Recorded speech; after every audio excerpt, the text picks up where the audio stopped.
Okay.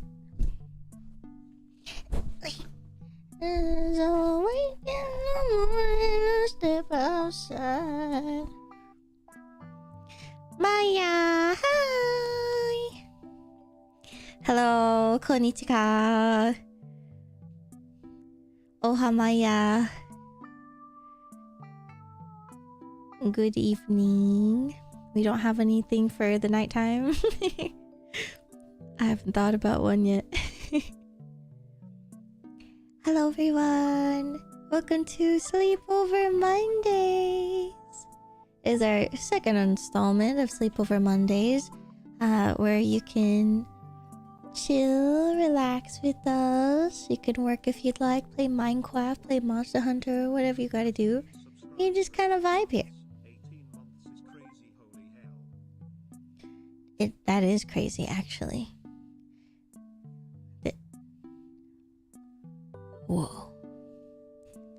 18? You can vote now. Wow. 18.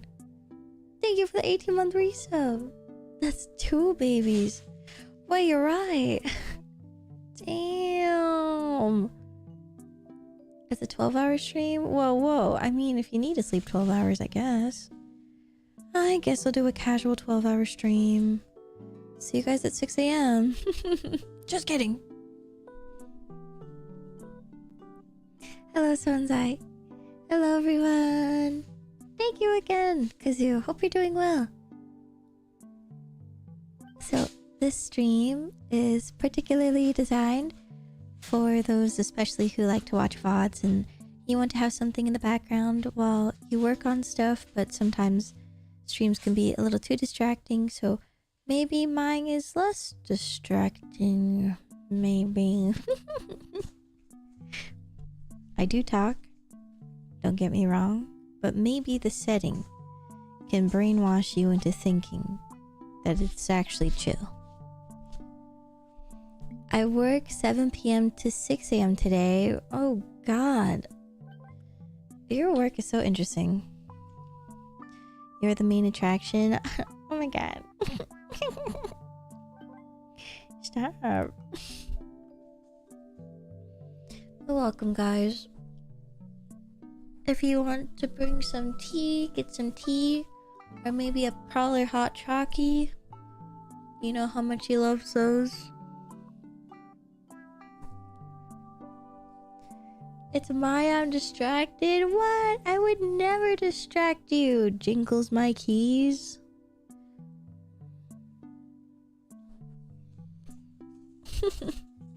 Hello, Exemplative. Nice to see you. Hi, Shining. Hello, guys. Keys, you say?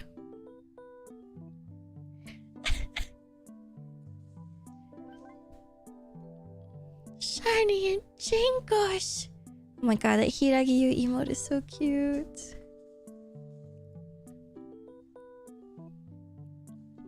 But yes, welcome guys. I'm going to be personally working on some debut prep. If I get a little too unmotivated for it, I might just work on some merch ideas. So I was thinking about a merch idea to save some time for charms for Offkai, and I was thinking about making like they're not really unique charms, but they would save a lot of time. I don't know how well they would do, so this might be kind of a dumb idea, but I feel like it could be nice, at least to save me time. And maybe next year I can just retire the ideas and do something else.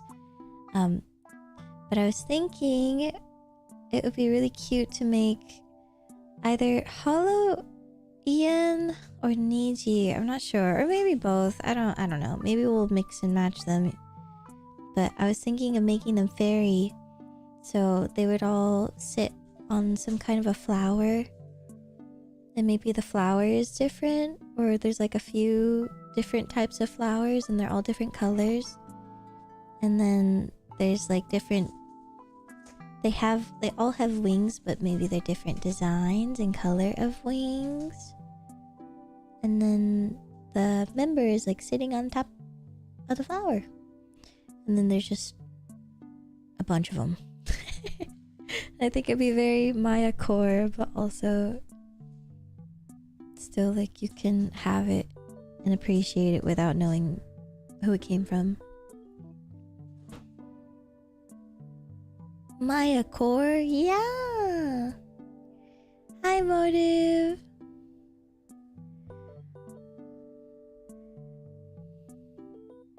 You want more BN? More of you? Sounds like a plan.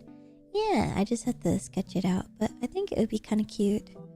The only other thing I was thinking was fruit, which is fruit. Like, I don't know, I think every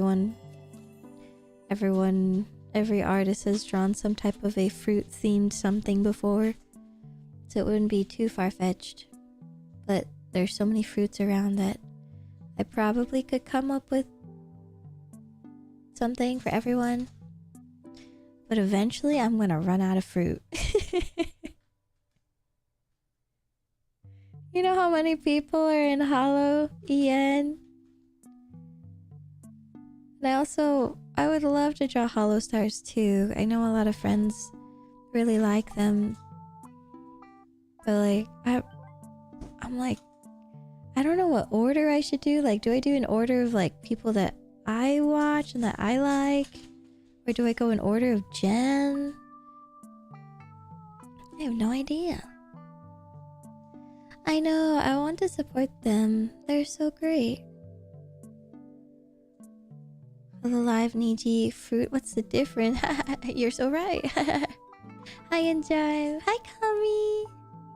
Hi, guys. Hi, Shairo. Welcome, welcome. These emotes are so cute. I hope you like them. That's not an L. Jenna? Jenai? Jenai. Welcome in. I hope you enjoy the follower emotes. And thank you for the follow. I miss Vesper. It's okay. It was an era, and now there are more eras.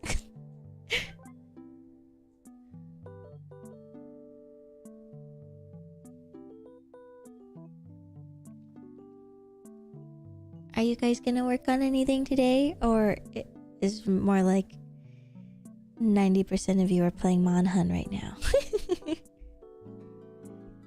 Because honestly, same. Kinda want to do that too. But I must be brave. I must be strong.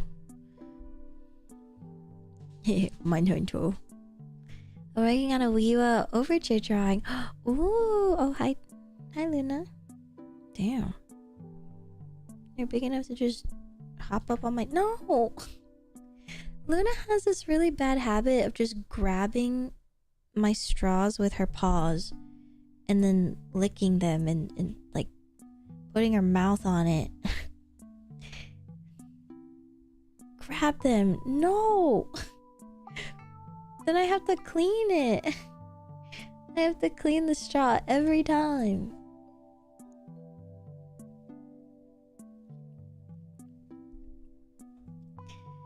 Is it like Janae? So the emphasis is on the AY? Oh, okay. I'll try my best to remember. I'll put it in my brain box. My mind palace, if you will. Enjoy your lyric, Kazoo. Good luck with work. What's that? Can I have some? Can I have some?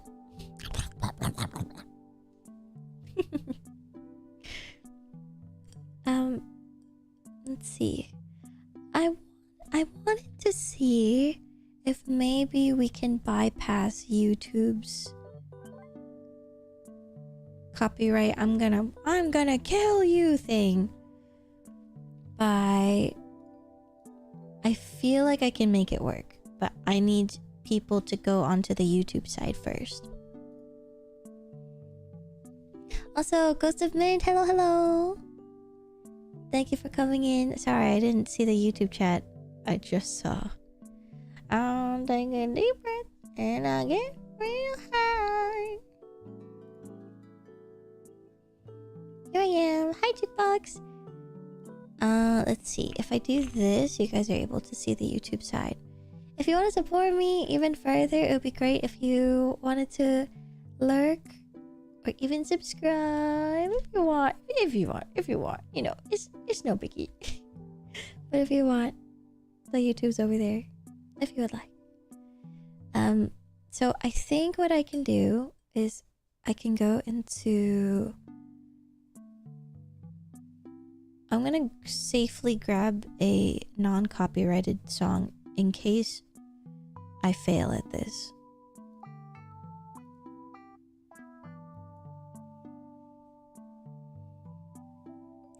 Okay, first of all, YouTube side, you guys can hear this BGM, right? The one that's been going on this whole time. That one. Yes, sir. Okay. So, what happens if I do this? Do you still hear it?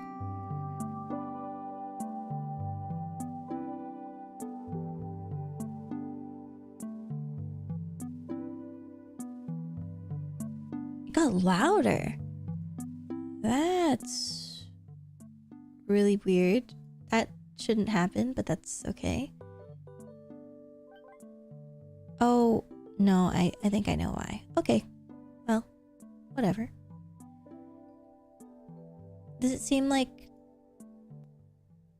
chill? Like, if you were to fall asleep to this, it wouldn't be a problem? I guess that's relative. But it's like not insanely loud. Hi, Bach. Nice to see you. It's chill as hell. Okay. Thank you for the sub on YouTube. Could be a teeny bit louder. Okay. Let me bump it up by 5. How's this?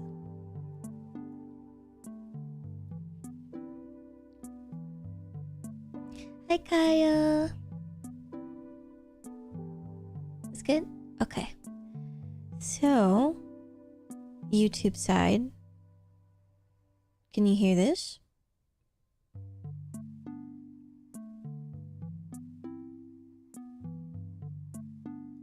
I don't even think I could hear it. Let me restart.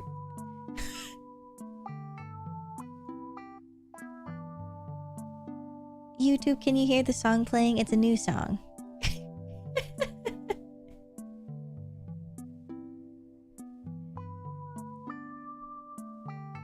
I cannot. Interesting. And so on the Twitch side, you guys can hear this song though, right?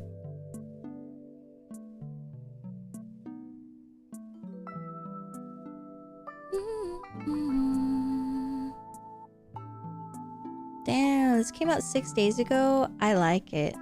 I think this might be my new favorite. Stream Cafe. Mind numbing.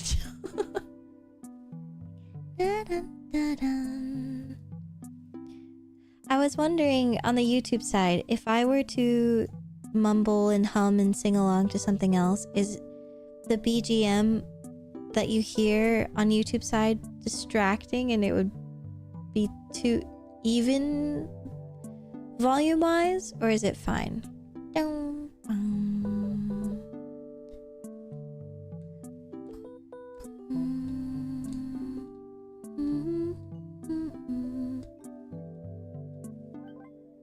Okay. So my theory is that, you know, you guys on the YouTube side for the VOD, y'all are going to be listening to this basically the whole time.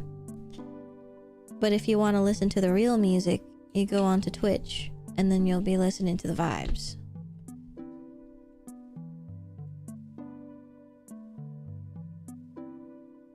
Which is genius. Mint taught me that. It's awesome.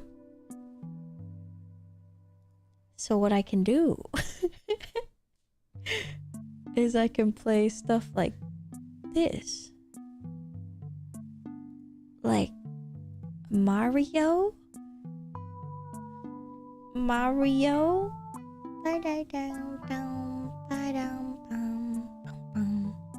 And I can play BB No Money. But I won't, because some people want to fall asleep. You're good? Awesome, awesome, awesome. Thank you for checking for me. Thank you very much. Hi, King. Hello, hello.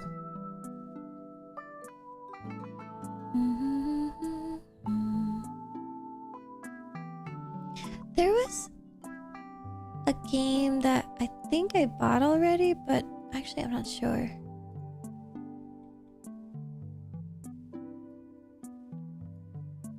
There was something that I wanted to get because it would be good for co-working, and I think you guys also recommended it to me too. Yeah, Tiny Terraces. Kiko recommended it. And I've been keeping an eye out for this, and it's not out yet. There was something else that was gonna come out though. Do you have two different musics on at the same time?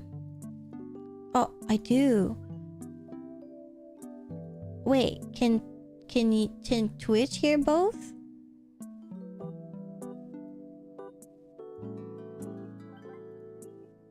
Oh wait, I can fix it. Okay. For Twitch, do you guys hear nothing?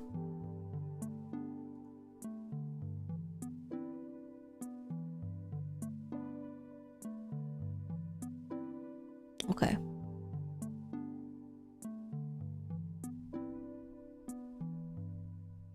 And on YouTube side, do you guys hear the music still?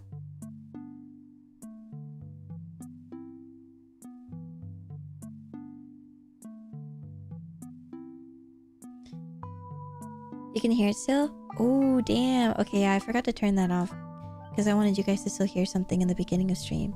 Okay, so now when I play this, Twitch side only hears one BGM, right? Oh, yes, yes. Our fucking hero. Thank you, King. Hi, Fawn. Hi, Fijin. Yay, it works. Thank you for the hydrate. I have a big jug of peppermint tea with me.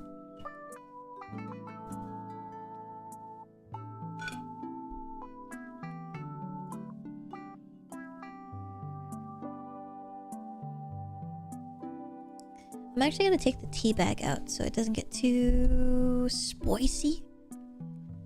I'll be right back.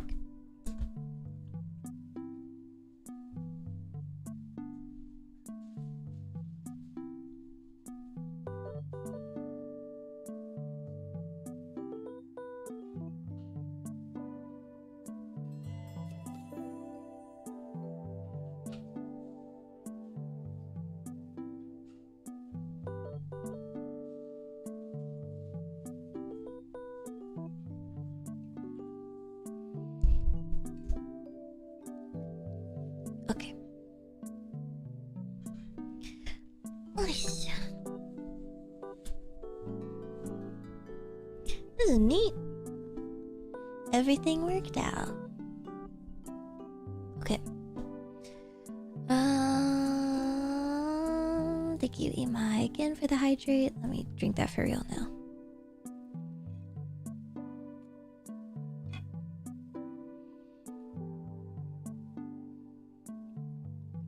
Uh-oh. I think my tea bag opened and there's just like a bunch of... Oh no. Actually, it's not too bad. There's a bunch of loose leaf everywhere. It's fine. Leaf order. Leaf order. Okay, I'm gonna do my skincare. I didn't do it this morning because I woke up and immediately went to the hospital.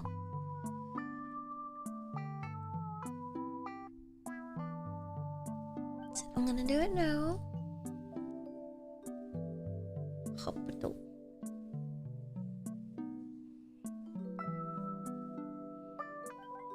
Hi, Jimmy.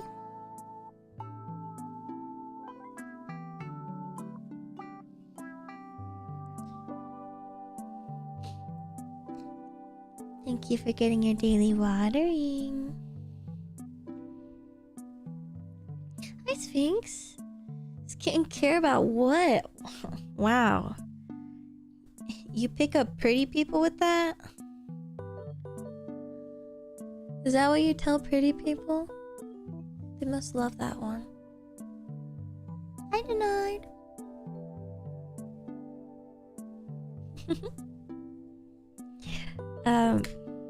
Hospital went okay.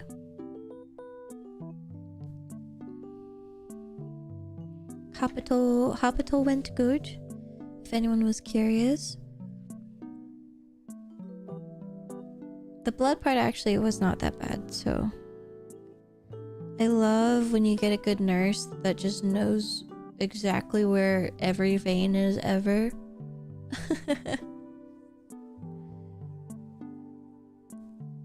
Skincare, more like wherever, whatever fishies go. Yeah. Swarm activate. Yeah, good hospital visit. The nurse is really good. But I had to get an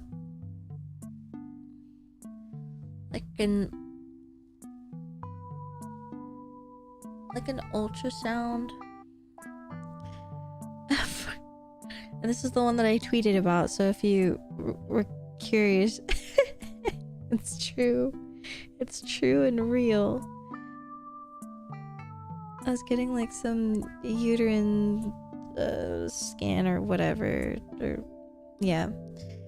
And so this poor lady was sticking this white dong up my cooter. Sorry, is this co-working related?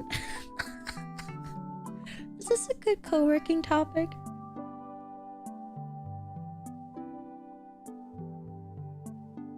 Totally. I'm invested. Oh, good. I hope you're invested while you're working. I'll have a word with HR. No, don't fucking tell them. So anyway. And so while she's scanning in there... Sensei. While she's scanning in there doing her thing, she's playing her music on her speakers. And it's so funny because there's like I'm looking around and there's pictures of her family and like her sons plural. And I'm like, this guy looks like he's 8 years old and there's just a photo of him and my coochie's out. Like, this sucks.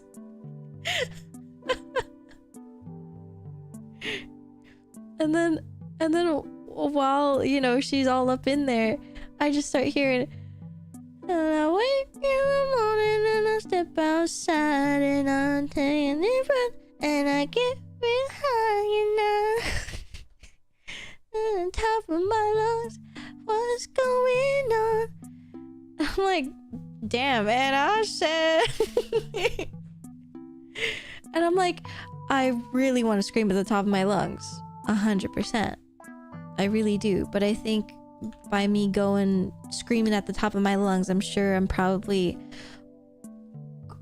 firmly grasping the white device in my cooter with my muscles. And I think that would make it difficult for her. So I refrained.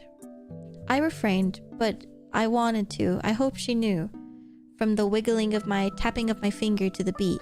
I love this song. I got that He-Man grip. Yeah, thank you. He-Man Kegels and whatnot. If you screamed, you might have scared her. Yeah, maybe. But anyway, that was interesting. It was very uncomfortable, but she was gentle as she could have been. Women are great. I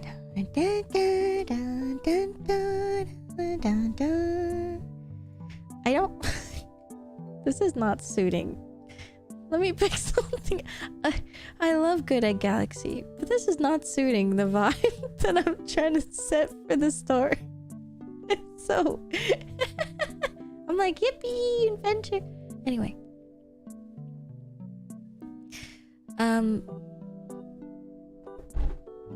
So that was that. They said that I would get the results in like 2 days, but I actually got them before stream. And they said that everything was pretty unremarkable, which in doctor terms, that means that it's good. But they did find something. They found like a cyst somewhere all up in there, but they said that it's small, but my doctor hasn't talked to me about it yet, but I am having like a lot of other appointments, so I'm assuming they're gonna talk to me about it later. But hopefully it's not too bad, but from what it seems like, from how I usually read and look things up, we just monitor it every year, probably make sure it doesn't grow and become, I think the term is malignant.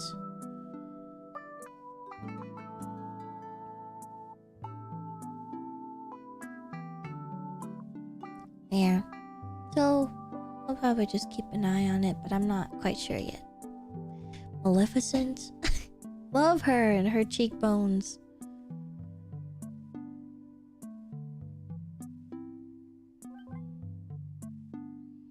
But yeah, just one other silly thing to think about, but that won't make me crash out. No, sir.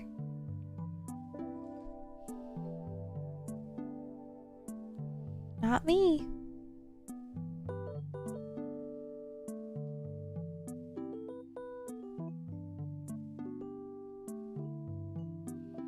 Not me, I don't crash out.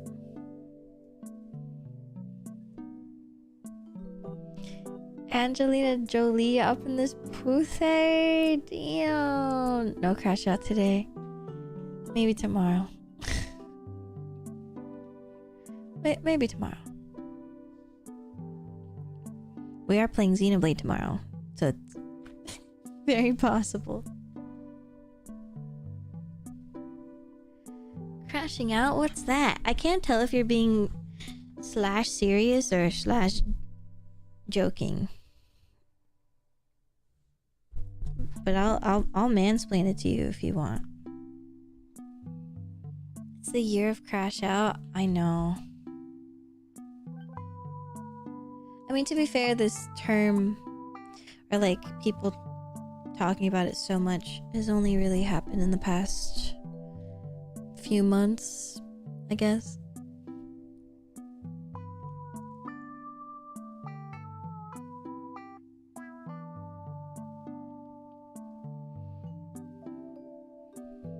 Alright, got my tablet. It is at 53%. That's not great. Let's charge the iPad first. My phone will be fine. Crashing out on the big dick tomorrow? Yeah, we are. If you don't know what that means, guess you gotta tune in tomorrow to find out.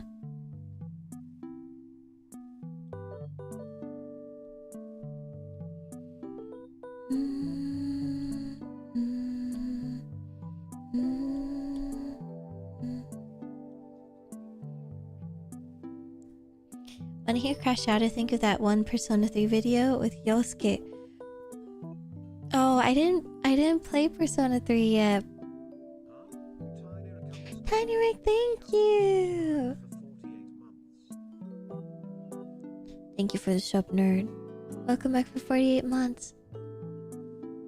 Thank you, thank you. Wow. Wait.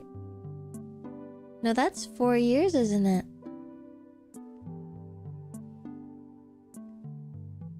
For 4,000 years?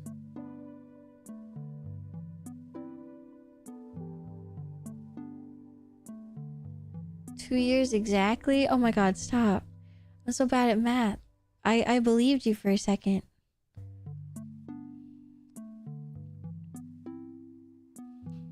Four years. 4 years and you sub-nerded me? That's crazy. Thank you for the 4 years. Jesus Christ. Thank you, thank you.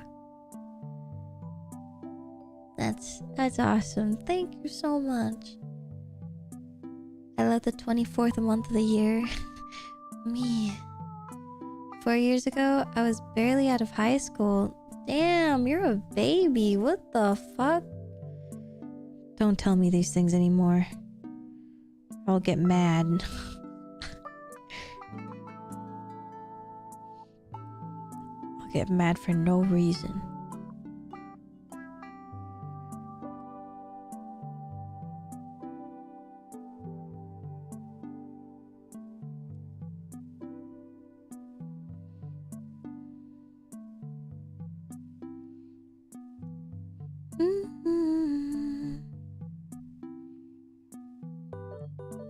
Babies, don't reveal yourselves. There was someone a long time ago who was in the fairy garden. I don't know if they still are now. To be honest, I kind of forgot their name. But I remember the vibe. But basically they hung out and streamed. They were straight up regular. And when we made the Discord, we were like, all right, this is for 18 plus, for your guys' safety, blah, blah, blah. And they,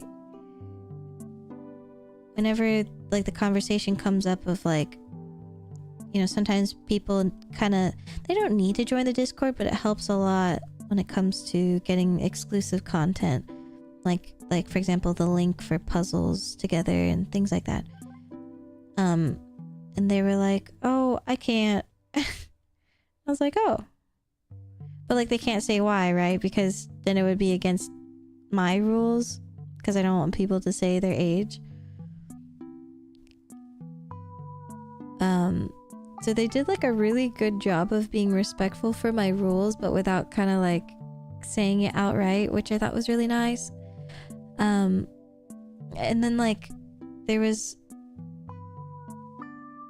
basically what they did is that they actually joined the Discord, but they did not accept the rules. So they're not in the Discord like talking and everything, but they're part of it. And so basically by them doing that, they still get alerts for when I'm streaming, because those alerts go to everyone. And so they used it as a way to get notifications, and that was it. And I was like, wow, I didn't even know that was possible. Yeah, insanely clever too. I remember when Maya sang that Frozen song. Oh my god, I actually saw a clip of me doing that because I was looking through my old videos. I saw it and I was like, wow, I'm gonna die from cringe. It was cute though.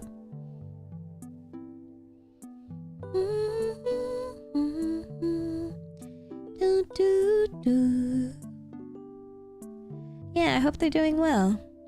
It's honestly really impressive because when I was a minor, I definitely did really dumb shit. Like,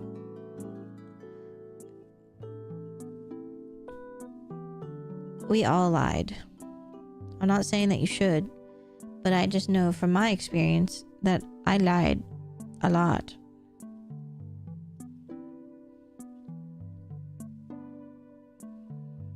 You just have to let it go. Now that kid is old as the rest of us. I know.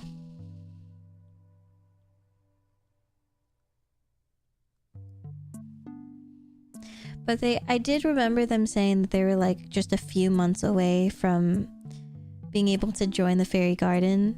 Like they worded it kind of like that. And I was like, I see. So they weren't super far off, but I do appreciate that they respected that it was not for minors. Because some minors, they get, you know, they're like, why can't I join? And then they join anyway, and it's like, okay, we're gonna get your ass. I don't know if it's easy for you guys to tell, but for a lot of us, I think it's really easy to tell when someone is a minor because of how the way they talk.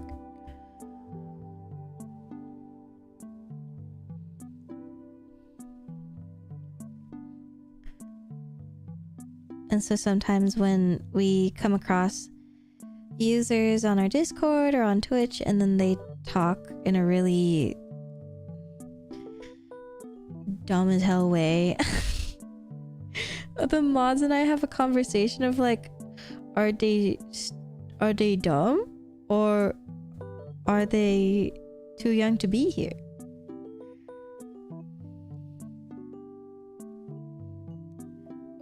Eventually find out. The combo of the anonymity of the internet and the entitlement of a minor that gets them in a lot of trouble. It's very true.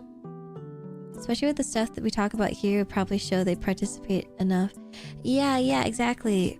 The main things were usually like whenever I would talk about, you know, serious topics or things that require, like,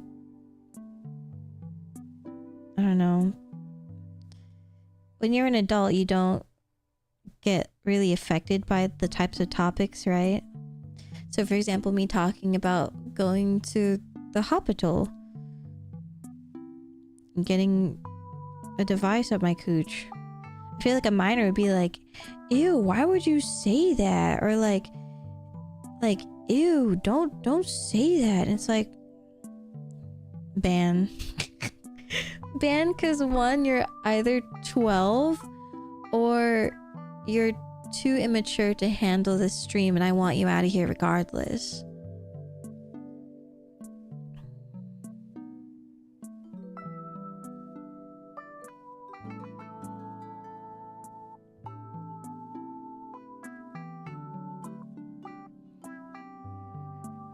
So if anything, I like talking about the topic so I can find people to eliminate.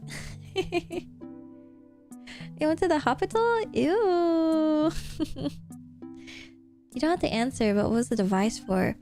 It was a way to do ultrasound. It's like an ultrasound device, but for inside, like, the,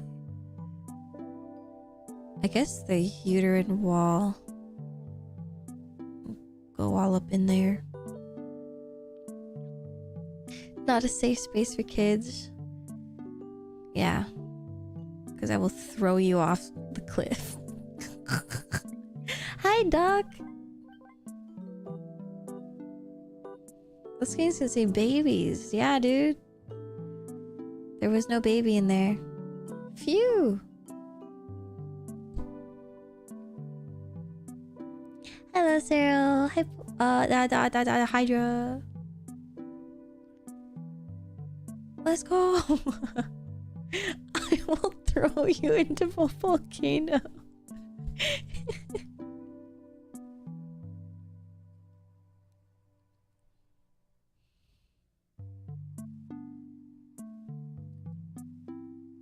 You think I'm joking? I got one right here.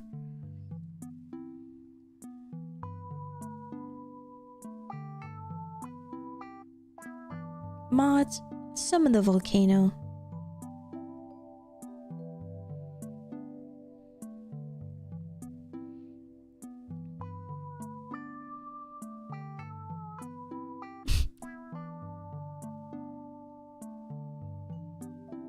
We should have a sacrificial volcano in the fairy garden. We actually, in in the summer area, I'm not fucking kidding. In the summer area near the mountains, there is a volcano, but it spews out fairy dust instead of actual lava. But it is there. We do have a volcano.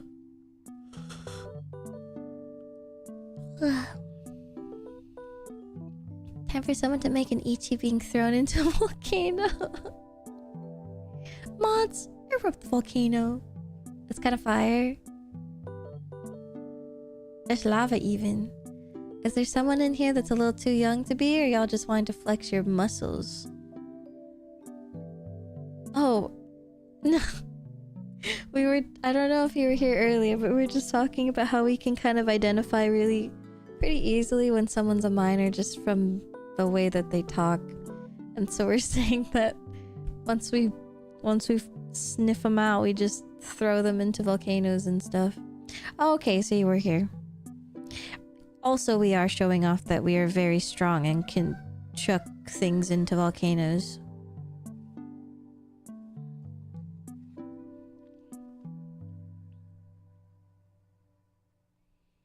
Hi, Yuna.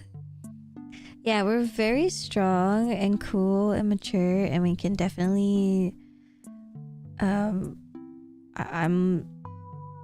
like the strongest one here though. Do you guys remember your most like stupidest argument type fight that you did as a kid? Like real petty dumb stuff. I remember I had this neighbor. I fucking hated him. Fucking hated them. I hated their whole family. It like the whole thing. They all sucked ass. And they hated us. And I thought it was racism. I chalked it up to racism because there can't be another answer except that. If their whole family hates us. The whole lineage, yeah, dude. Maybe the grandma was a little mean, but you know, rest in peace. She was nice to me, I guess, but sometimes she wasn't. But I think she's just old and grumpy. But anyway, her granddaughter fucking hated that brat. I'm very curious how she is now. Like I'm genuinely so curious because obviously we're both adults now. And I want to know, now that you're older, are you still a dickhead? I don't know. Because sometimes people still act like kids. I mean, I still act like a child. But not the way that she did, dude. Just fucking annoying. Anyway, so one of the conversations that we had outside, because I'm so old that we used to play outside to have fun. I don't think kids do that anymore. And so we were just like hanging out in front of my friend's house, my neighbor's house, you know, the one with the bald hot firefighter guy. No iPads were not a thing.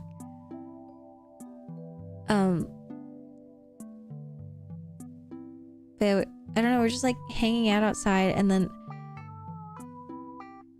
this little kid and her little brother, you know, they also want to hang out with us too, and we let them, but they always sour everything by doing stupid shit.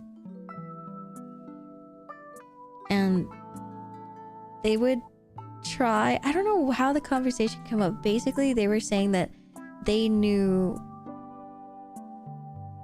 like higher grade math. And I'm looking at them and I'm like, you're like 7. And I'm probably in, I don't know, like either 7th or 8th grade or something. And they look like your bitch is still using tricycle. You know what I mean? And so I started asking the questions, and I'm like, okay. So petty, so stupid. I'd be like, okay, what's this times this? And then they would get it wrong, and I'm like, no, it's this. And they'd be like, that's what I said. And I'm like, no, you fucking did. And I get so mad. I'm like, how are you getting away with this? How are you getting away with this? How are you getting away with just lying all the time and being dumb as fuck? But I was giving them attention by, you know, talking to them. And that's what they want. They want me to get mad. Literally a troll in real life. I could not believe it. And I was like, I did not know people like you existed. I wish I had the fucking volcano.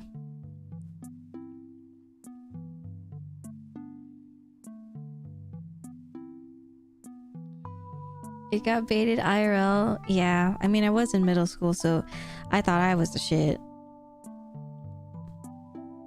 When you're in middle school, you always think like, oh yeah, I'm older now. Like I'm so much older. We don't get recess anymore. Like we're in the big leagues. Trolls IRL were playing with fire because they could actually get punched. Oh my god. If I wasn't raised in like a church household, I probably would have punched these kids.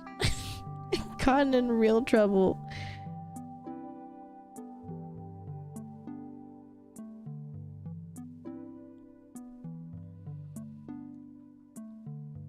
But you know, Jesus is always watching me.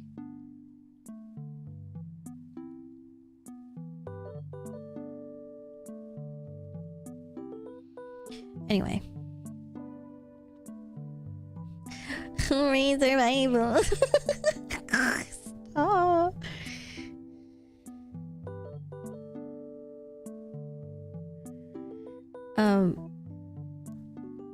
God, I remember I don't remember what happened, but I was probably being a bitch to her, the kid. And I'm in probably like freshman year by now or something, like still in the phase where I still want to play outside. Actually, no, not freshman, more like maybe 7th or 8th grade, maybe. But I don't know why, I'm assuming I was being a bitch to their daughter or granddaughter or whatever, and the mom and the grandma were like yelling at me or something that I did, and I was like your daughter is being fucking rude. And I'm like wanting to rebel at them and like wanting to yell at them, but they're older than me and they're like yelling at me, and so I'm scared because I'm 12 or whatever, and my mom or like my parents can hear like the stuff that's going on outside, so then my parents go outside, and I've never seen my mom ever like back me up for anything, because usually she's the type to like watch all the drama inside and like pretend that she's watering the lawn, you know, like I'm gonna water the driveway and cut the car and like do literally nothing but just so you can hear the tea outside.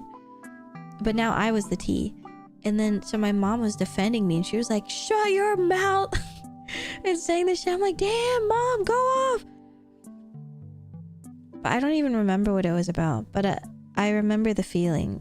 And it was really nice knowing that even if my mom and I were at each other's throats all the time, she still would back me up, because these two dumbasses would be fighting this child. 2v1, verbally fighting this child. So I did appreciate that.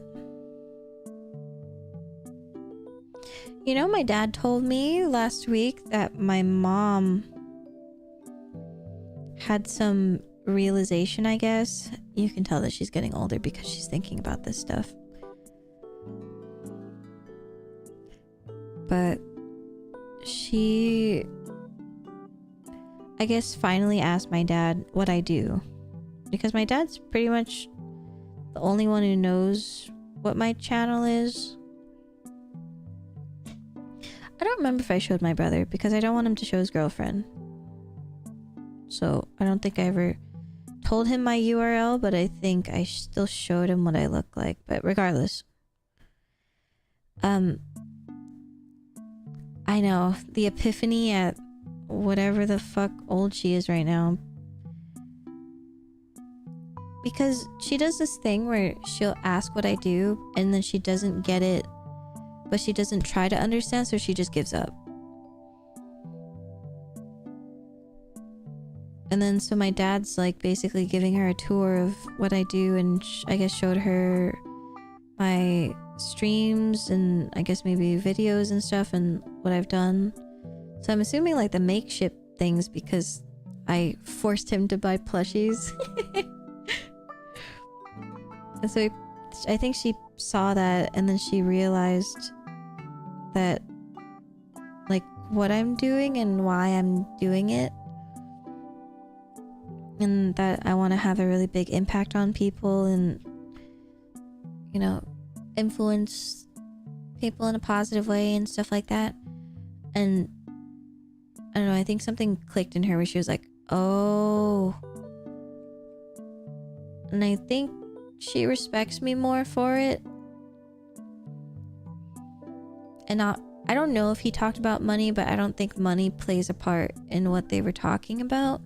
Usually it does, but I think this time it was more like, oh, she's actually doing something with her life, kind of a thing.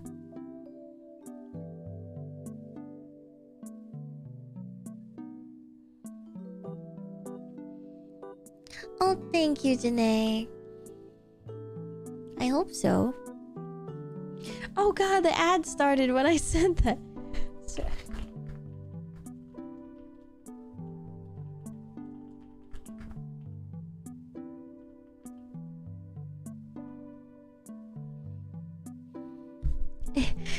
Influencer. Hi, Kale. How's Monster Hunter?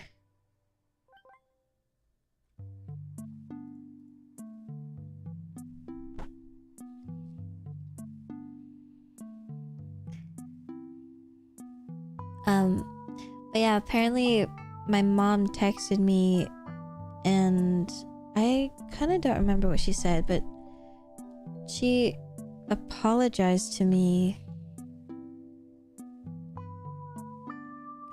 which was weird.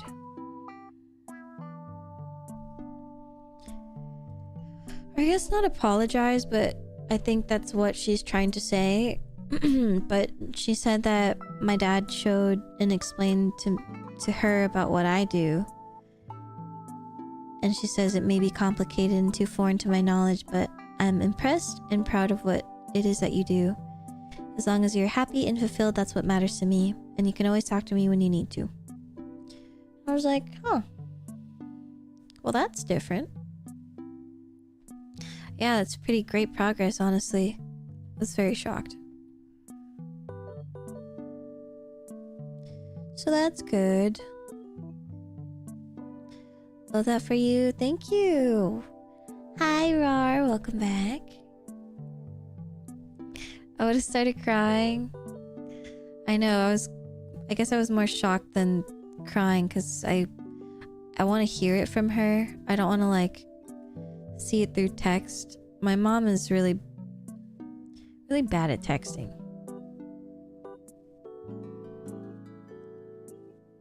I don't know. I think old age is kind of catching up to her, and she's realizing that she should probably figure out what her kids do for a living.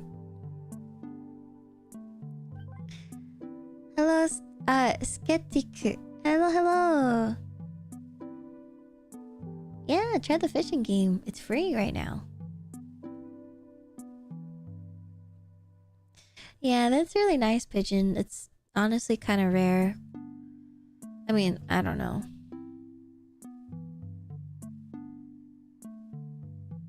Hi, Elisa.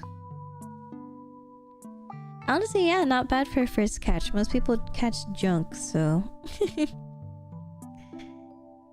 it's a good start.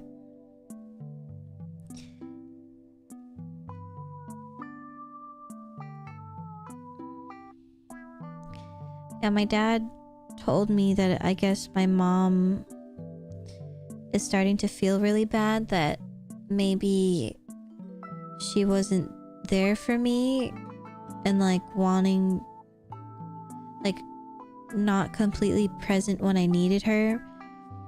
And as much as I wanted to say, I'm like, yeah, that's true.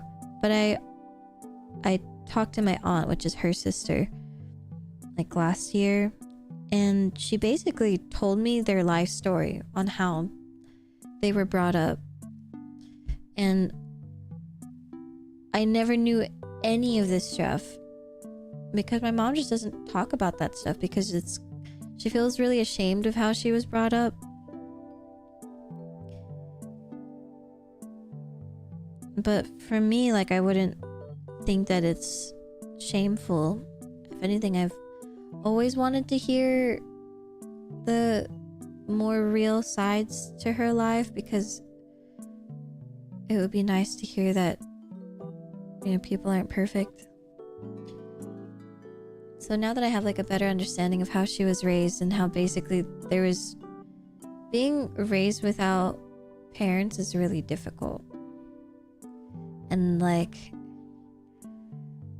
you don't really learn how to care for one another, especially taking care of a child if you didn't have parents to have as a model for that.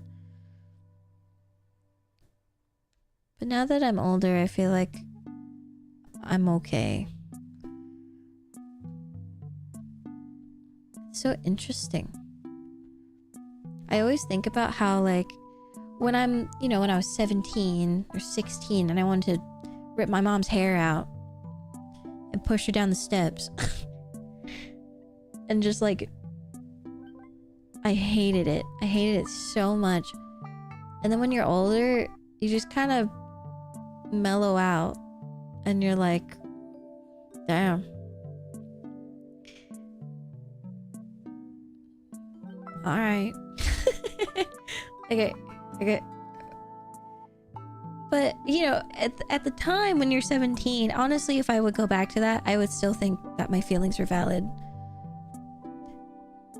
Is it really just puberty? Is it just the chemicals in your brain that's going so hard? Because the rebellious teenager phase was so apparent when I was growing up.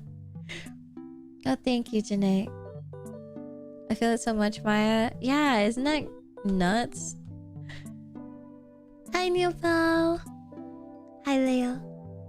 You turned out pretty great, all things considered. I think so. I don't think I ever had a rebellious teenager phase. Really? Are your parents just really awesome or what?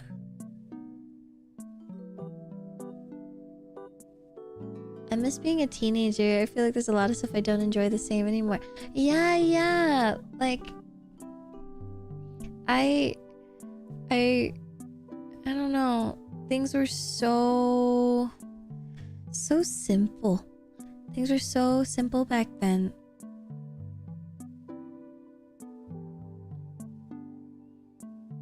The things that you really cared about were grades and watching Crunchyroll or pirated media. Guy online, and you didn't give a shit about, you know, having a full-time job and insurance and taxes and like all these other things that take up your brain now. I don't know when it stopped, but I wish it didn't stop so soon. Kiss anime! Less rebellious and more standing up for myself. I think I did both. I was such a bitch. I mean, I still am kind of a bitch. No, I can't say that anymore. I don't think I actually am. I think I'm pretty nice to the point where sometimes I shouldn't be. Yeah, I'm just a bitch / positive.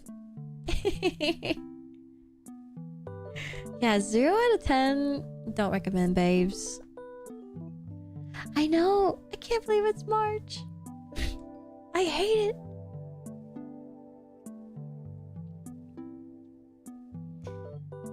Dan, that's crazy. Not necessarily justifying their actions, but it makes you think about what I'd do if I was in their shoes. Yeah, exactly. Like, I'm not gonna say that my mom was perfect. I'm not gonna change my mind and be like, no, you were a great mom. It's more like, I understand the cards that were given and you did your best, I think. And I'm alive, so the bar is low. I'm here.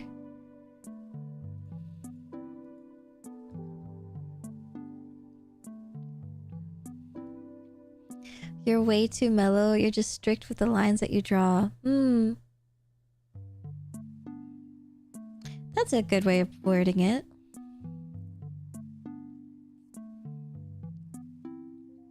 Although, sometimes I do feel like I just have like a gigantic stick up my ass.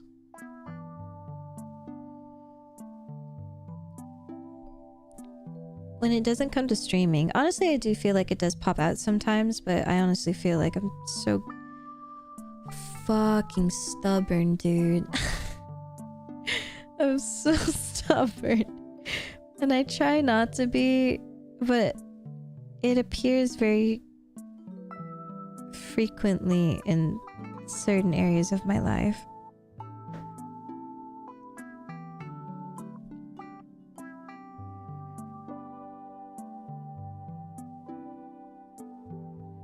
And so I'm sure it leaks out in stream in the way that I do things. I mean, I'm stubborn in the way that I don't even want to, like,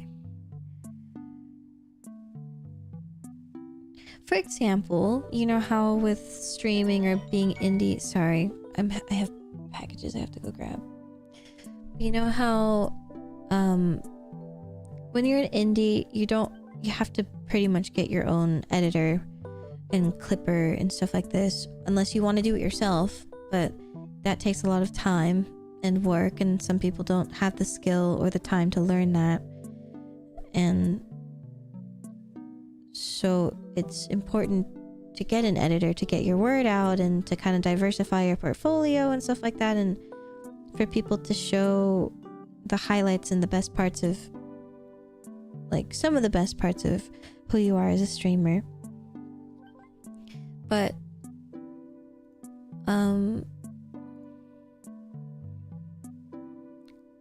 even though I know that, and I know how beneficial it is to have sorry, I'm trying to look at this reference, but it keeps fucking up. Even though I know that, and I know that it would be really beneficial for me, and I just need to be consistent, like, I just don't do it still. And I genuinely don't have a good reason for it.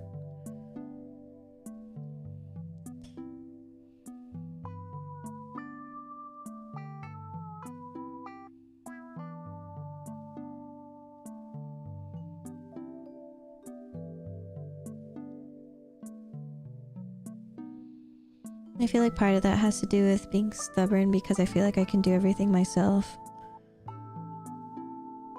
And like not wanting to change my ways and just continue doing what I do, but it's not like I'm not growing, I'm just kind of staying the same. Which for some people that's what they want, but for my goals and what I want to do, I do think it's very important to grow. And everyone grows in their own way, but I'm also very impatient too.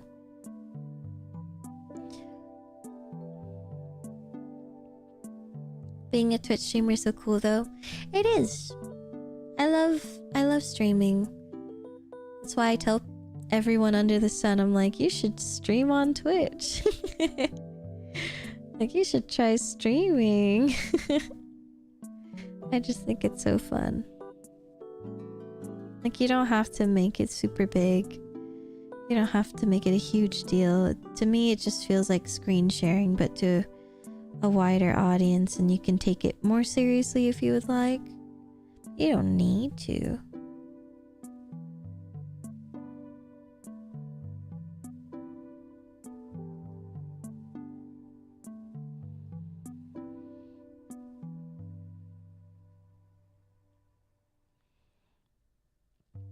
sounds incredibly fun, just don't have the personality. Yeah, it's honestly really hard to, I guess, realize that it's something that you have to kind of develop and train. Like, it is definitely easier for some people to stream and just naturally be funny and entertaining and maybe like have a natural charisma and a pull for people to be enticed to watch all the time. Also, why are the stream avatars so far in the bot? Oh, I found you. What the fuck? Sorry. Hi, Suki. Hello, hello. Hi, Tovi. I completely understand that, honestly. Yeah. I feel like you're growing really well, though, Tofi. I feel like you're establishing your audience insanely well. And I feel like you have, like, a really, really good amount of people who stick around for a long time and want to chat all the time. And I think that is like heavily due to you trying your absolute best to respond to every single person. And people really like that. And I think people really genuinely appreciate how much you pay attention to those things. And you're very empathetic. And you don't really see that too often. Hard to trust people with your brand. Yeah, oh my god. It's really hard for me to pick an editor because I feel like their editing style has to vibe with how I would edit, you know? And I can't expect them to change how they edit just for me. I feel like it would get harder. I feel like if you're really professional, then it wouldn't really matter, but I also prefer people who like watching me too, so they can naturally find clips of me and they're the ones that think I'm funny and they're not just doing this for a job. Yeah, I don't know. It's so hard. Kaiser was a really great editor, but I think Kaiser's been really, really busy because he works for like full-time, or at least like a really significant amount with Bao and I think Cinder and a bunch of others.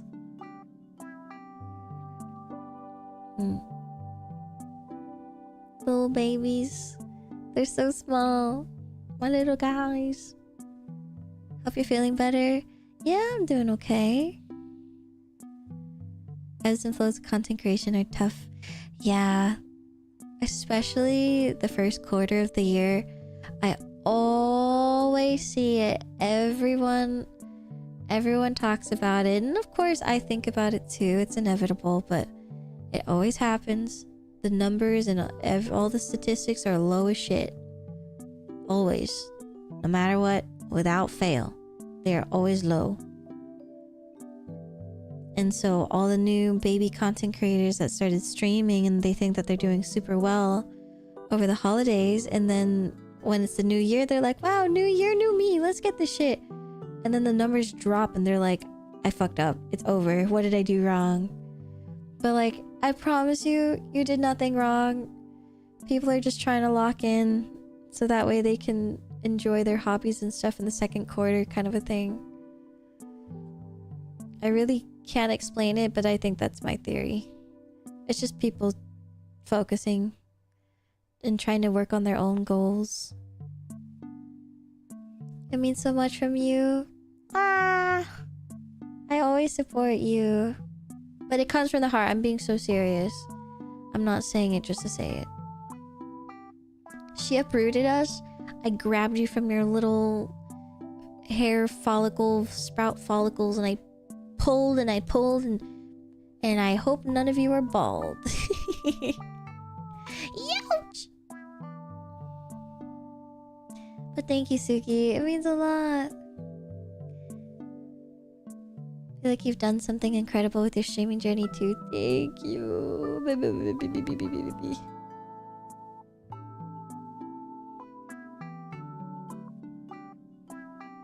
That's why I'm balding. Yeah, I did that. Such a great streamer and so inspiring, Maya. Weh, thank you, Erisa. I'm so happy you stream so much.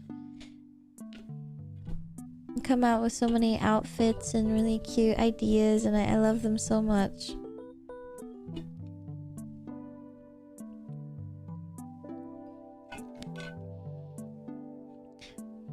Thank you, Emai, for the hydrate earlier.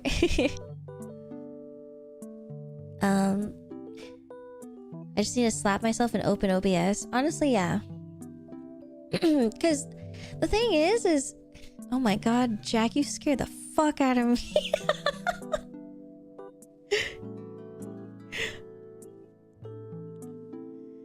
Hi!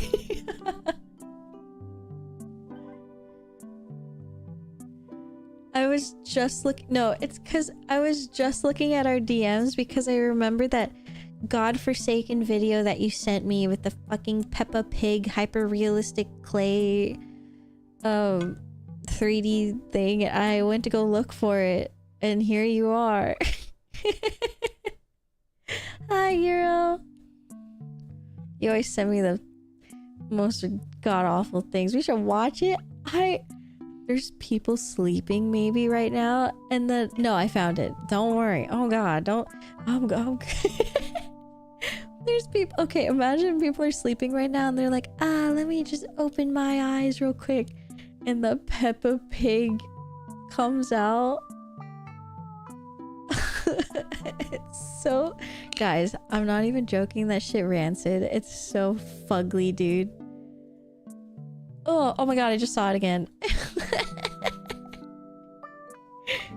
I'll show you a picture of it. I won't show you the video.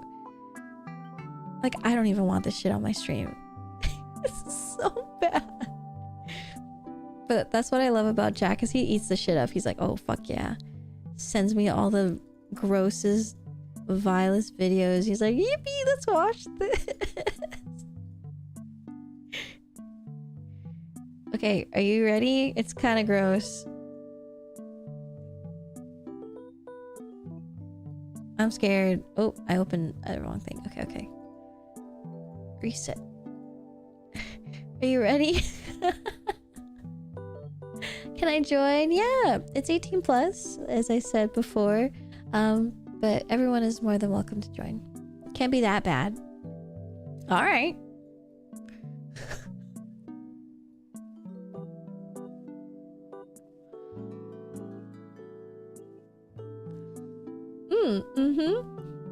Oh god. It's fine. Okay. Maya. Jukebox. Adding it to my collection. And it moves? No, the video is them creating it. Oh gosh. Okay, Jack, maybe you should send it. You can link it in chat. I'm not fucking watching it again. I got enough. I took off my glasses, so it's pretty cute, I'd say. Oh, I'm glad you like it.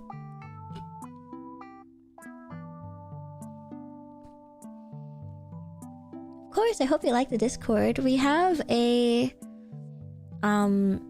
in the fairy garden, we have an introduce yourself area called Introdati.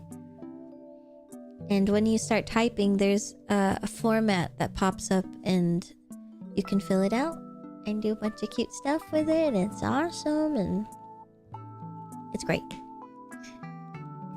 Artemia is so awesome. I don't know how he did it. They told me how they did it and I was like, wow. What? Where would I put the video media? Oh, you can just put it in chat.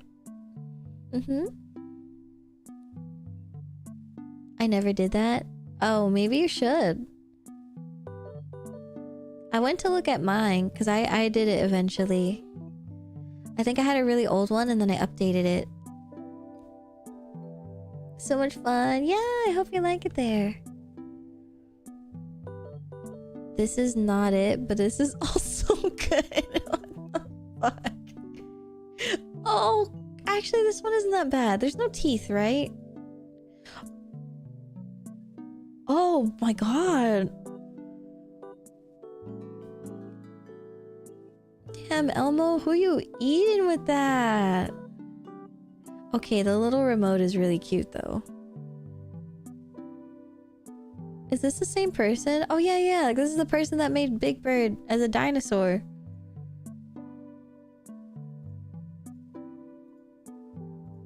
This one was kind of cool. Kind of really cool. Anyway.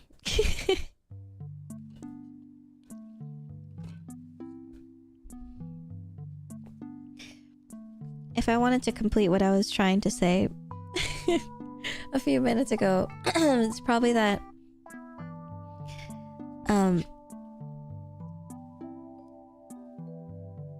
I know it's really hard to not think about the numbers because I do think about them too. I try not to, but it's not everything. And that the low numbers right now is I'm being so real, it's just a phase. You just trust the process and you keep going. If you're able to see your view count, just hide it. Because you can do that.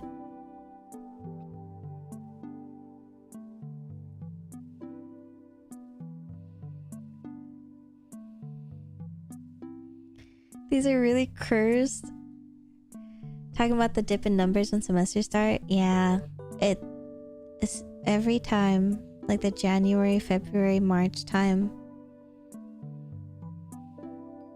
I don't know when it ends. I just know that eventually it stops, and then you're like, wow,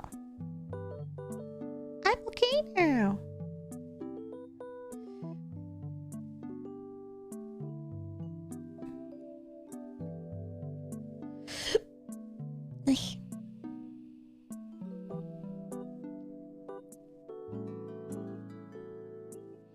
Yeah, I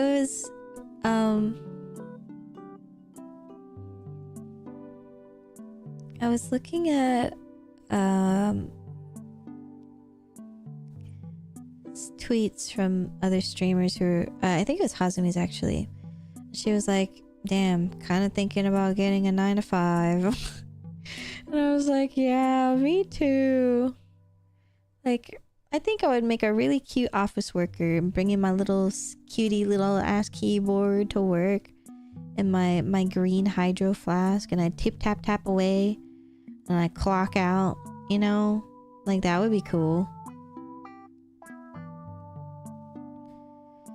But then it's like insanely limiting for when like you want to make content and you want to, I guess, strive harder on content, because they all have pros and cons, but it's really up to you and what you end up doing with your time. And when you have the 9 to 5, everyone always says like, oh, I don't have enough time to do this, I don't have enough time for that. But you have to make time.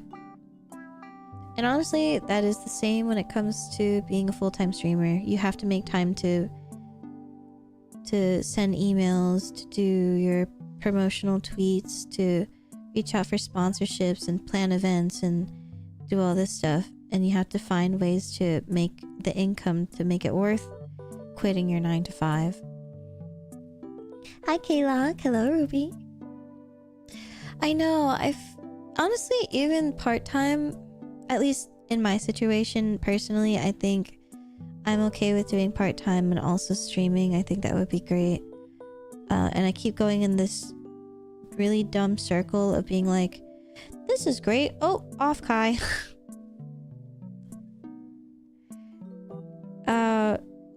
So that's my bad.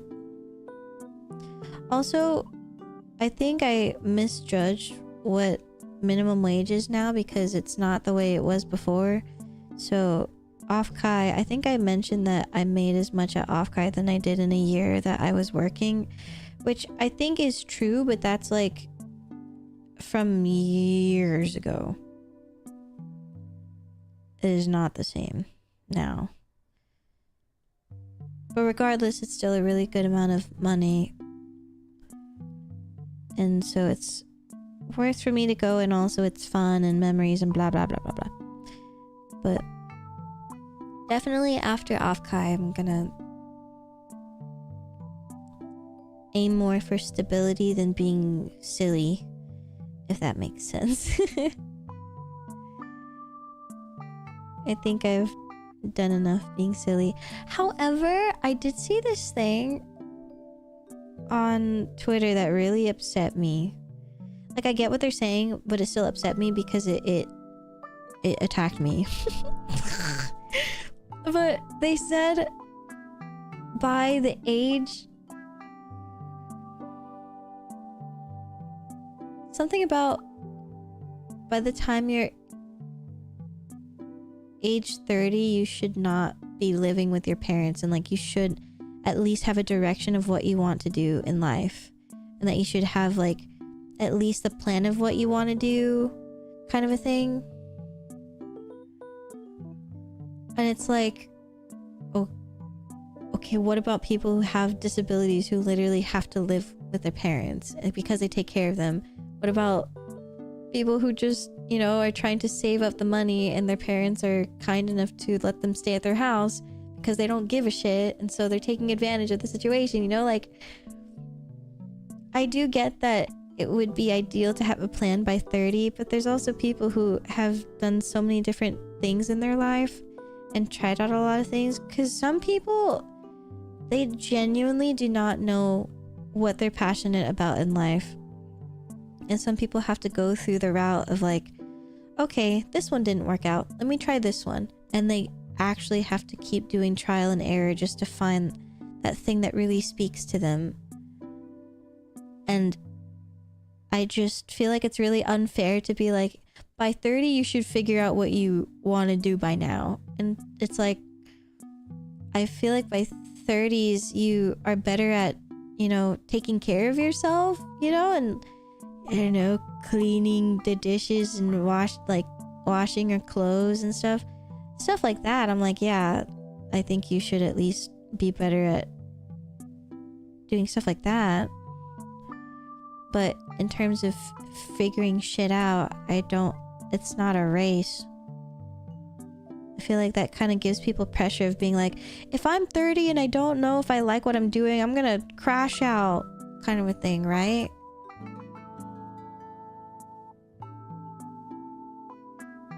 I know, it is so individualistic, right? Hi, Calorie! I hope your move is going okay. Did you move already? Yeah, I always hated when people set these fucking deadlines on age. Like, this one always freaked me out, but one of my artist friends always quoted the one about like, oh, Einstein something something. I don't even know if it was fucking Einstein. I don't know where I got this shit from. But they were like, apparently 10 years is like your max of your skill or the thing that you want to do. For drawing, for example, right? So if you don't master it, or if you don't reach it or make it after 10 years of doing it, you should just stop. And I'm like, oh. And so when I reached 10 years, I was like,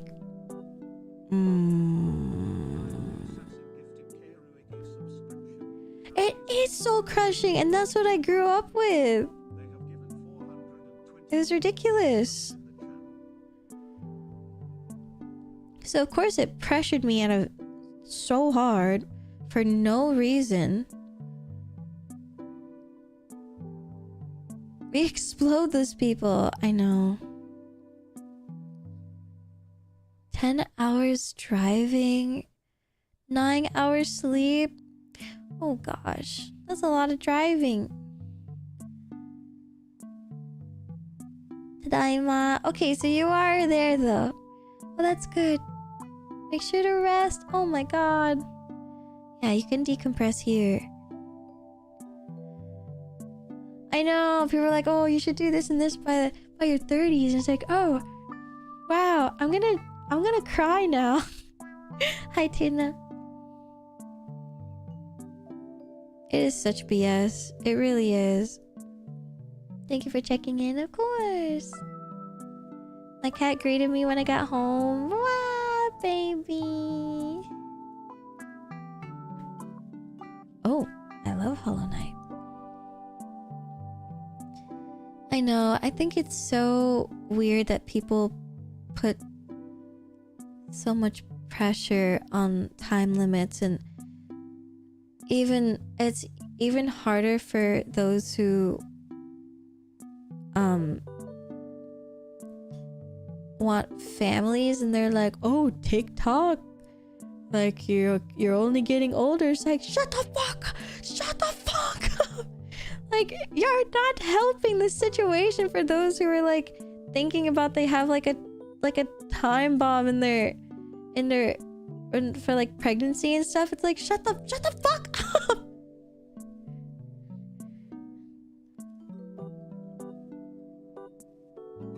I feel so bad. And then people are like, oh, shouldn't you settle soon? Like, you should find a man. Like, suck my ass. Suck the beautiful plump ass. You wish you could, actually. Ridiculous. Hi, Tazzle. I'm edging quitting my job. Is it really that bad? Suck her beautiful ass. Yeah. This is all our first try in life. I know, right? Also, Chato, thank you for the 100 videos quack. I heard it. It was there. It was just really quiet. Because we're in sleepover mode.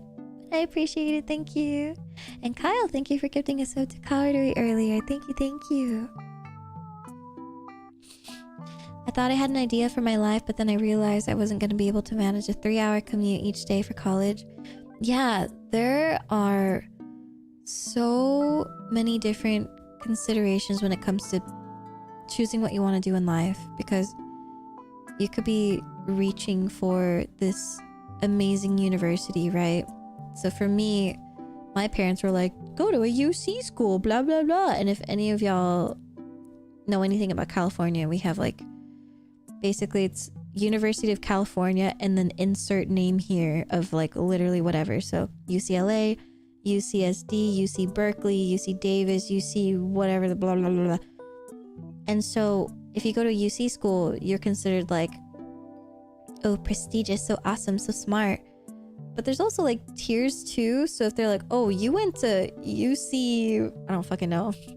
Oh, you went to UC Santa Ana. I don't even think that's real.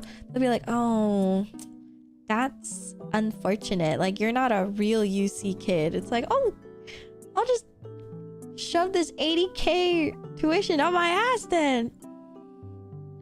I went to a UC and I'm dumb as rocks. UC name drop PTSD, bro. That's me. But anyway, I was so forced by my mom specifically to go to a UC school. And also because I was being compared to my brother who is at a UC school. So they were like, you have to go to a UC school, blah, blah, blah, blah. And I worked really, really, really hard to get like a 4.5, 4.3, whatever the fuck it was. And I didn't even get to my ideal college. However, the university that I wanted to go to didn't even have the major that I actually wanted. I just wanted to go because that's what my parents wanted. And so even though I wanted to go in for linguistics, I also low-key wanted to go in for art and like illustration or animation or like something, right? And so when I decided to switch my majors, they didn't even have it. And I was like, what the fuck am I doing here? Yeah, you didn't go to Berkeley? And then I was like, well, what am I doing here? I'm just spending like $24,000 a year on electives? I could have done that in community college. There's a tier system for UC schools. I mean, no, but yes, because people think UC Berkeley is better than like UC Riverside or something, for example, right? Like people think UCLA is hotter than UCSD or something. I'm just throwing shit out there. I have no idea. But also there's a lot more impacted courses depending on like what that school is better known for. I'm sorry, GOG. I'm having PTSD. Everyone is getting so mad. Why did we all share the same? Did we all grow up the same, guys? What's going on here? Let's go. Oh, Janae. Oh, Janae, thank you. Fuck the UC system. Amen, brother. Gay amen to that. Thank God I'm a college dropout. Me too, bitch. Holy shit. I dropped out after 1 year. I said bye-bye. Bye-bye. If I'm gonna stay here one more year, I'm not gonna say what I was gonna do to myself out loud. But I sure thought about it every day. But I'm good now. Anyway, Janae, thank you for the sub. You really said, oh damn, a UC, they struggle so much too. Me too. Oh, I'm glad. I love being relatable. Haha. It's true though. Thank you so much. I'm glad you like it here. I'm glad you're keeping yourself safe. Hell yeah. Thank you, Ducky.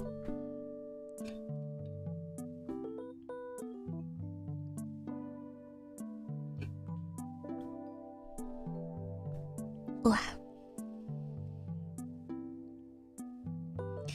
This is too relatable. I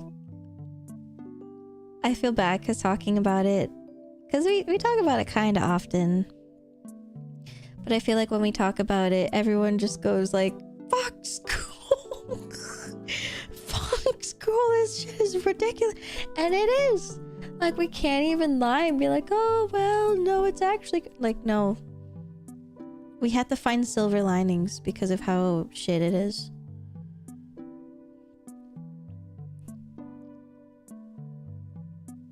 Like, if I could tell my younger self anything, like when she was a junior applying for colleges, you know, getting ready, or not as a junior applying for colleges, but as a junior trying really hard to get straight A's for applying as a senior, I wish I could have told her, rebel harder, tell your parents to suck their ass, suck each other's ass, and then you go to community college and you take your sweet ass time.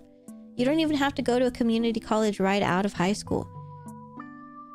Just take a fucking break. Take a fucking break. I messed up because my high school was so toxic, mentally unhealthy, that the UC experience was fun in comparison. Oh my god. That sucks too. High school is supposed to be one of the most fun times of childhood because, I don't know, it's like the period of when you start to feel a little bit of freedom without actually being free yet, but you get to fuck up and make mistakes and still be stupid and get away with it. And then now when you're older and you fuck up, you're like, oh, it's over. Like, damn, that hurts financially too.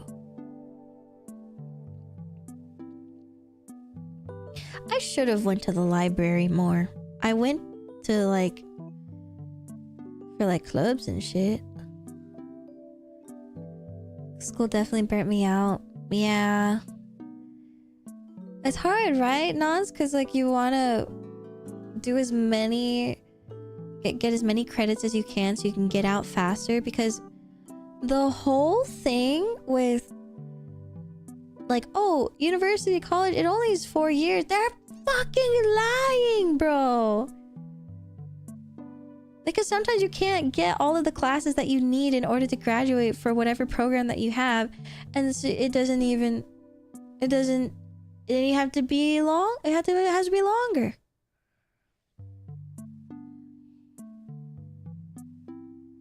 Ridiculous. About to start my internship. Ooh, and things are looking grim in terms of environment and things. May not be able to control, and this internship might make or break my year. Oh, okay. Alright, guys. It's tarot reading time. I'm an anomaly. It sounds like it. You worked your ass off, though. You should be proud of yourself. I did so much summer school to grad in 5 years after switching majors. Oh my god, I bet. That's the thing, too, when you start switching majors because you're like, I need to switch or else this is not gonna be what I want to do and this is not worth being in this college, and for what, right? So you try and keep up by going to summer classes and like just double time everything. That's why whenever you guys say like, I graduated high school, I graduated college, I graduated this, I am so proud of every single one of you. I get so emotional because I did not do that. I graduated high school and that's all I ever did. I haven't even attempted doing a driving test because just the idea of tests gives me hives. I just have not been able to push myself to start doing that again. And so seeing you guys work so hard in school and just trying to better your education is so admirable.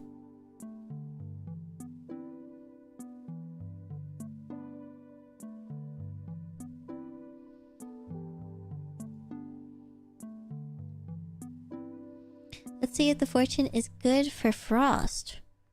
Oh my god, I've never thought that Rye's name was Frost. I was like, Frost Klondike isn't here today. Actually, no. Frost Klondike is here today. I see their name. I see it right there. They talked 5 minutes ago. Frost of the Rye. Son of Frost. First of his name.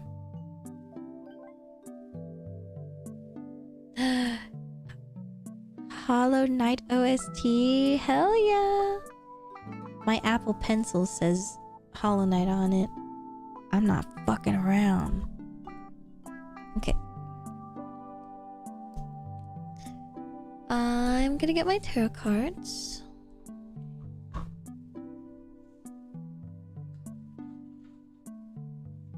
Kind of insane that one of the best tips for driving isn't something you get from school. It's just assuming everyone else cannot drive. Yeah, honestly, that has been a very helpful tip because, and I think that's my main concern when it comes to learning how to drive is I can prepare myself as much as I want, but nothing will come close to just actually being out there on the road, interacting with dumb as fuck people. Absolute idiots. Like, you will not ever be prepared. It's just gonna happen. You're in LA? I'm not, but I also... Kyo told me, he said, when you start driving, you're never allowed to drive in LA. I'm gonna take the wheel. And I said, oh, amen. Thank you. Thank you to that. Thank you for knowing my limits.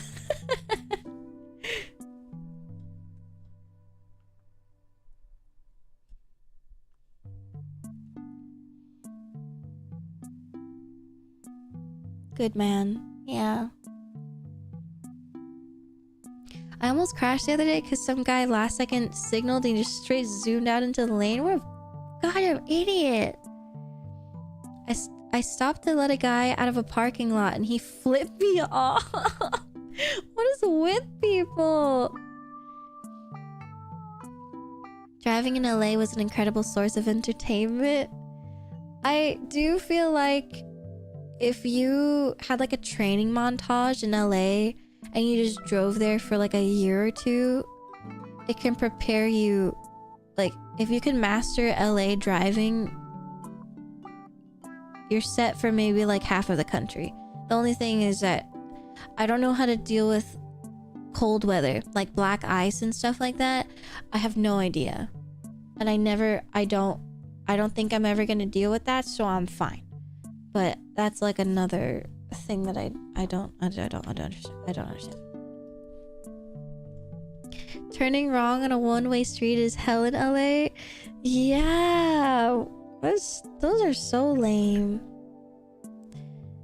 Go slow and pump your brakes. Go slow, pump your brakes, and snow tires, and don't drive. I won't. You should have said the don't drive part first. Not gonna lie, LA isn't that bad. I think, Nas, you're just another type of breed, I think, because I do not understand what you're saying to me right now. I'm starting to black out. I think we are two different types of dogs. Yeah, I think LA teaches you to, like, be more assertive. And, like, when you need to go into that lane and no one is letting you, you try and make it look like you're about to absolutely crash into them. Be like, oh, I'm gonna get your ass. And then they'll get out of the way. And then you can go in. Yeah, I hate that LA teaches you that you can, like, you should be an asshole, actually. Asshole is not the same as aggressive, but, like, you don't have to flip them off after. But what I have learned that I love more than flipping off people is the thumbs down. Have you ever thumbs down someone? It hurts way more than a flip off. Flip off is like, oh, you're just pissed and you can't keep your cool. Thumbs down, you're like, damn. That hurt.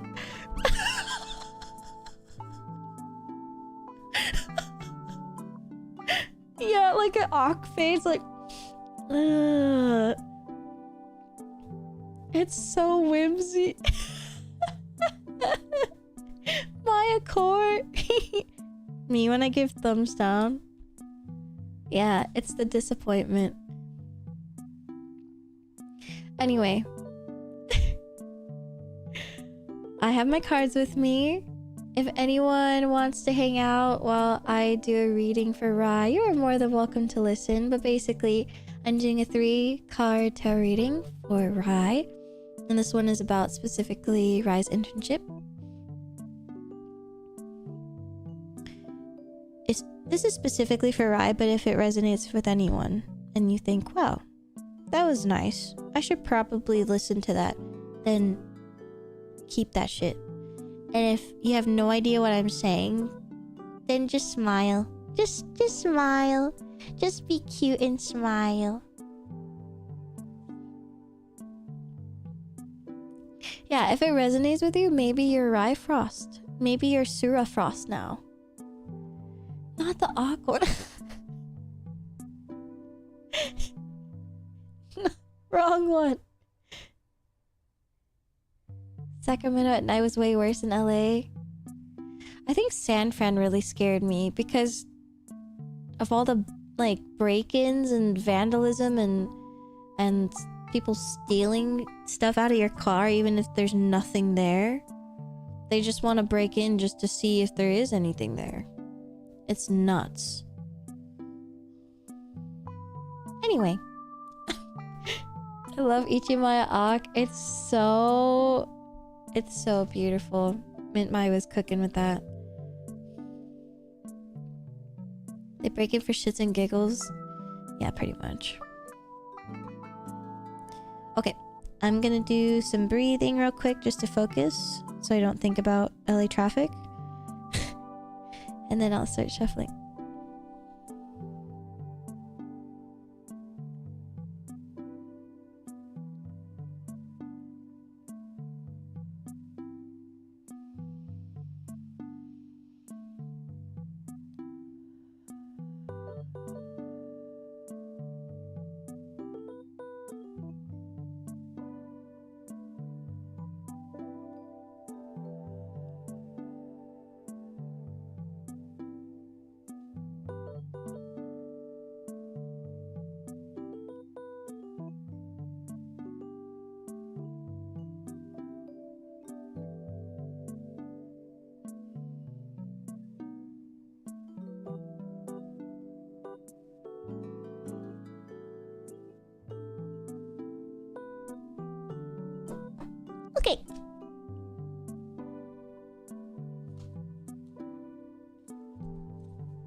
Here I go.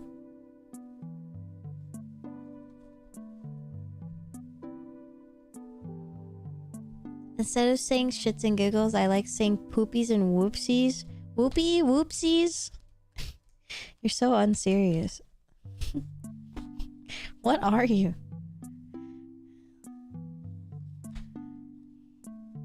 Welcome back. Oh, thank you. So yeah, sorry. Astral projected real quick. I'm back. I'm like fucking Dr. Stone. And by the eye of Agamotto. You know, I looked up what Agamotto looks like. Not what I expected. I don't even remember what they look like. I don't even know if it was a thing. I actually forgot. I guess I was so shocked that I just said, okay. Did I say Dr. Stone? Oh my god, did I say Dr. Stone? Oh my god, stop. Sorry, I've been really thinking about Senku. He's so hot.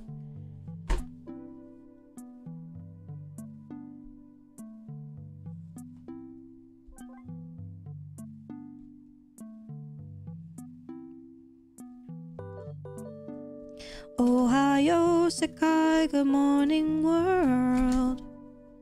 And then Q has been drawing Senku Yaoi with some guy that I don't know about yet because I think he's in the later season and I'm not there yet. And I'm like, damn, I need to catch up so I can get some of that Yaoi understanding.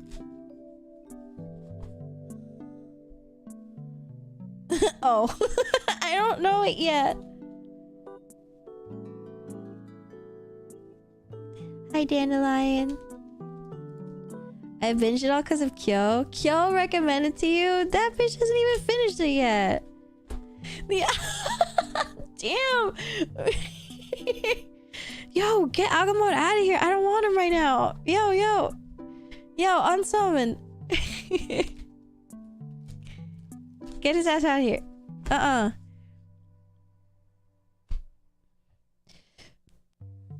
Okay.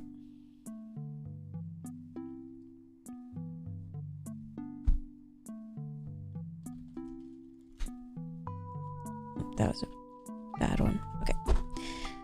Shuffling. I didn't pull anything yet, right? Don't worry. Okay. Let's go.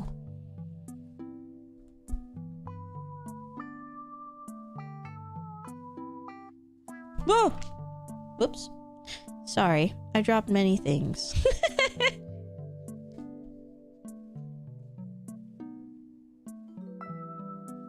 I don't think it was a 50 card spread.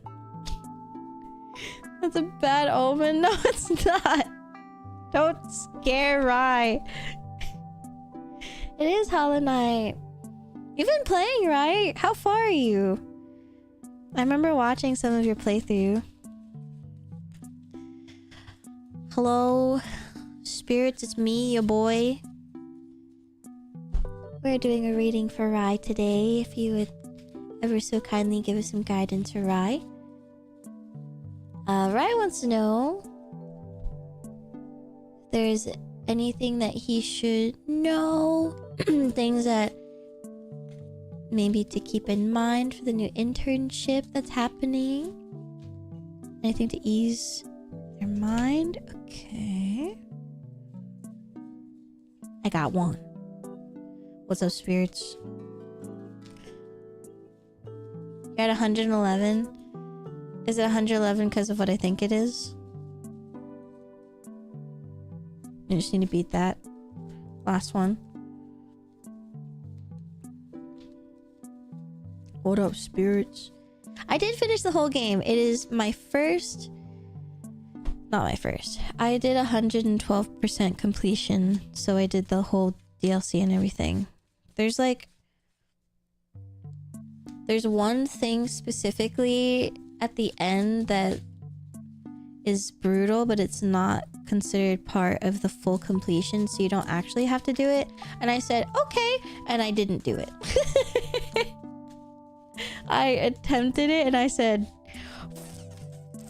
beep, beep, beep, beep, beep, beep, censor, censor, censor, and I left.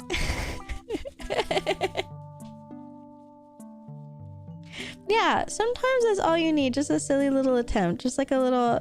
I'm just gonna dip my toes in here, my little bug toes. See what it's like, and it sucked. Slash positive. I love Hollow Knight.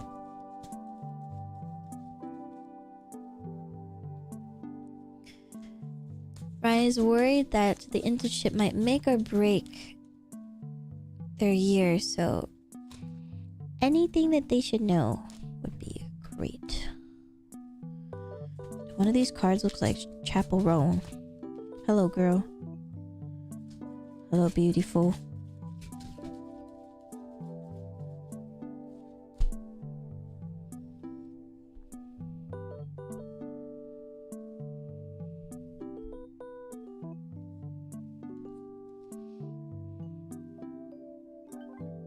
Okay, I'm gonna take a picture.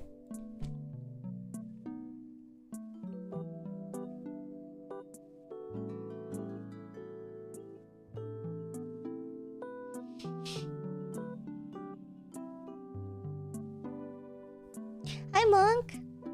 Queen Chapel. Zoe has been fucking my shit up. Yeah, dude.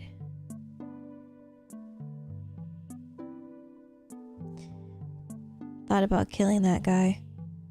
Just leaving him.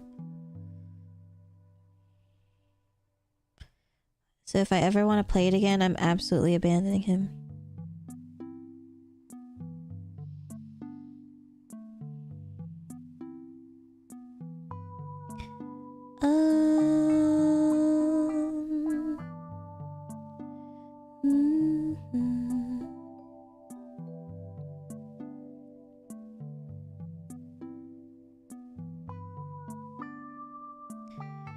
Okay, I sent you the photo. I'm gonna go grab it real quick and put it on screen, and then I'm gonna read what the hell I'm looking at, and then I'll let you know what I found. God, Clover wants to play this scary game with the J.O. Crystal Boys. And he sent this godforsaken... It's a scary game, right? So the thumbnail is gonna be scary, but every time I go into my DMs, I see it, and it pisses me off. Scares the fuck out of me.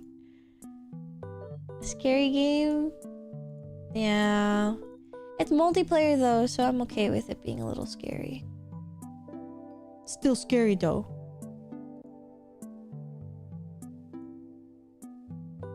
Okay. We're gonna go into the gaming area just so it's a little easier for you guys to see. I need to turn on dark mode or else you guys are gonna get blinded. Okay. I think this works. Did I just press this button? Oh. Neat.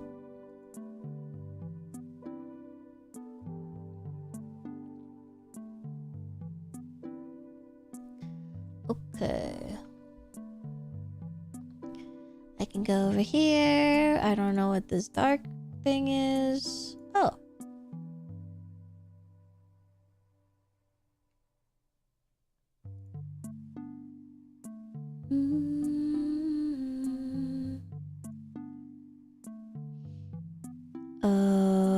Image. I had to make sure it wasn't that Peppa Pig picture. Sorry, is this really dark? Like, I knew that it was dark mode, but it's also dark in my room. I think it's fine. You can see that, right? My bad. Maybe if I put it above...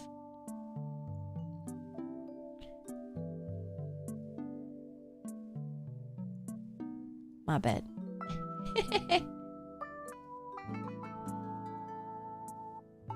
Looks better. Okay. Alright, let me look into it. Time for research. You see the Chapel Roan one I'm talking about?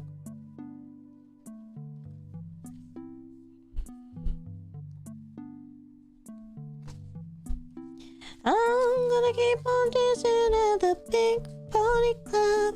Did you guys see the clip of Chapel Roan singing Pink Pony Club with Elton John? That's iconic.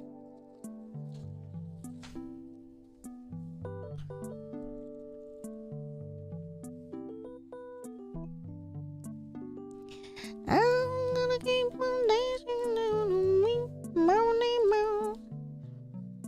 I love Pink Pony Club. It's so whimsy, so silly, so beautiful. Hi Jeremy, your cards are so pretty. Thank you. I like them because they're fairy tale themed, which I think is very Maya core. None of them are Thumbelina though, but that's fine. That's okay. Win some, you lose some.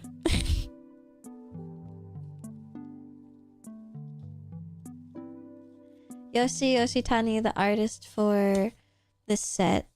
Yoshi has, I think, prints too of some of the illustration. I'm assuming the major arcana, but maybe, you know, some of Yoshi's favorites. And they're very pretty, and I like them a lot. I know, very cute, very amazing fairy tale stuff. I like it a lot. Hi Kaiser! Oh my god, I was just talking about you today. That is so crazy.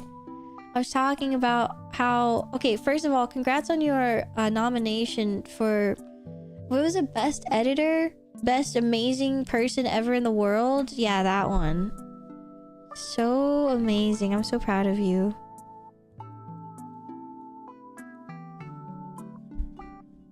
Thank you, gamer. Anytime. But yeah, I was just saying that it's really hard to find editors that kind of resonate really well with like my style of humor, or just like, you know, the streamer style of humor in general. And I love that it wasn't that hard for us, at least from my side. Oh my god, I just noticed all of these are coins. It's interesting. I mean, it is about finances, so I'm glad that you're rich. Whoa, whoa, whoa! I didn't say that. Rich in beauty, of course.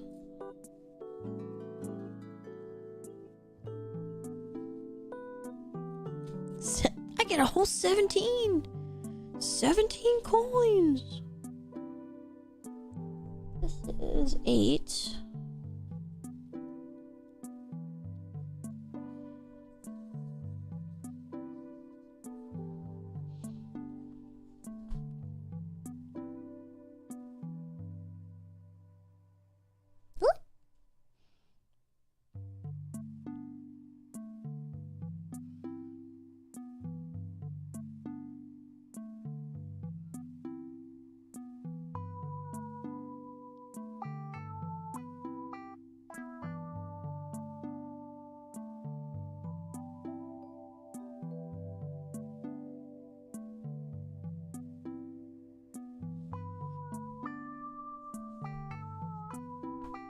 Hi, Kaze. I'm just reading some tarot stuff real quick for Rai.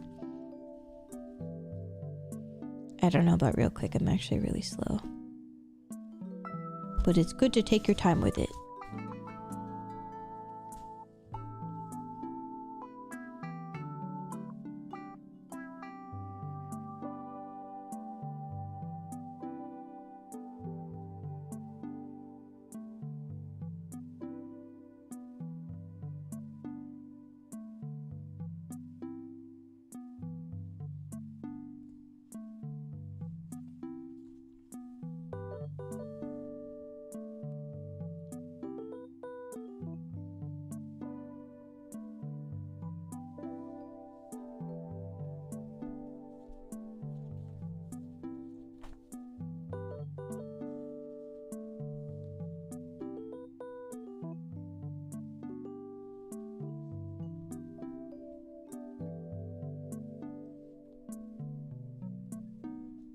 Oops. What if they're evil coins? I hope they're hot. If evil, why hot?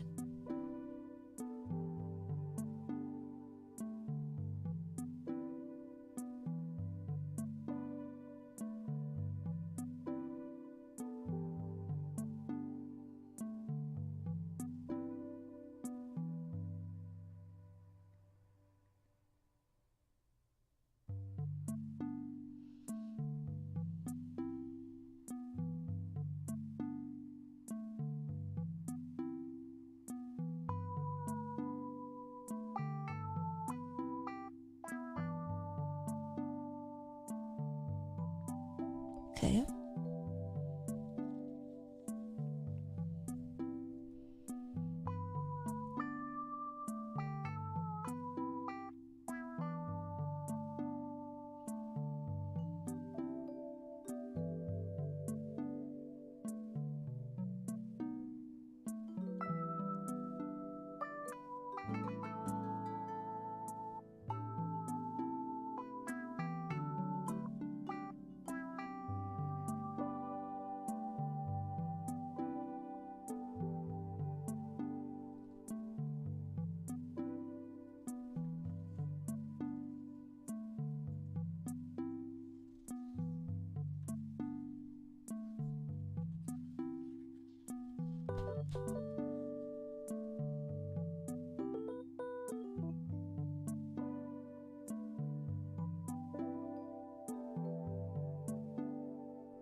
Thank you for the follow, Linz.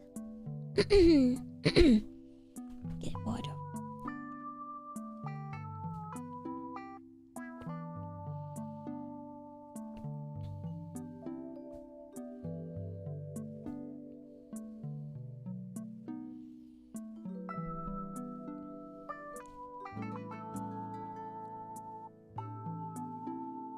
Okay. Okay, I think... Okay. This one is pretty simple. Simple as in, it was really nice to only look at one section of the chapters because they were all in coins. It's very nice. Okay. So... First of all, if you look at the strength card on the very right, that's the... Sorry, very left. This is the card that you see at the bottom of the deck, and to me, that is usually symbolic of like the overall theme and like what Spirit is trying to get at with the entire reading for you. And so the strength card is this beautiful feminine energy of just strength and resilience, but also grasping kind of like this infinity symbol of like you can always manifest whatever outcome that you choose.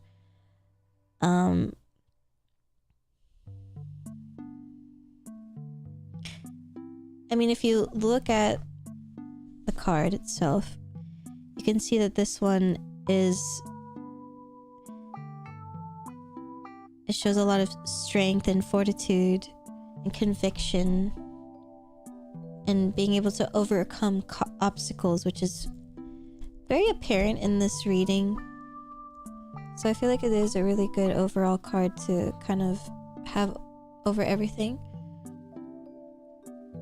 Mai seems like a very chill fellow girly. I am. At least I think so. I am. Hi, Chernobyl. Nice to see you. Hope you're doing well. I feel like it's been a while since I said your name. Nice to see you. We're just doing a reading real quick. Oh, I moved my face. Okay.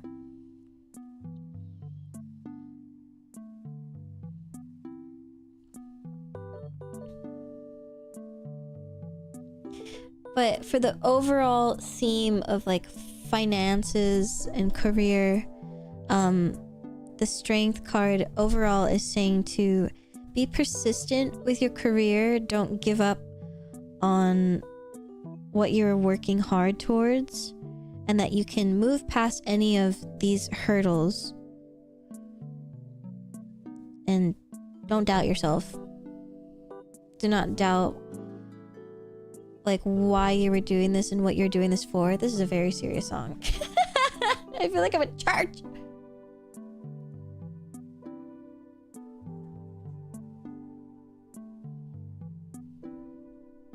Anyway,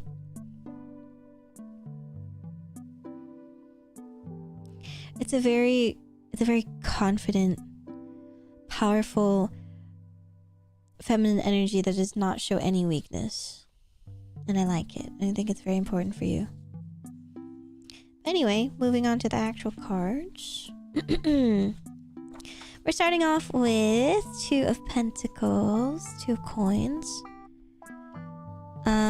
The keywords for Two of Pentacles is about balance and stability and priorities. So I feel like in terms of specifically with your internship, I wonder if you're feeling like, I mean, it seems like you're saying make or break. And so maybe these are the two different babies that you're balancing, like in the card. It could also just be like, you know, balancing something like the career that you're searching for, or maybe the other option, which is to maybe try another path because maybe you feel like it's not going to work out.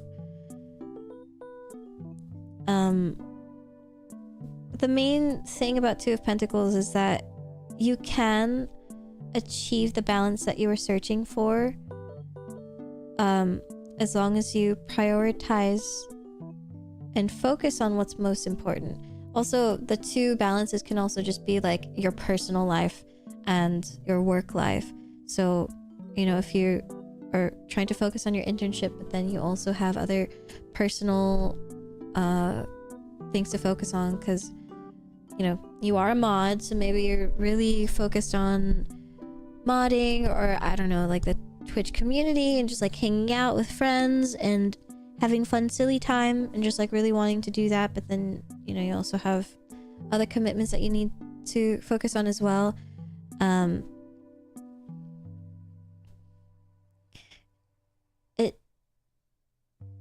To me, it seems like you're in a very, very important step in this chapter that you're trying to go on. And in order to be able to move forward through this chapter, it's imperative that you figure out as soon as you can, I mean, as best as you can, to find that perfect balance. And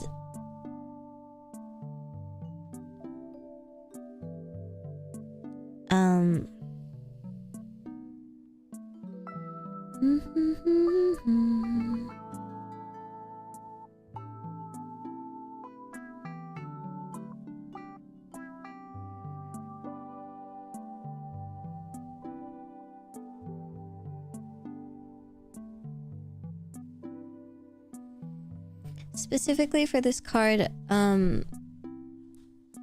Spirit wants you to kind of like go with the flow of your emotions and your intuition rather than having them wash over you and knock you off course, knock you off balance.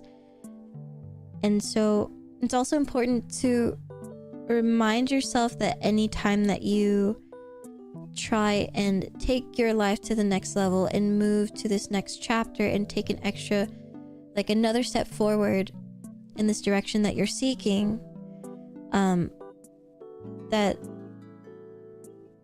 your comfort and the routine and just, yeah, the comfortness of yourself will be disrupted, but that is normal. It doesn't mean, like, the obstacles that you face, so for example, like you feeling like the environment, the thing that you were talking about that you can't control, that, you know, it's stressing you out, but you know, it can't always be super smooth when you go into new things. If anything, the challenges are what is testing you to see if you are ready to take it to the next level, to achieve this end goal that you have.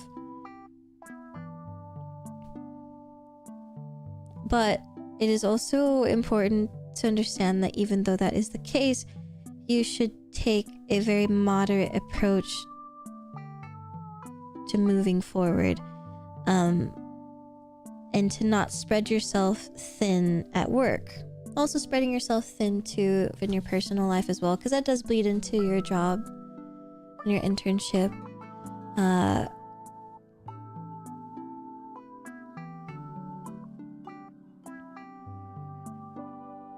Also, it's important to remember to reach out for help as well if you ever feel overwhelmed. So, you know, if you feel like maybe in your personal life and the other things that you do on the side, but if they're getting too overwhelming, you know, you can always ask for help and to ease the stress off of that, or maybe take a step back from the things that you're doing, just so you can kind of get yourself used to this internship that you have. And then when you feel a lot more balanced and a lot more in control of these two different coins, then it won't be as scary when you like start to move forward with it, and maybe you can take on those responsibilities again. But again, don't take too much that you can't handle.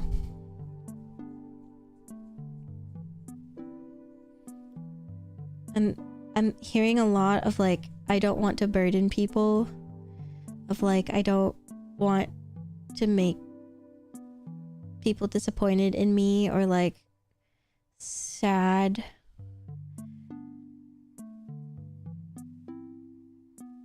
But I don't think anyone would ever think that of you. And I think people just want what's best, like what you think is best for you. And that you always have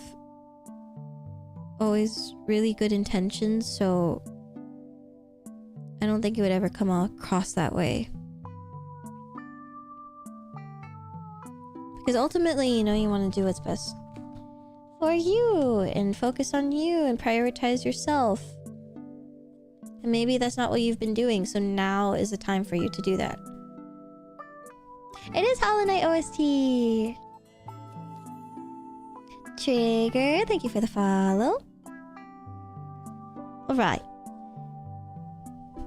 Up next, we got Eight of Pentacles, which is the Chapel Road looking like one. We love her.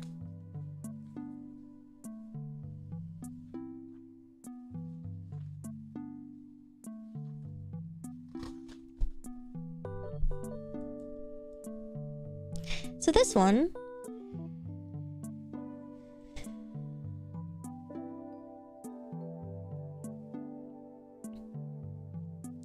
kind of confirms basically both of the previous cards that I talked about, of like to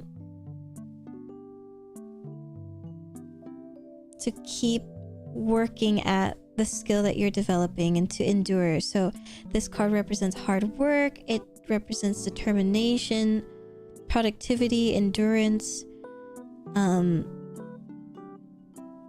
In terms of numerology, 8 is about transition and movement, which is interesting because you are transitioning into your internship. They say that the only way to become skilled at something is to continue to engage with this thing and to practice and develop this skill. Which is why she's working so hard on these little thingies. I don't know what they are.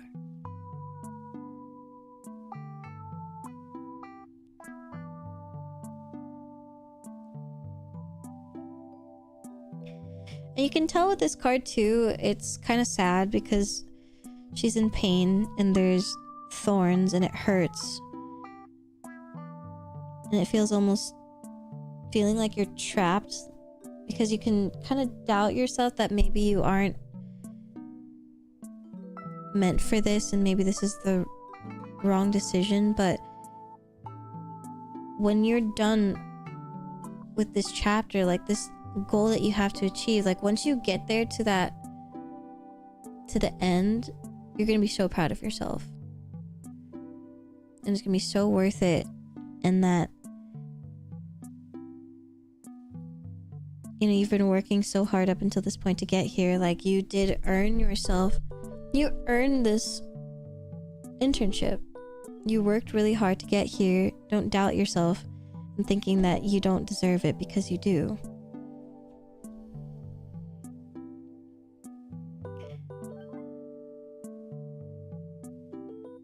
And so now it just comes down really to the hard work.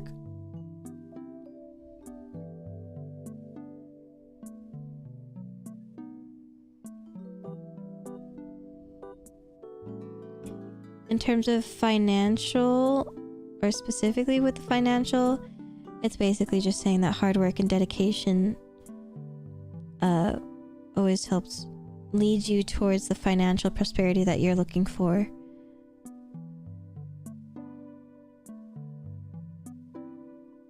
And learning and mastering a new skill will increase your income by allowing you to change careers or opening up a stream of passive income. So I guess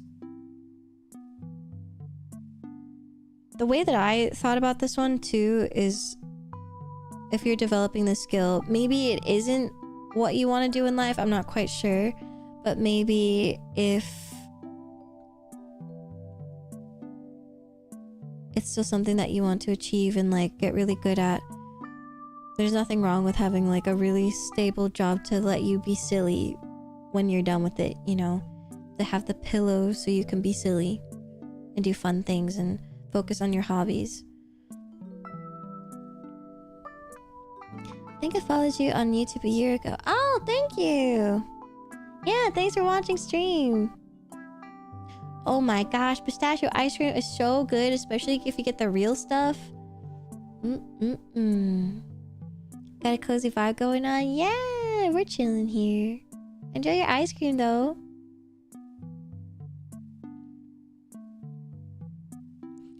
But regardless, putting the hard work into this is not wasted effort. Like, you're not gonna regret doing it, and that you should trust that you are on the right path, because you are.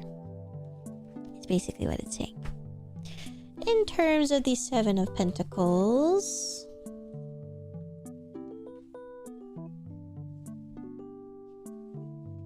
pistachio almond.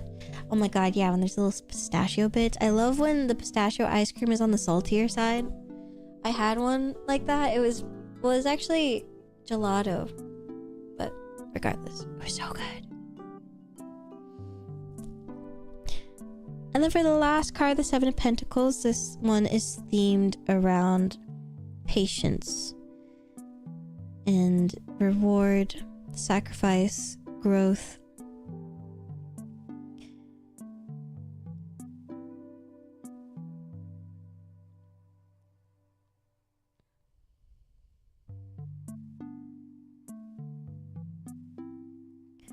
And so this card really wants you to focus on being patient with yourself, and that as much as you want to take really big strides and go absolutely ham, because yes, I did say work really hard, but that does not mean to be impatient with it and just like, I can't wait to get out of here kind of a thing. Like, when you're taking steps, you're still moving forward, but you should still take small steps.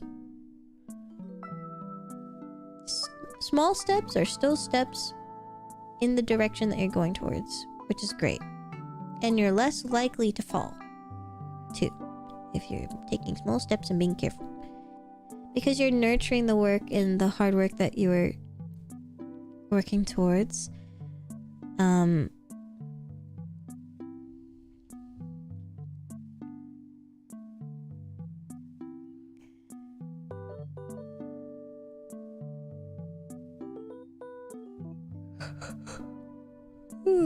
Sorry, so hard to read. It's so dark. But I need it to be dark.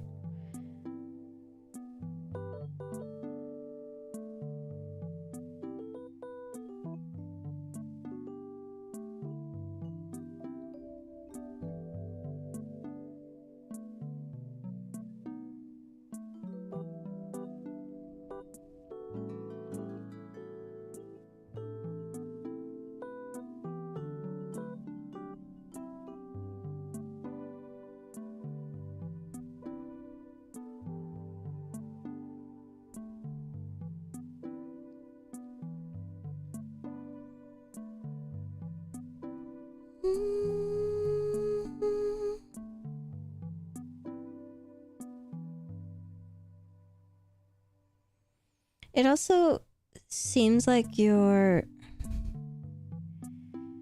specific internship is really vital in reaching the overall end goal that you have. It is Animal Crossing.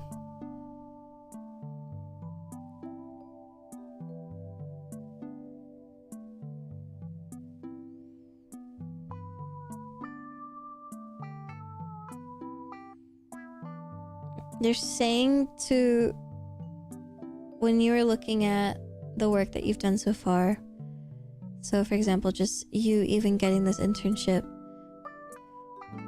when you take a step back and you look at what you've done so far, it's important to do so more with gratitude and not with frustration, and to be gentle with yourself, be kind to yourself.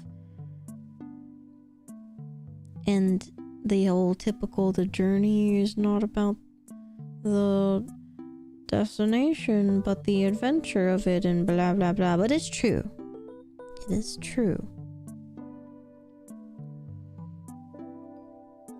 And that basically saying to trust yourself, because the end goal, the fruits of your labor, the end result will come, and you'll know. And then you can celebrate. But basically, don't be frustrated about where you're at, and don't let it get you down. And I guess if you feel like things are looking grim, see it through a colored lens, right? Because you still got here. You still got to this position. You can make the most of it. If anyone can handle this situation, as grim as it may seem, it is you. And you are the one who can make the most out of this. And you will use this to benefit you and your end goal and the thing that you want, whether it's financial stability or just honing your craft, mastering your craft. It may seem like a bump in the road to you, but that is how you are going to further your career. And it's important to persevere and stay patient, but also be very gentle with yourself and be patient with yourself. But you got it. What I'm hearing is that you got it. Oh, thank you. It's my prescription. Oh. Thank you.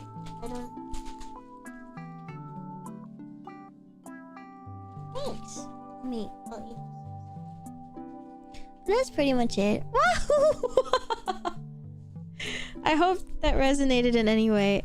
It seemed like a very like heavily financial, very financial specific tarot reading, but that is exactly what you asked. So it's kind of crazy that all of them are coins. I guess spirit just really wants you to know that you're okay. Like you're really worried about it, but hi. I hope you had fun.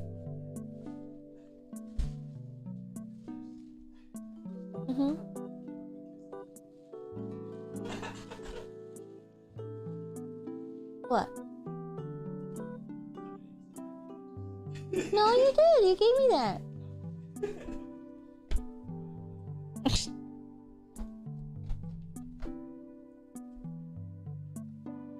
It's been really insightful. I'm glad.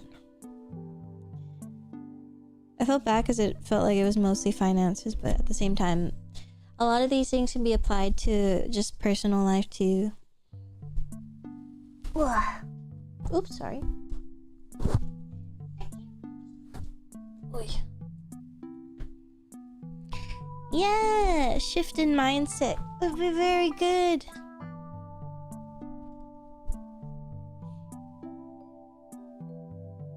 Yeah, I hope it helps.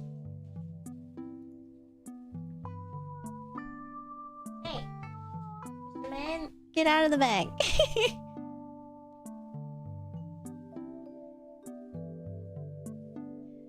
Okay, I'm gonna... I'm gonna take a break. So I'll go back here, actually.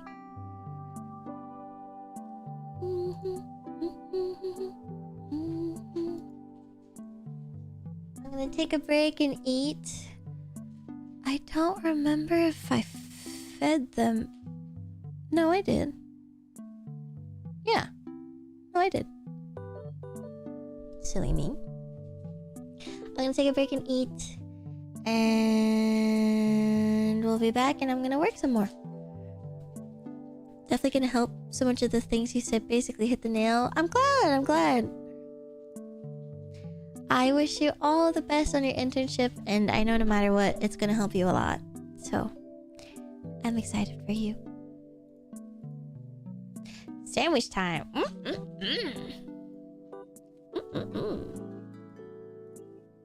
Okay. I will be back in 20 minutes. Make sure to get up and stretch. If you need some water also, make sure to go grab that. I'm gonna play some ads too. Okay, see you soon.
Sorry, I got soap in the mail and I wanted to I wanted to refill my soap. It smells good. It doesn't smell too overwhelming. I'm glad.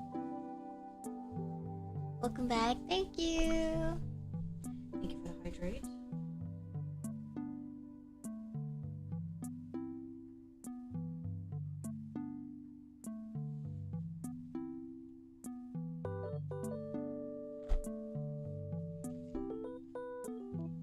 Take off my pants. It's time to chill for real. I don't even know why I still have pants on. Oh, thank you for the raid.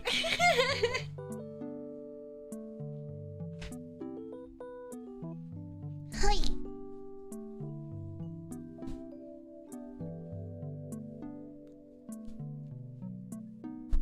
Hi, Leo. Oh, how was Mabble Wabble? Did you get dubs? Hey, who's your main? I have so many questions. Also, I don't know if Peng is here, but I got the Met RX that Peng recommended. That he vouched for with his life. So, if it sucks... Peng! Peng!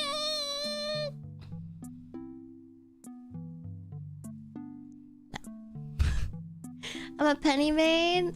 Yo, nice. Oh, you got a diamond. Damn. Okay. Please carry. So I'm gonna try it right now. So it's the Super Cookie Crunch Big 100. It's a meal replacement bar. I want to try it because I want to know if yummy. From Plat 3 to Diamond 3. Yo, let's go. First of all, the shit is so big. This is a huge bar. This is bigger than a King Snickers bar or something. Ah.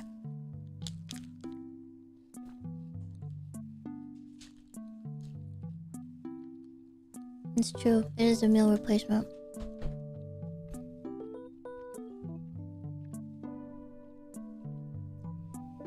Why are the kittens gathering? This is not for you. Go away. Get off the keyboard.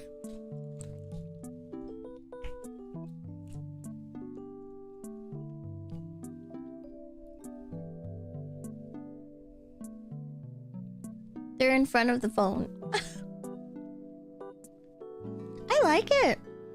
It's got little, like, you know the Oreo cream? It has something like that, but almost in the texture of fondant on the top.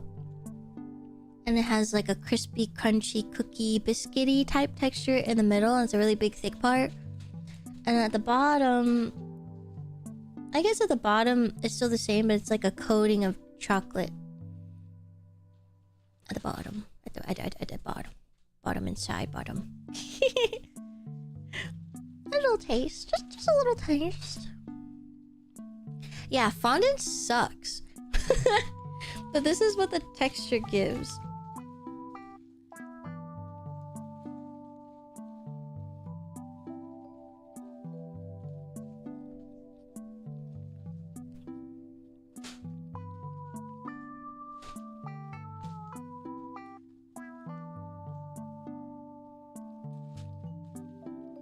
So in terms of a meal replacement, it's pretty good.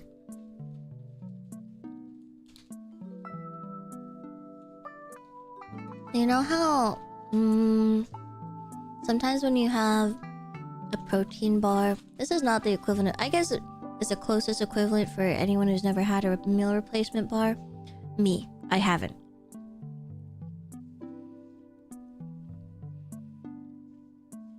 Sometimes protein bars are very one flavor and boring and one texture, so it gets very tiresome.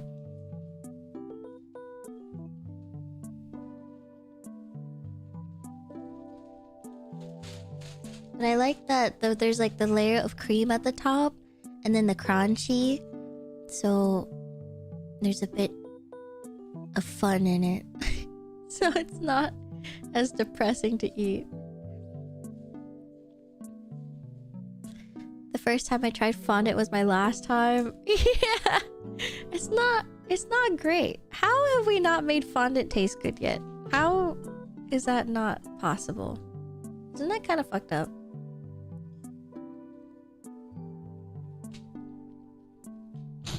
One texture, cardboard. It's true. I like it. We'll see how I feel.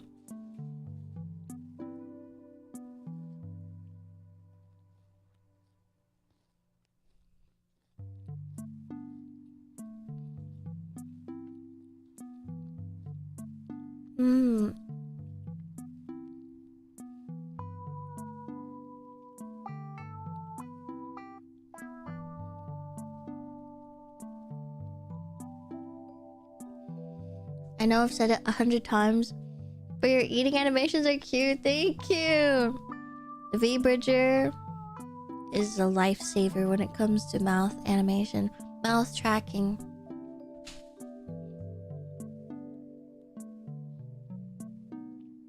If not, I would just look like this. Which I guess is cute. Her mouth. Me when my mouth? Me when my mouth go.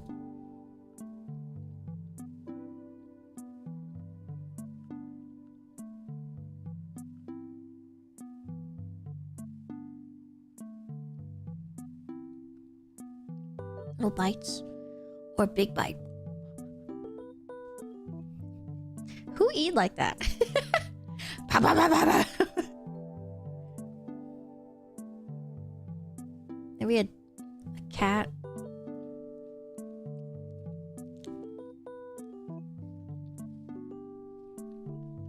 It is cute aggression, isn't it? It activates something in me.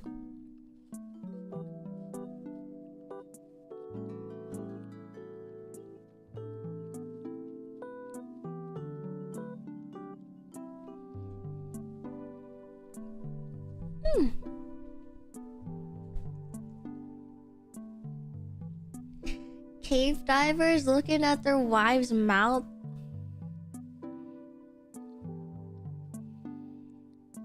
I'm just imagining that meme photo of the guy trapped in the unfortunate cave situation. Is this political? But you know the one I'm talking about? And it's like the flat body and it's stuck in a really precarious situation, and so people meme it and they put it in a bunch of different situations. Do you guys not get those memes? I think depending on the joke it can be funny, but to be honest I kind of forgot the origin because it's been so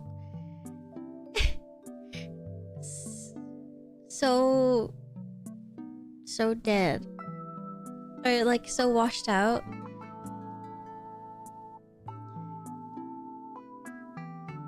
Because I thought that it was something from politics, right? It wasn't just like these random cave divers. It was like something.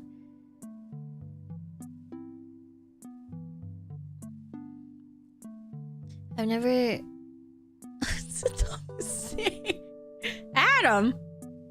Oh my god! I did not realize that Adam is in a Saddam's name. Adam.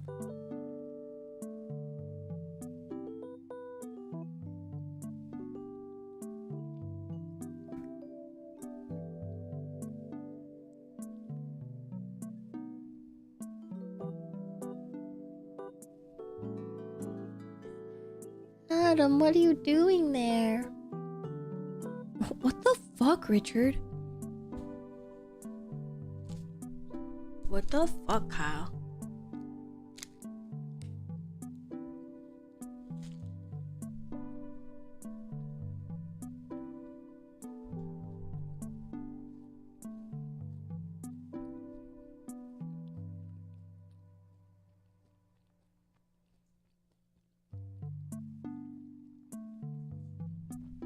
Tunis. Enjoy your fishing. Yeah, I like this. I'm curious if I would like the apple one that that Peng recommended, because the apple one is cheaper. But if you've ever had like caramel apple pie artificially flavored stuff, they're always ass. You're a bit sick. Oh no, with like a cold or Corvid, or are you okay? Appy sauce. Yo, don't even get me fucking started on appy sauce. I fucked that shit up. It's so good, it's so yummy. I turned 6 months old and I go feral for appy sauce. Can 6 months old have applesauce? I don't know.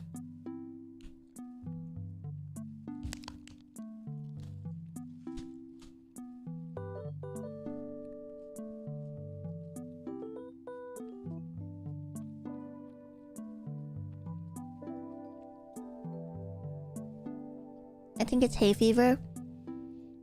Okay, I'm gonna look up what hay fever is. Oh, I unplugged my keyboard.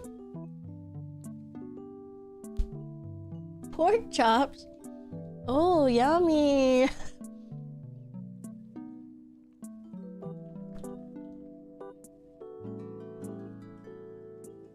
Copy this. It's too late. I plugged it in already. Oh, hay fever is allergies stuff. Seasonal allergies, that's right. I'm not a baby haver, sorry. I still had hay fever in my brain. I read haver as haver. I'm gonna lose my mind. Damn it. I believe applesauce and other pureed foods are okay for 6 months. Okay. Okay. It's the same consistency. I used to feed it to my brother. Okay. Probably has to be like the baby grade, right? Because the ones at the store have like a lot of additives and sugars and whatnot. I was a former baby once. How was it? Would you recommend? What's your consensus? Review, maybe? Dude, if I could be a baby again, I want to goo goo gaga, but specify on the woman that I... Wouldn't it be great to choose your mom?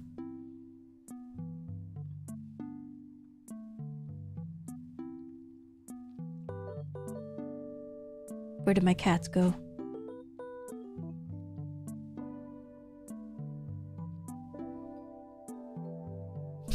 Oh, she don't go. Your mom or your mom? More like, okay, ideal situation. Boom, I'm baby. I say goo goo gaga. And then before I get to come out of womb, are you still baby? Yeah, you're still a baby. Anyway. Goo goo gaga. And then Kami-sama goes, alright, we have these options. And I say, I want Hilary Duff, please.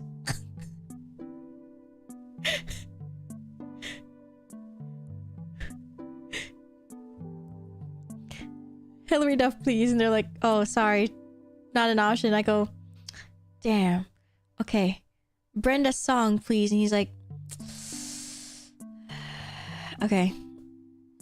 Wouldn't you take it? I'd take it. Personally. Oh, you want to suck titties ass? Yeah. Why do you think I picked cat Dennings? Okay.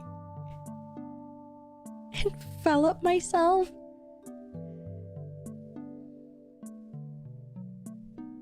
Yes, but also what? Okay. When they opened up the idea from Oshinoko that you could potentially know your future mother is crazy. Zongas. Okay, I'm gonna go look at cat dennings real quick so I can take a look at what we're dealing with here. Oh my god, you're so right.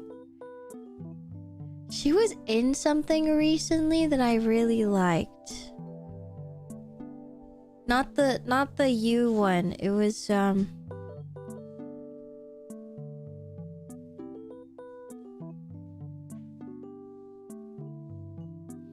she wasn't Thor, was she? Me. No! Crazy person. WandaVision? No, it was like some like White Lotus type stuff, but it wasn't. I don't think it actually was White Lotus.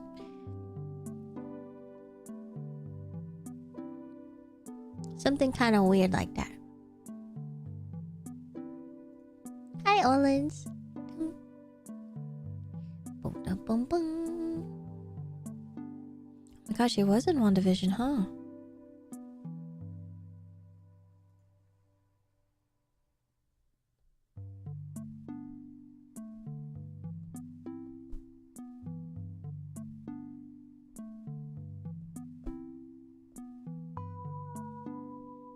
Brenda song's a pretty solid pick for me, though. I only know her from Two Broke Girls. She's kind of,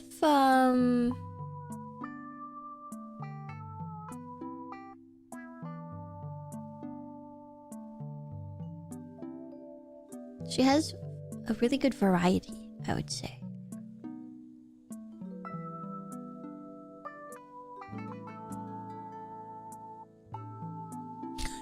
No way. I scrolled all the way down to what she's done, and then at the very end there's one that's only in Spanish, but I'm pretty sure it's the Two Broke Girls, and it's called Dos Chicas Sin Blanca. Is that is that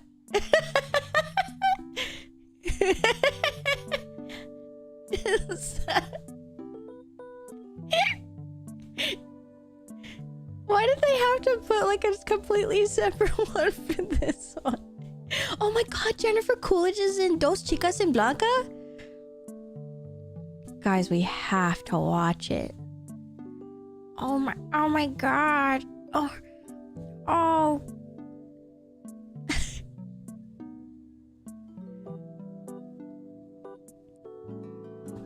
I love her. Watch along stream.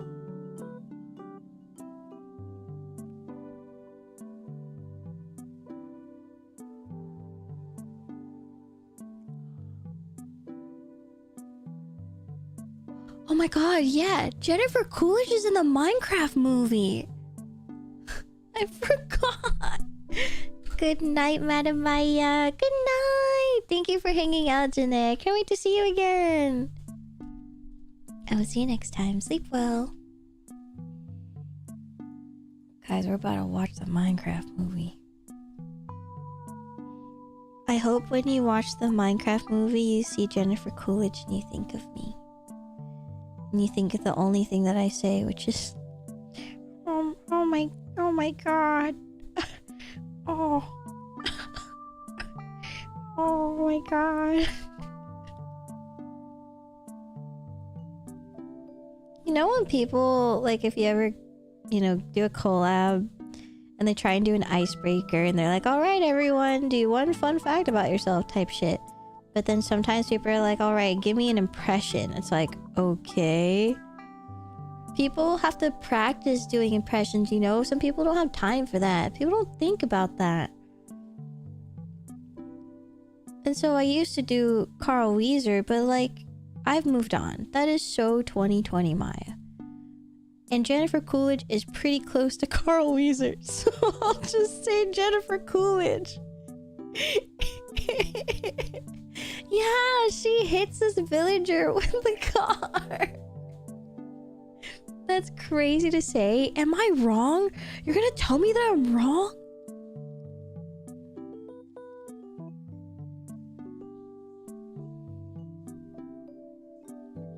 I could do a halfway decent Dollar Tree Macho Man Randy Savage impression. Okay.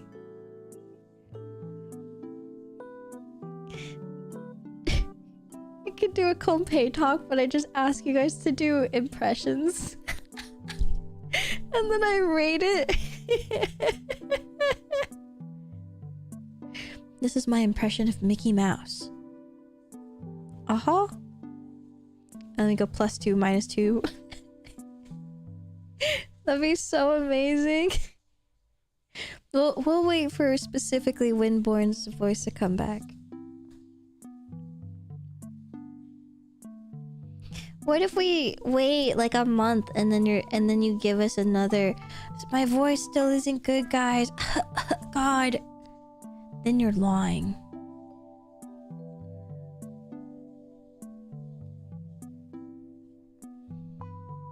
You have to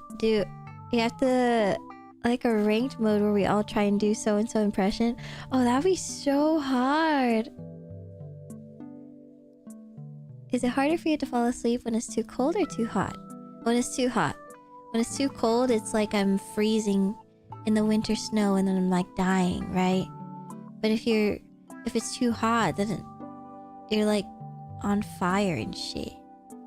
But also for me, I get really itchy when it's hot because I get sweaty. So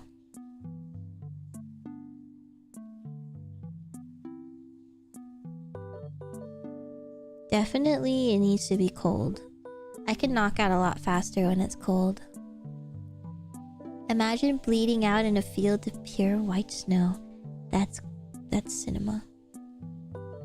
It's gorgeous.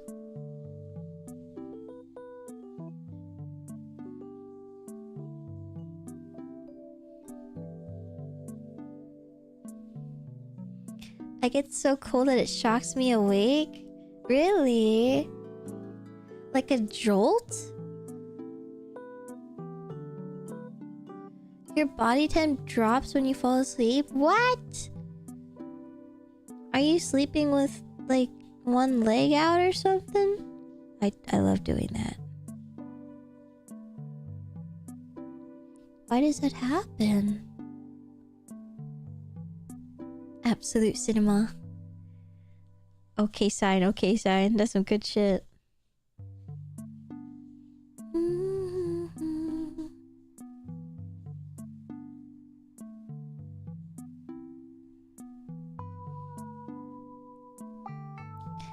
Do, do, do, do.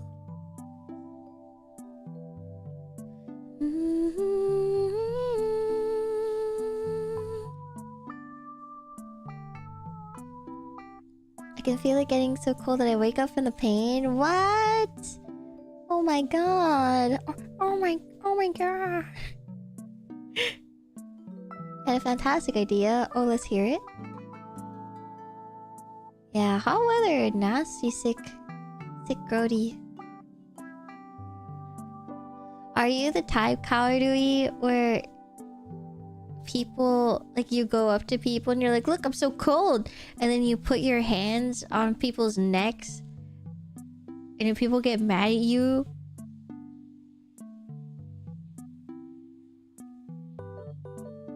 I think most people's body temps drop when they sleep, don't they?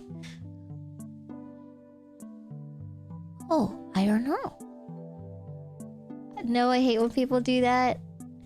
Thank you. Thank you for your service. Or cold feet.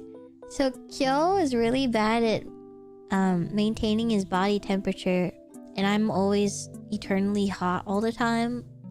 And so I'm like his heat pack, and he puts his all four appendage, he goes feet, hand, and he just zaps my warmth that I work so hard to maintain, and it just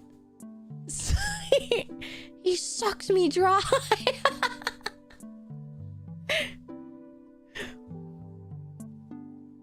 Maya's eternally hot. I am. Yeah, dude, it sucks.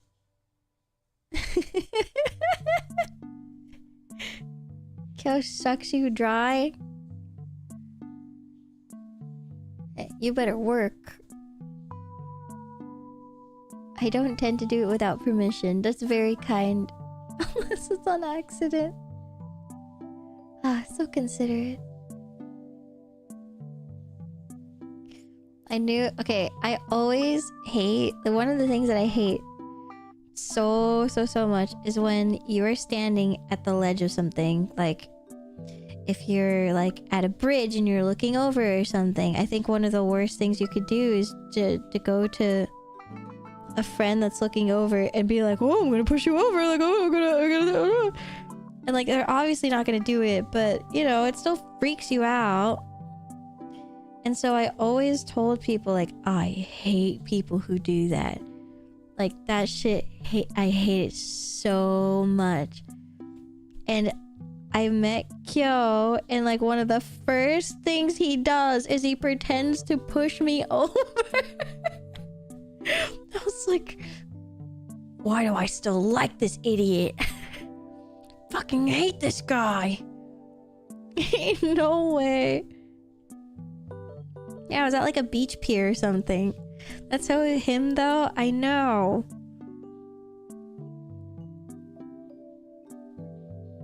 Dickhead. Early relationship stress testing.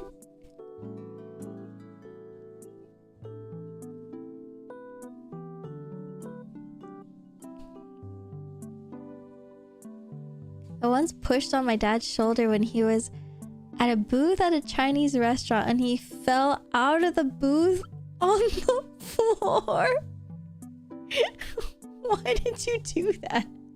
Like, you're trying to... It was like for funny hee hee ha ha, or... Oh no.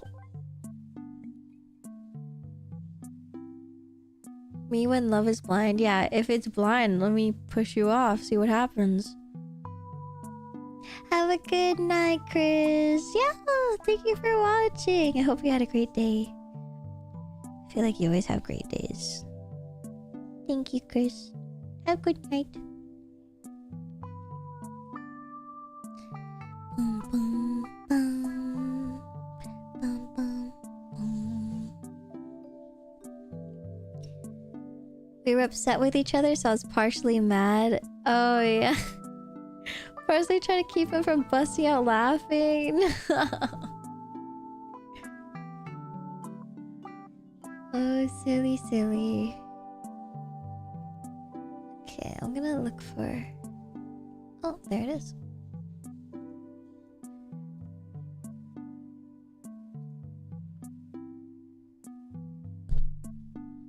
The stream works well for me. Yeah, I specifically hope that it would work for you and a bunch of others, because I know that I feel like when I stream is when you're kind of settling down for the day, and I'm like, I should do specific streams related for cooling down. So I'm glad that it helps you, because that was exactly what I was hoping.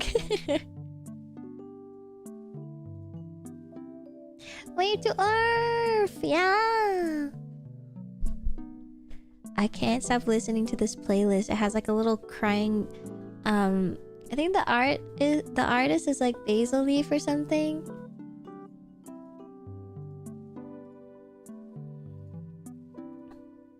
It's this one. Pray for you.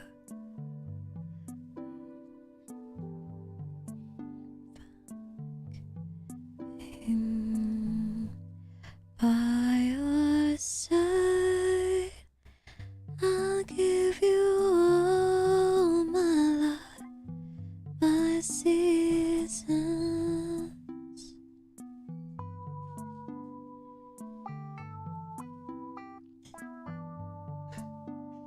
What? What happened? Okay, I'm gonna go look.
Tovu and Luna are both hanging out at on the where we put our clothes. They're just sitting there chilling.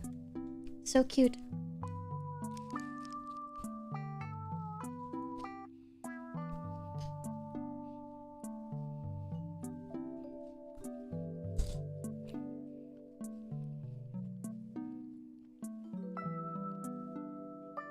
Hello, Bitter Lemon.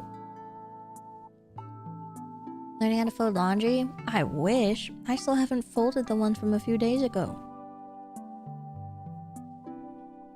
Where's the karaoke redeem at? We had to retire her because we started streaming on YouTube.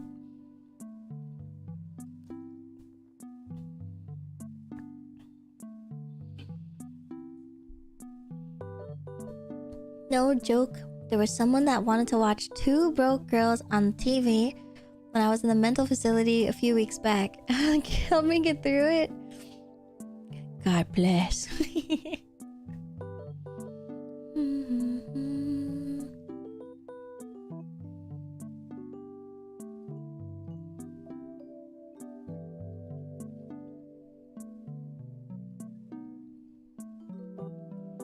The good idea was having a voiceover night, kind of like a ghost story dub. Well, that would be fun. Hey, wait! You said you wanted to start streaming. That should be your idea. You should take that.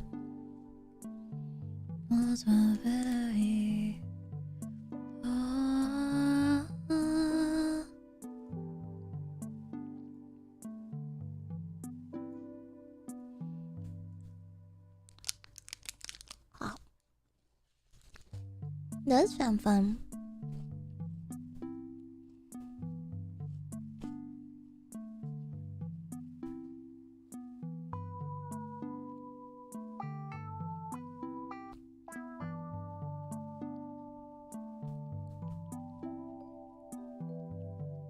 How in Tarnation would one do that?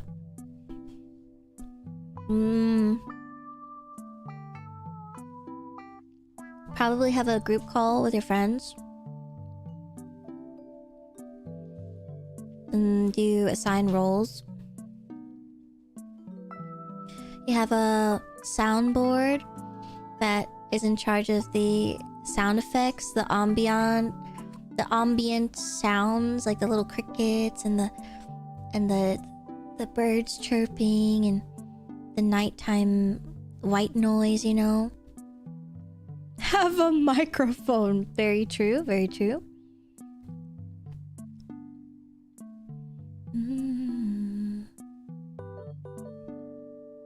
Yeah, and you just read it together. Read a fic or something. It doesn't even have to be scary. Make it spicy. It's time to read My Immortal, guys. Yeah, when you shoot in the shit.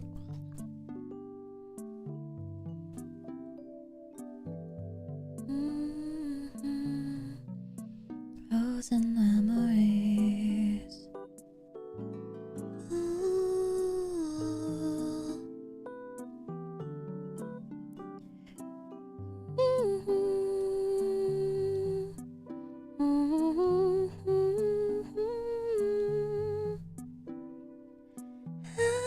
Anymore.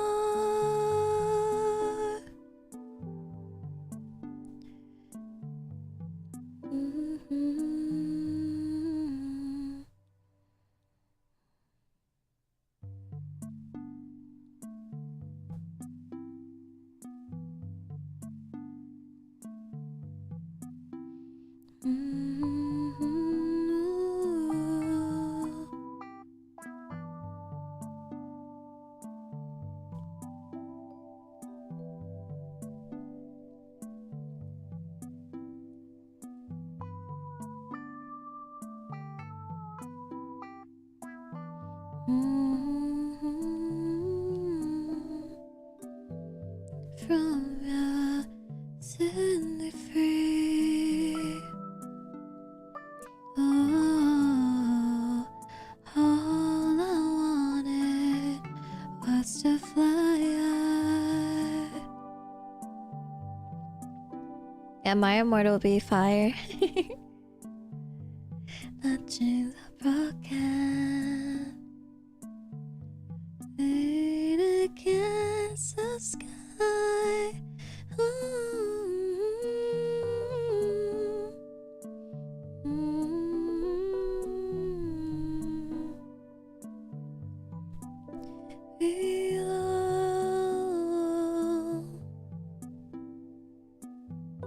Do you have a process when it comes to faces? Yeah. Do you want me to show you? I would show you on my iPad, but I haven't transferred my photos yet, so I might dox myself. So let me get my other one.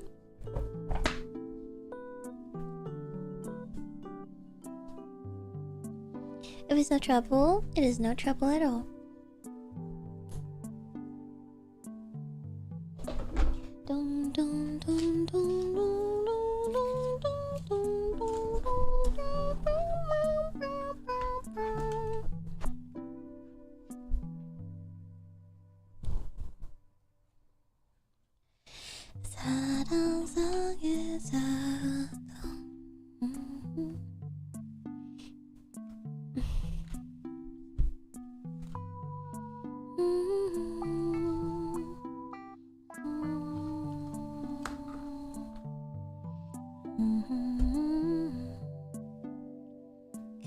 I do recommend this one book that I got. I actually got it from you guys on Throne.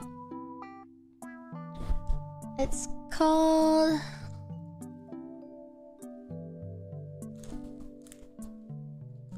How to make your own anime book.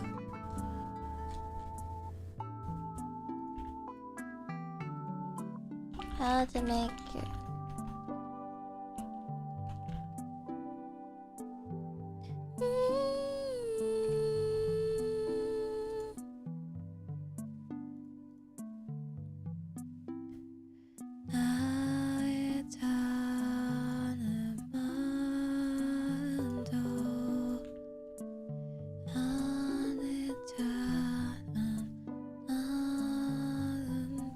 Oh, it's actually on sale right now.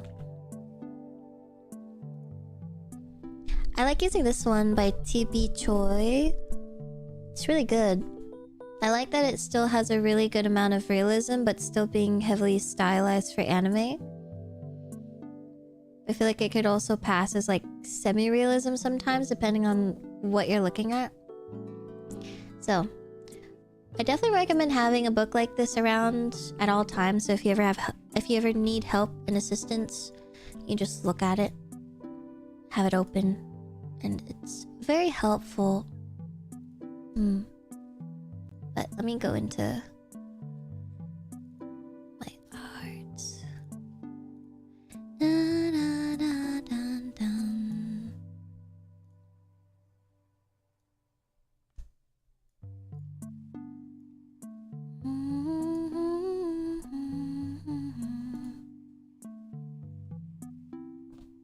Oops, I didn't mean to go tiny.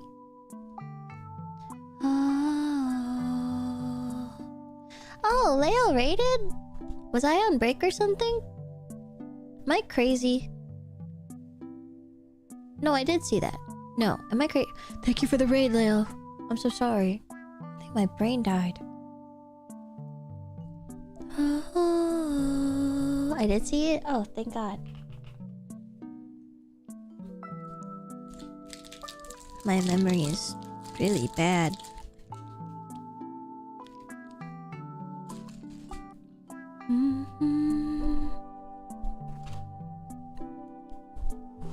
Good morning, Neki. Whoop.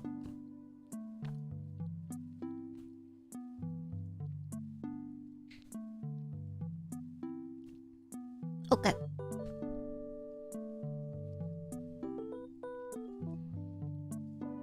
So you were saying in terms of my face. Okay.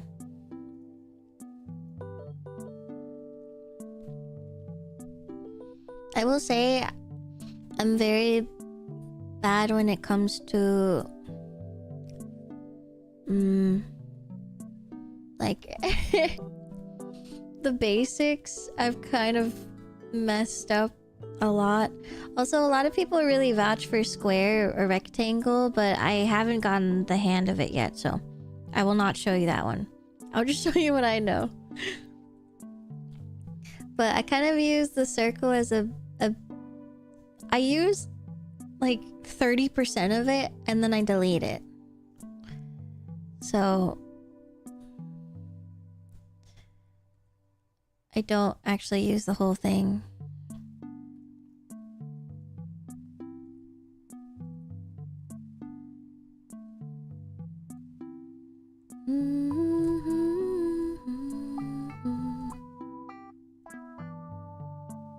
But I put a line straight down the middle.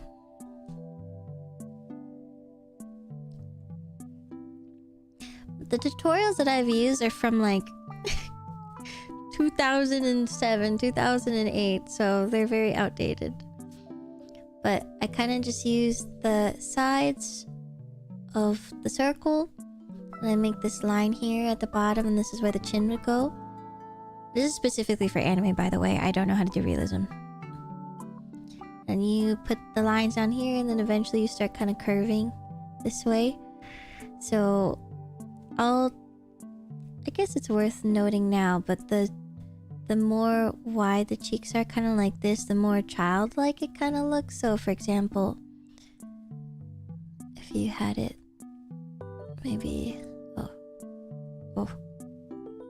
maybe over here, you started doing the cheeks here. Now it looks very childlike and almost chippy looking, you know? Very baby face. Also, this is not even. It doesn't have to be though, whatever.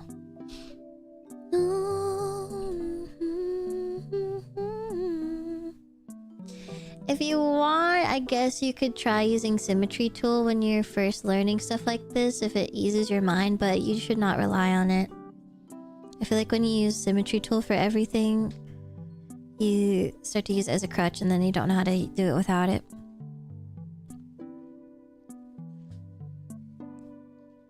So anyway, I don't know, I was focusing so hard on that one. I will do my face.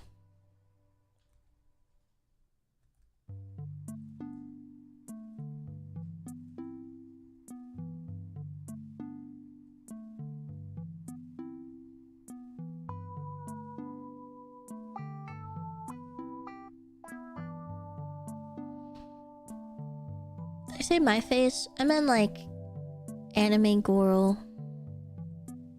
It helps to have a horizontal tool, so then you can flip it and be like, oh, this cheek is too far out, and you can kind of adjust it from there.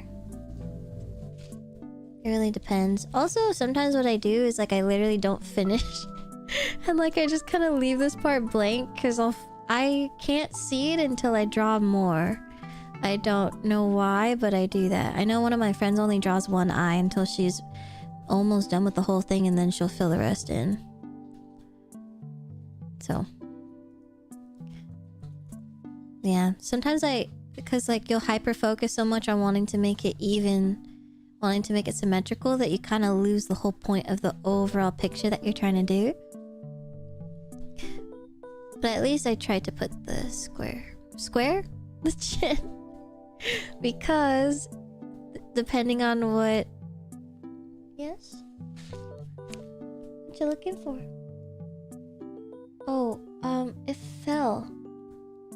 I think it's either under there or under the sink. Actually, I think it's under the bathroom sink. I think it fell.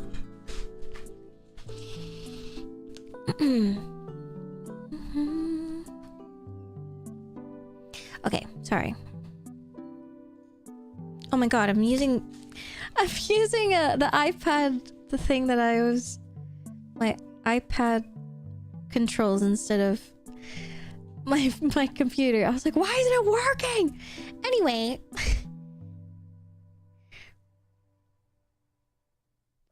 Actually, I'll do the face first because the guides are a little bit easier.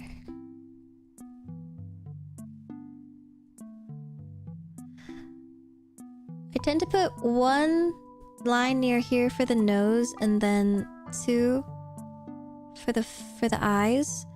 Again, this is based off of your style, so if you prefer having smaller eyes, then it would... This is where it would be. Does this look good?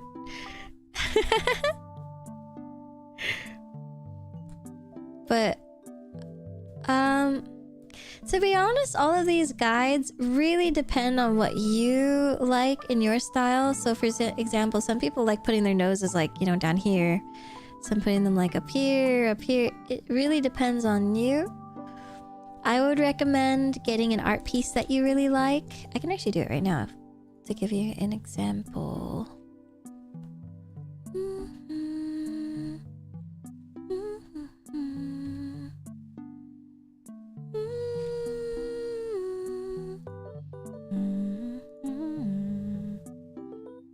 I can actually show you this one because it's facing forward.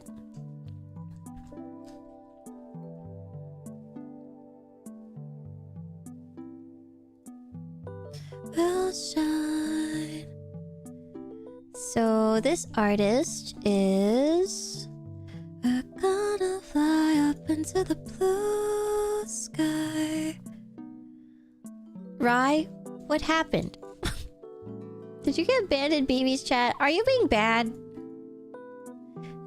Always. You'll always. It was a joke. How's my own mod of a shared ban? How do I take this off?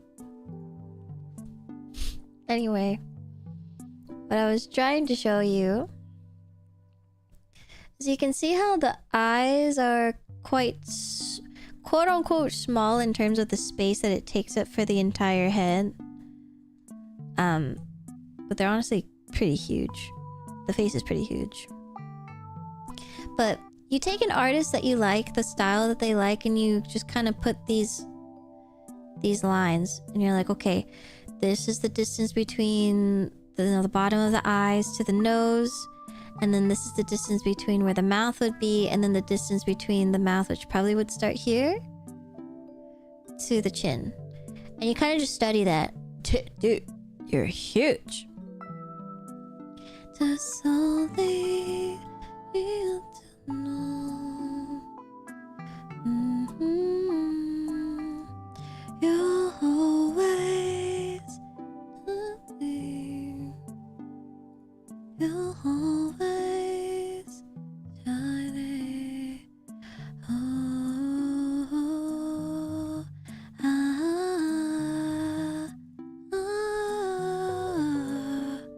I'm trying to get another artist style who has really big eyes to give you an example.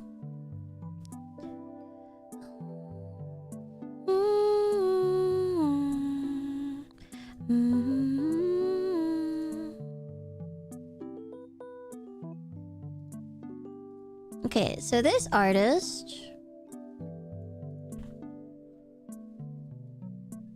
this is Soji. See, I love Soji's art. They actually just started taking VGen commissions. I've loved their art for a really long time. Yeah, super cute, right? If you look at the way that they draw, you can see that, like, this is the... Oh, can you actually see that? I'll make it darker. Sorry, I can barely see.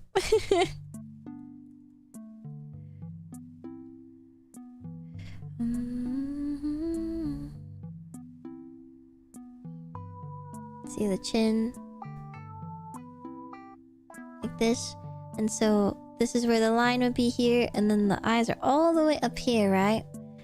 And then the nose is pretty short distance, and then the mouth would be around here.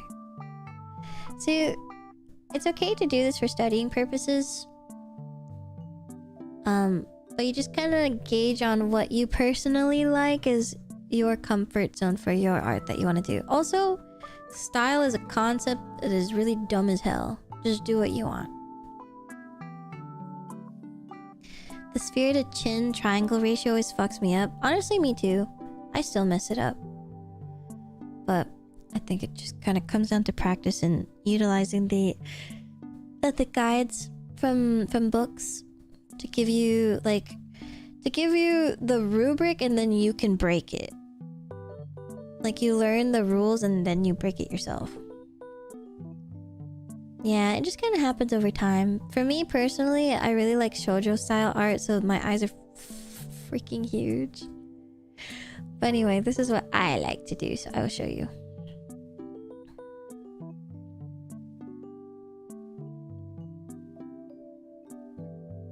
And then the mouth usually is here. I usually don't draw an entire line just for the mouth because I could figure it out.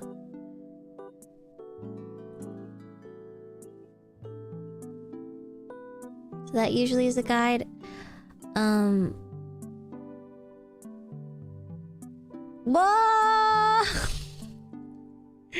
Sorry, I forgot how to use the buttons that I have.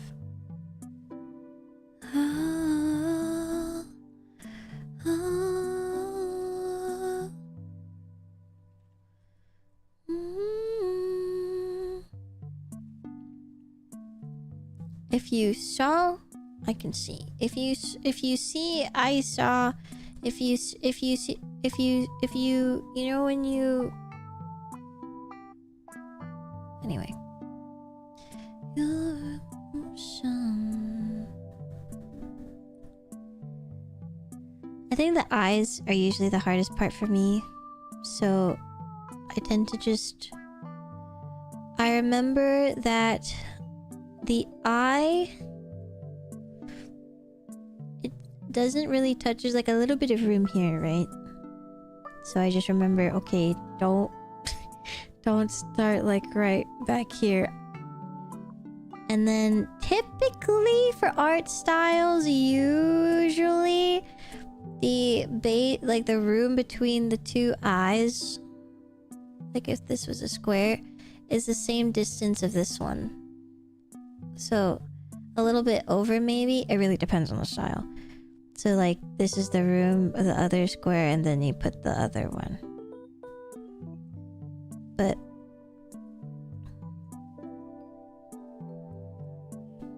of Agamotto. Okay, what?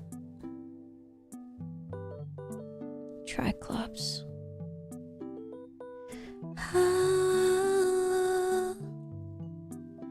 And I feel like this part usually messes me up because I feel like I always either put the eyes too close here or they're too far away, and then I end up wanting to always use the transform tool to always move it to where I want. And while that is very helpful for digital, you know, sometimes you can't do that, aka in traditional. But I also think it's important not to rely on it too much too. Because sometimes if you keep transforming everything to get what you want, you're not gonna remember your fundamentals, which is what I struggle with. So this would be the bottom lash line. I have a really bad habit of not knowing how to draw the eyeball itself. So what I end up doing is I actually just draw like a bunch of scribbles. I just do this because if I need it to be a little bit bigger, I'll just like put another line. You know, if I need it to look more surprised and not be up here so much, then I'd remove some, you know? And I just kind of do that, and then I'll delete some stuff for the eye white.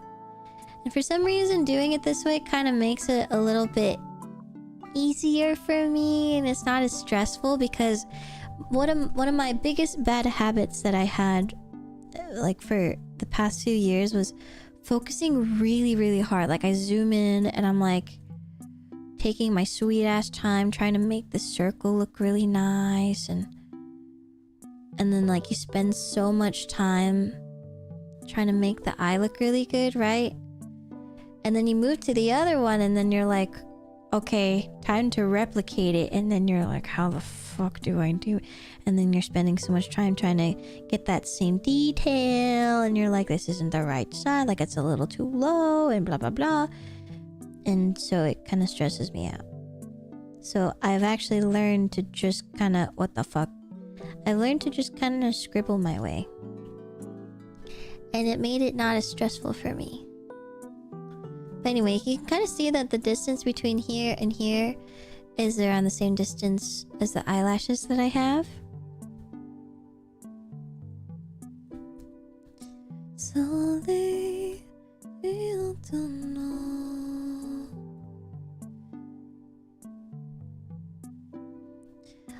In terms of style, I feel like it's really up to you.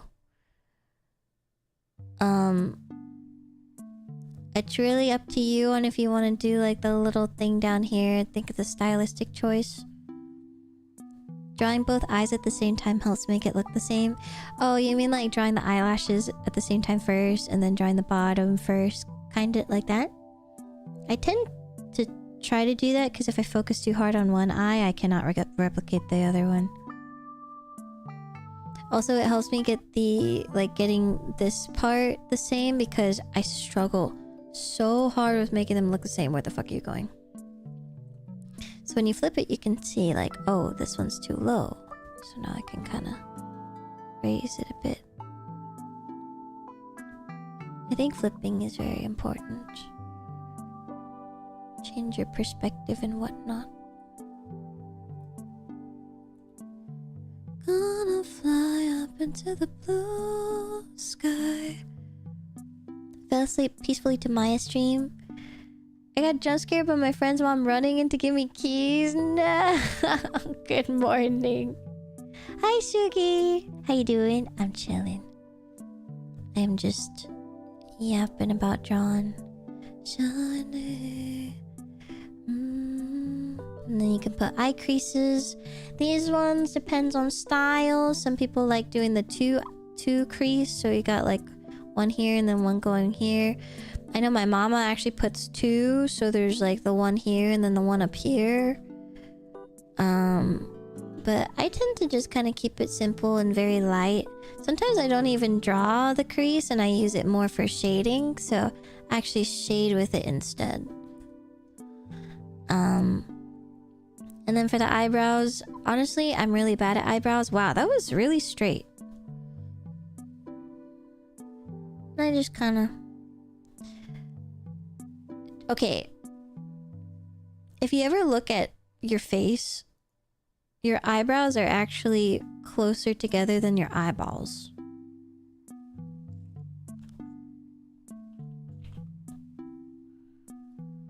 But for anime, it's not really like that sometimes. My what? Like if you had normal human eyes and you had like the fucking little cat part, you know? This looks terrifying.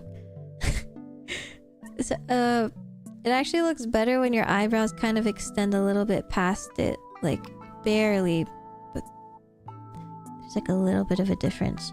But that's not really true in anime. They're more just like these fucking weird lines and that's it. So it's really up to what you're comfortable with. But I tend to just go with like, oh, match it with the end of the eyelashes and then you're probably good.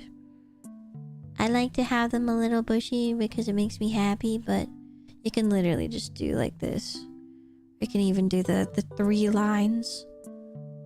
It's like a long triangle, you know? But I like having chunky brows and a little bit more detail, so my typical eyebrows kind of look like this. So let me zoom in a little bit more. I have like a little bit of a slant. And then I connect them together like this. And then I add a couple little strokes like this.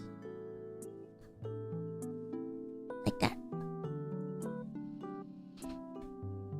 And they're cute! Yeah, the fleek ones are like... Lady Gagita. Do you think Lady Gagita would like these eyebrows? Anyway, so then you just kind of put the line here and then you remember, okay, so you start over here now and then... Eyebrows are sisters, not twins, guys, so it also does not freaking matter if they don't look the same.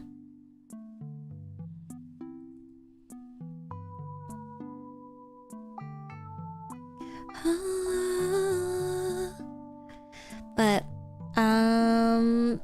in terms of the sides of the face, I'm always inconsistent with this area the most because it really depends on the age of the character that you're drawing. Maybe like if you want them to be more girly, femme, or more masculine, it really depends on this entire thing. But I'm showing you Goral because I'm more skilled at Goral. But I try to make it a little bit slanted like this. And I start curving in. I like my chins to be semi-pointy with a little bit of a roundedness to them. But I know some people really like and vouch really hard for just like a point. So it really depends. Really up to you. You can also put like a little lip thing here if you want. You can clean these up if you want. In terms of the eyeballs...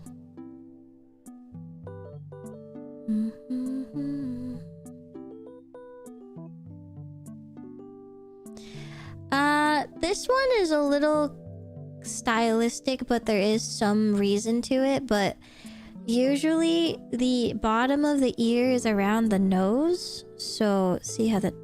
Hello? Why the music stop? Messed up. Anyway. So where the tip of the nose is, that usually is around where the bottom of the ears go. And then the top of the ears are around the eyes. So because anime eyes are so huge, you can kind of ballpark it. So I try to go to the top of the lash. So like here. And so you can make them as... I like having fun with these personally. And I like having really big ears like this.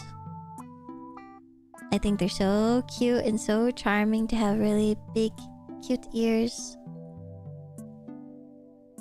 That's really up to you. When I want to go simple ears, I literally just do the line like this and then a little hook. Maybe you want to add a little bit more detail. It's really up to you. I know that there's like this fish hook thing and that blah blah blah. I don't care. You can learn that one. Yeah, they're like little hearts. They're so cute, so simple. Depending on your style, you might want to do something like that. In terms of like wanting to be accurate with ears, technically they're kind of at a point like this and they have like a little drag out and then the lip or whatever, and it's like, you know, like this. And like, how fucking boring. I mean, great, but up to you. Up to you of what you like, you know.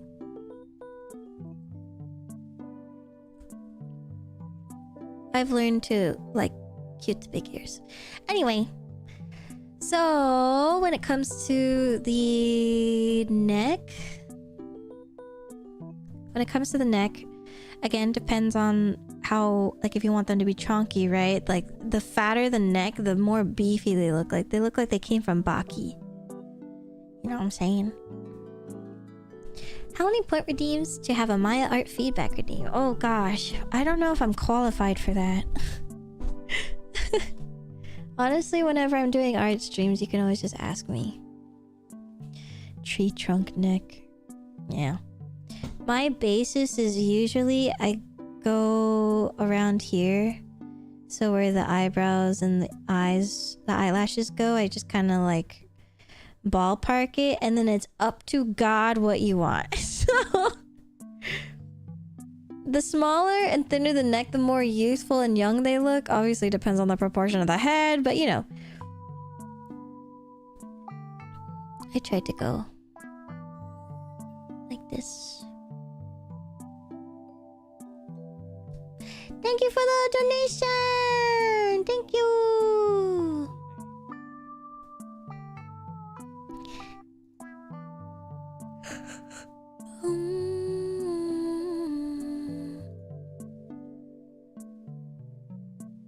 Could I get feedback on my new model drop before I start finalizing it? Yeah. You can send it to me in DM. Hope you're doing well, Anjo. Thank you for the $2. But anyway, you can just kind of draw the neck like this or whatever. I like to have, personally, a little... Sorry, I cannot draw straight. My hands are really shaky. Pang! I tried it! Pang, I did the Met RX thing. It's pretty good.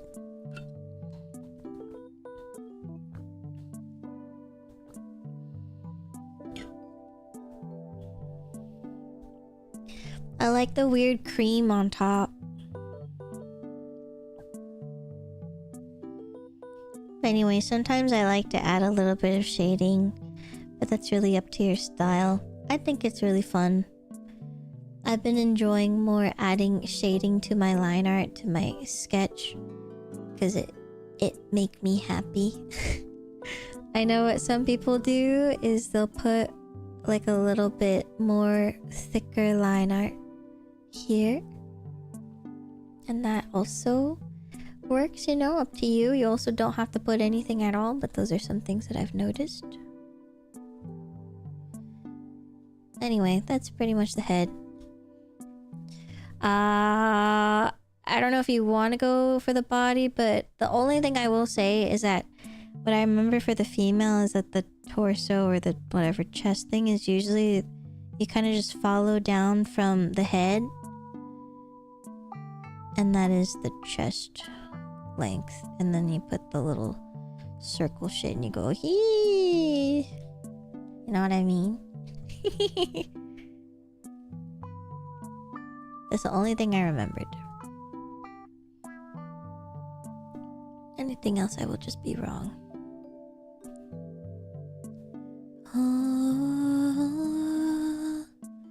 In terms of the hair though, I'm sure you might need help on hair. I don't know if any of you have seen it. But sometimes you might see like live 2D models or art where maybe the hair kind of flows this way, right? And then all you see is just like raw raw skin here. But if you look at your own face or you look at someone else's like front face portrait, you can actually see that there's some tiny hairs, like little hairs framing the face around here. I think it's a really nice touch to put a little bit of sideburns, yeah. So you can even just put like a couple wisps of hair, you know, something like that, and it helps a lot. Personally, for me. The hairline I like to put around here, but really depends on you. But this is what I like. This entire area, up to you. Usually what I said when I barely use the circle, I mean it. This stuff basically disappears and I just kind of wing it. Because I always draw heads too big, so I just erase it after.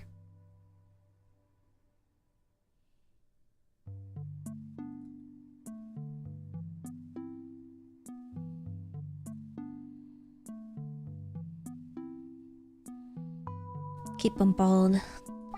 Northern lion? No. No. Bald. I like use Asian hairline. More higher hairline. More forehead reflection. Yo, me as hell. Thank you, Kaoru. I'll check it out to stream then. I'm excited to see it.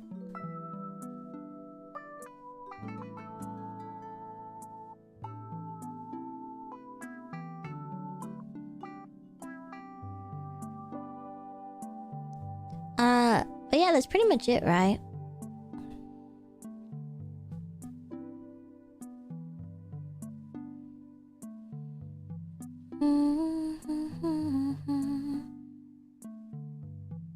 Code Lyoko special?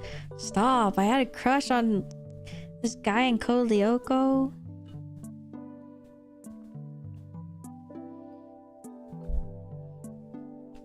Yeah, no problem.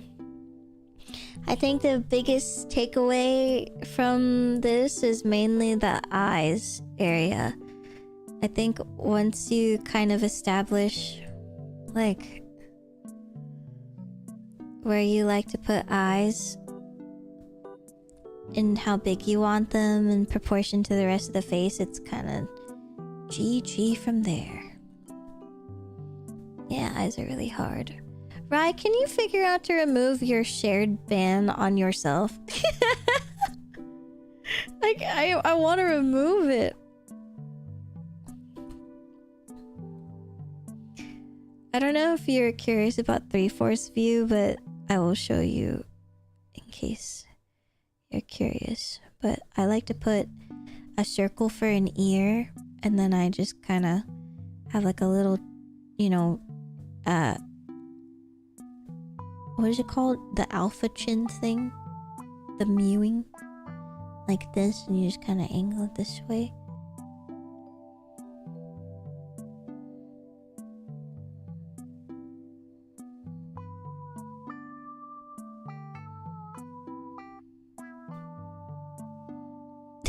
Yeah, jawline.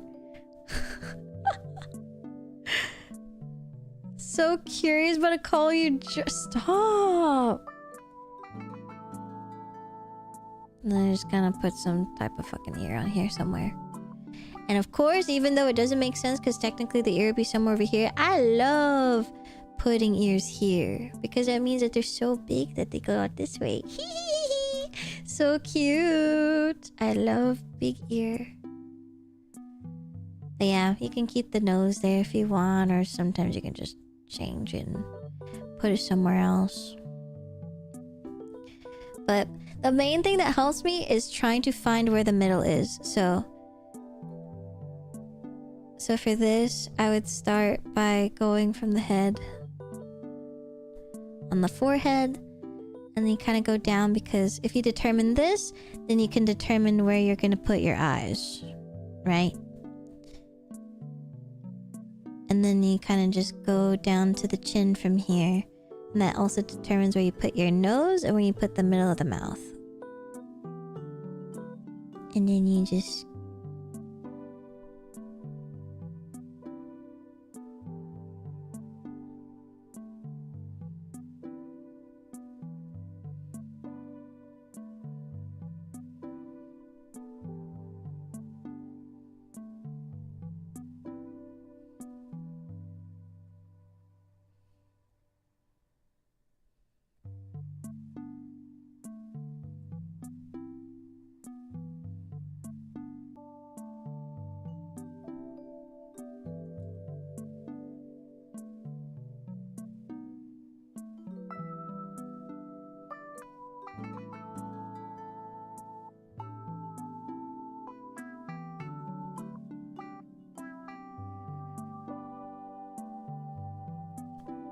Payday! Damn, get it, get it, get it, get it. Thank you. You're talking to me for the past 5 minutes. I was not here. I didn't. I forgot if I said that I got the crunchy bar, the MX bar, and you said the emoji that's like, hooray! and then I forgot.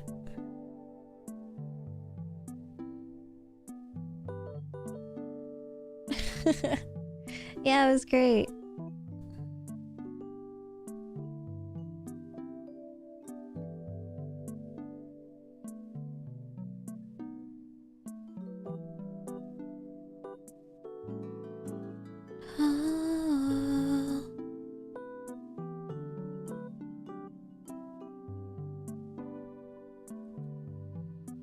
I can never figure out your hair on the far side. Which one's the far side? Do you mean like how to draw over here? Which one did you get? I got the cookies and cream one. The one with the white shit on the top. But thank you, Fawn. If anyone got a gift sub, I hope you enjoy. If you're here, make sure to say thank you. And everyone, even if you didn't get a sub but you're here, make sure to give clappies for fun. Clappy! Clappy! I feel like they don't put enough icing on it. Yeah, I think if they'd put any more, it wouldn't even be considered a meal replacement bar. Oh yeah, you could probably dunk them in milk. I forgot to show you the last time when I finished the top loader decorations for the Maya cards. Oh yeah, I'd love to see. Yeah, please show me. Hi Super Chrome. Hi Niako. The specific one, it would be the drawing's right side.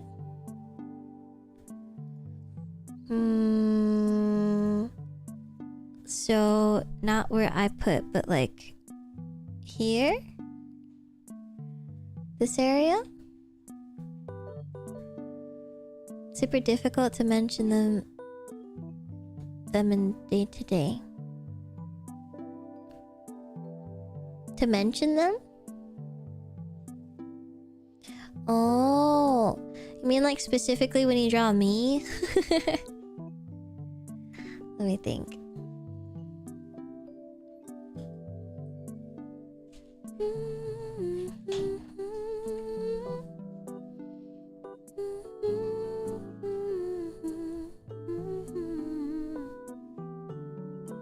I should probably just use the same one.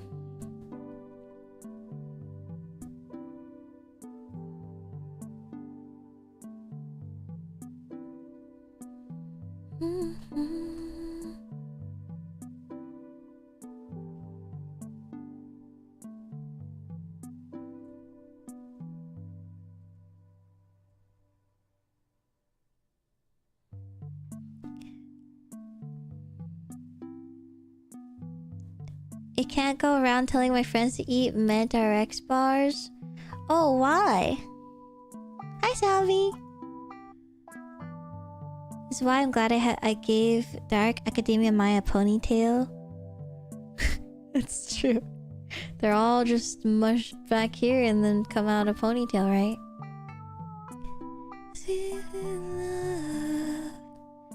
Okay.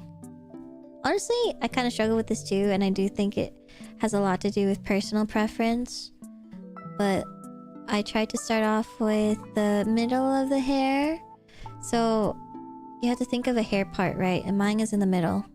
If you look at my forehead, mine is like straight up in the middle. 50-50. Oh, I guess it does feel weird because then people are like, oh, you don't have enough time to make food? Like, you know, I can't do this? Yeah, that's true. I don't think people understand that it's honestly a privilege to eat home-cooked meals.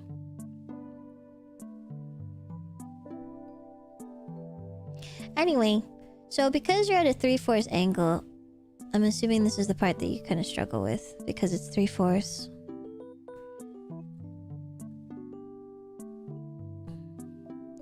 But because, you know, it's at this angle with this bump, I try to also think about it like that, so there's a lot of volume.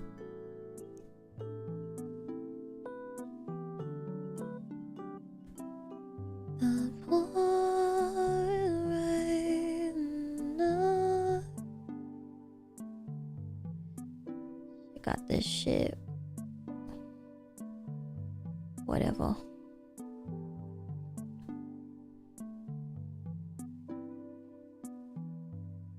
I try to think of the hair vents as like the important thing for hair is that you think of them in shapes. So this entire thing is like a piece of rectangular metal kind of slapped and stuck onto the hair. So this is one whole chunk. And I guess to me it makes it a little bit easier to visualize it that way.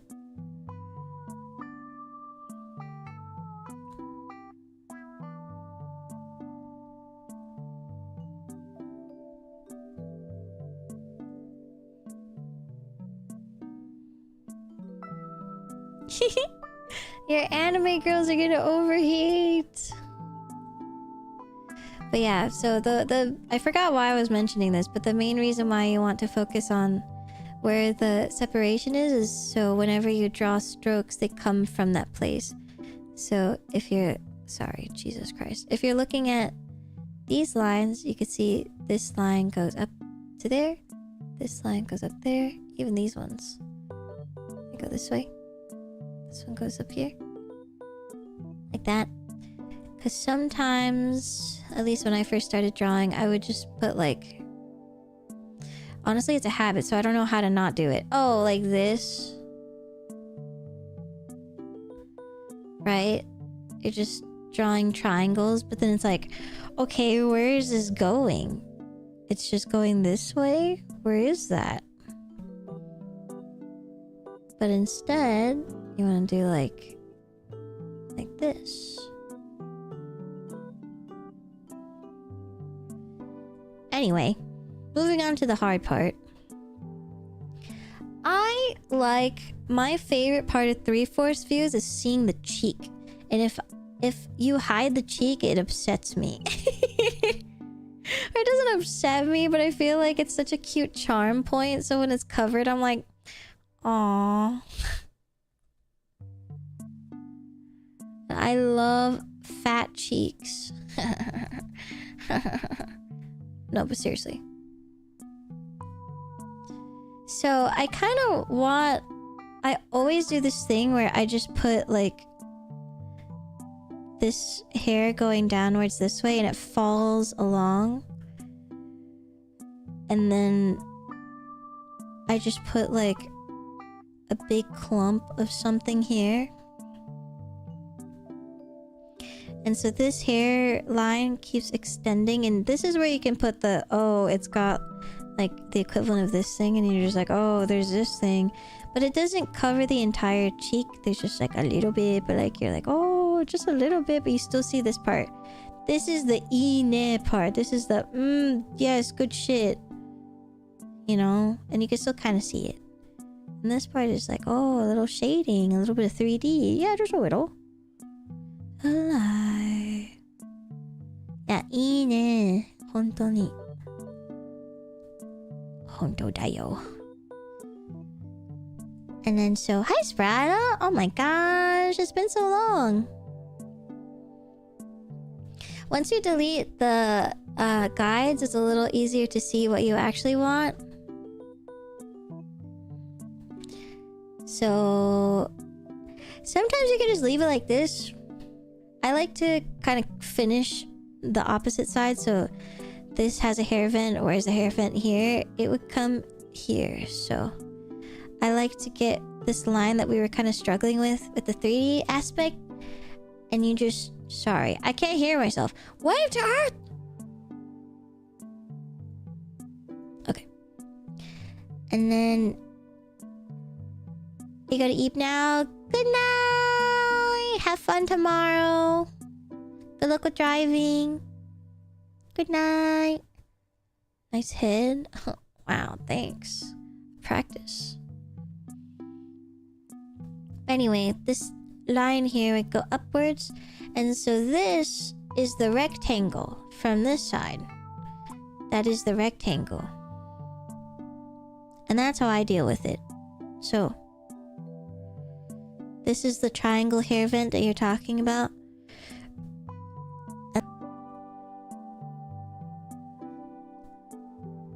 But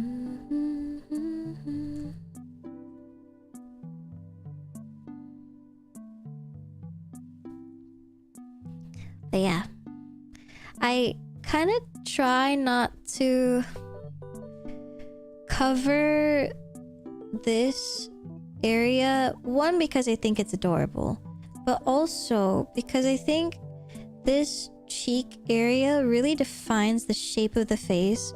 So if you ever hide it and it's like this, doesn't it kind of look a little off? So then it looks like, oh, so the cheek is gonna extend like this way. Like, that's kind of far. I mean, it could look cute. It depends on your style. I think you can make it work. But for me, I really like having a little bit of that cheek showing. Because I don't know, it's freaking cute. It adds more dimension. It adds a little bit of like, oh, yeah. I don't know. I just really like this area, so I focus a lot on it. And you can still add layers. Like, it's not bald there. You can add a little bit of... I can't find my pen for this. There. Like the little piece of hair, like I said. For me, it confuses the angle if it's not shown. Yeah. I think Celia does a really great job of showing this part. If you look at any of Yenko's ones, like with Laimu, I think, and I think Yenko's also, you can kind of see on mine, like I still have the rectangle, but you still see the cheek.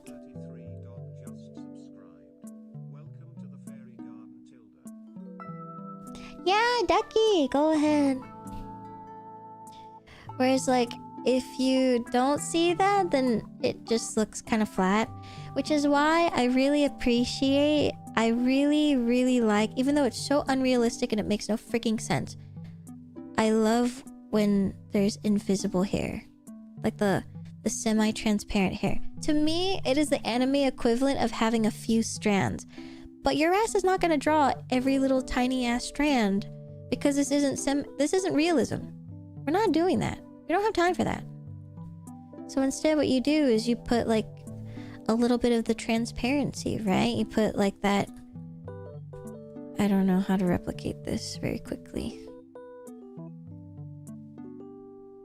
You get the little airbrush tool and you do a little bit of hiding, right? So then when you're drawing underneath, you can still see the eyes. A little bit of that. So if you had that, but then you had a cheek here, you would still be able to see a little bit of that cheek pop through, right? Right? Beautiful. I should do that. It's very fun. And it makes your art look very brushed and fluffy. So you can see for mine, Celia did that. So you can see a bit of my cheek, right? You can even see my ears. You can see my eyebrows. You can see my eyes peek under if it goes there.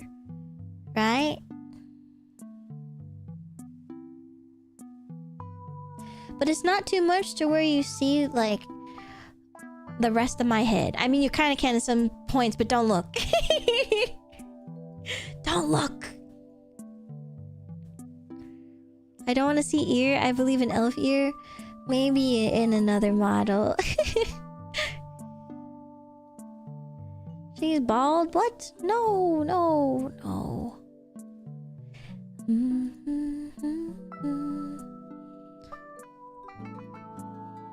Also, I have a really big habit of making this part. I literally just do a little C, like a little curve, and then it connects to this. If you ever look at my art, you'll probably see that all the time. That is my default.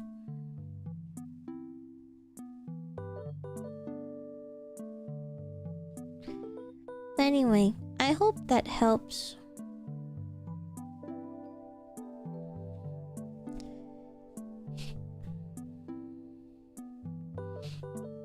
How ears are often hidden by hair. I think it's something that actually peeves me sometimes. Especially because I really like big ears. So, you know, for example, I would want the ears to peek out of this. Whoops, I deleted it anyway. Like, even just a little bit, right? I love a little bit of ear poking through because I think it's cute.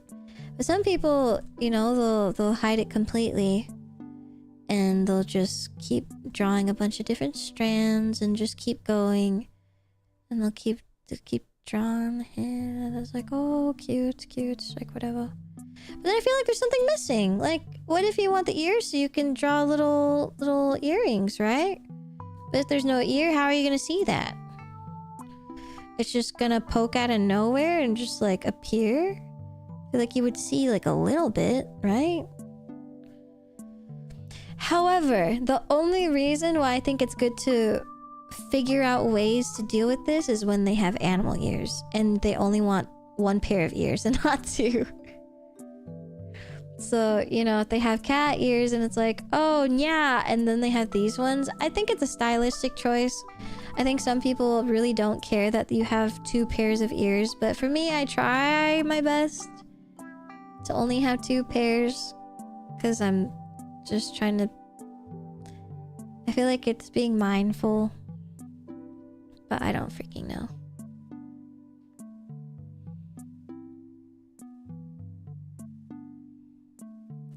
They don't want to figure out how to draw the neck and the ear being connected. I guess. Also, anime ear, neck, chin area is so different than realism that it is a little weird. Do you think they hear out of both? I think so. Do you think one just doesn't work? That'd kind of suck. I guess if it would, it'd probably be these ones, right? I don't know.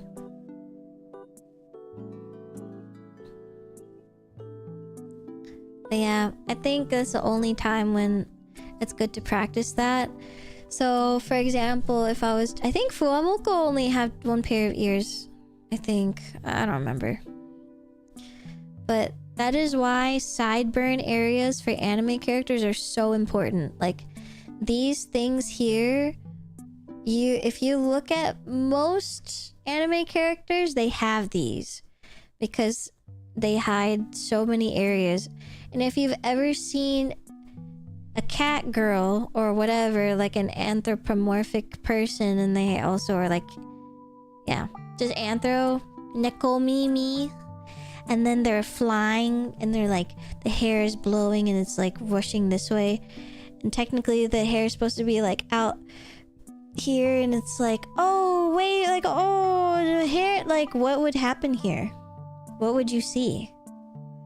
You would just see it continuously going up, and it looks freaking crazy. It looks nuts.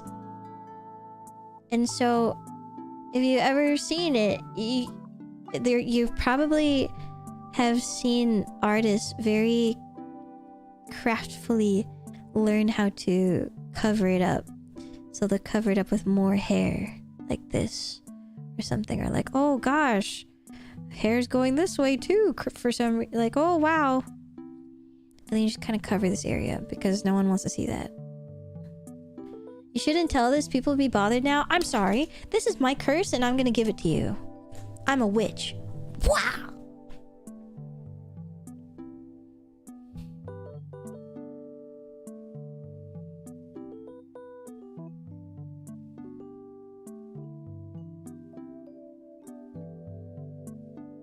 That's messed up. Can you curse us harder? Flick. Flickin' heck. These are the things that I think about.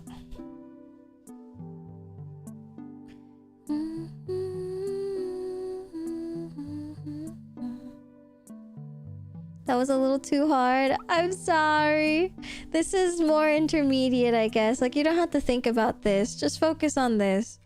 This was me ranting. But, to kind of sum it up, if you still have issues with this area, if it's still really hard, I genuinely recommend just looking at other artists and seeing what you like from them. So again, if you go to Soji, right? See how you can see the cheek? See how you can see the gorgeous cheek over here? Amazing, beautiful, clear. You've got that little cheek popping out. There's not even anything gathered around here. It just kind of falls with the gravity and it just goes this way. Beautiful. Beautiful, beautiful. So it really comes down to just looking at other people's work and being like, okay, that's how they do it. And then you just copy it.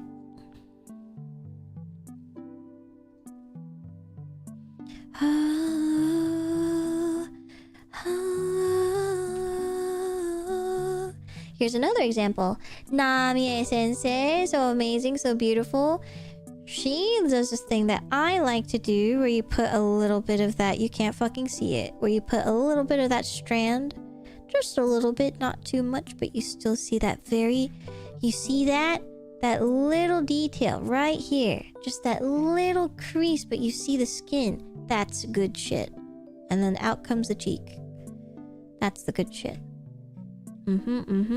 So subtle, but it works.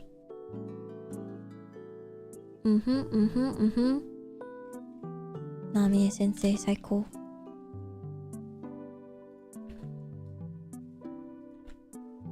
Here's a link, by the way, for anyone who's curious and wants to look at it. And Soji's.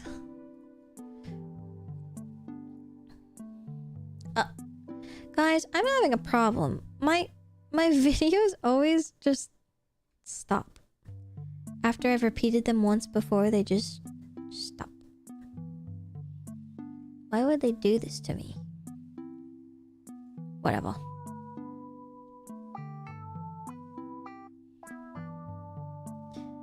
I think it's YouTube's loop function, like their built-in loop function. I don't have ad blocker, I have YouTube Premium.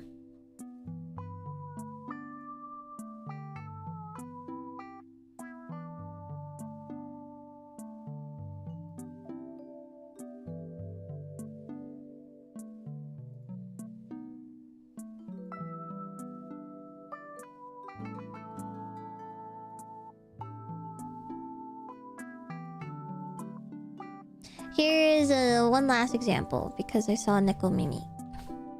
This one is Fuamoko. This one is drawn by Moroboshi.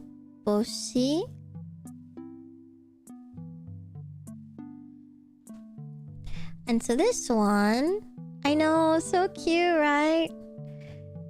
Do you see how it's so important to just have the cheek? Like, if you hide it all the time, even if it doesn't make any sense, if you just hide it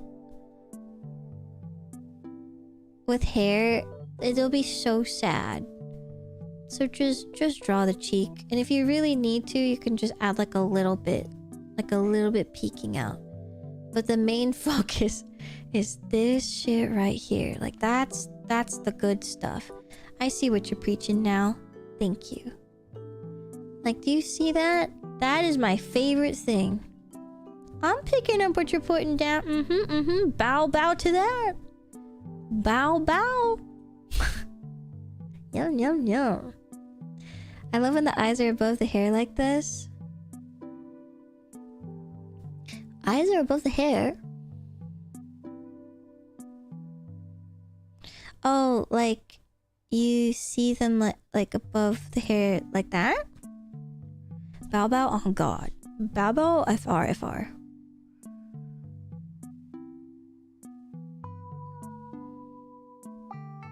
Oh, I really like doing how do I show you?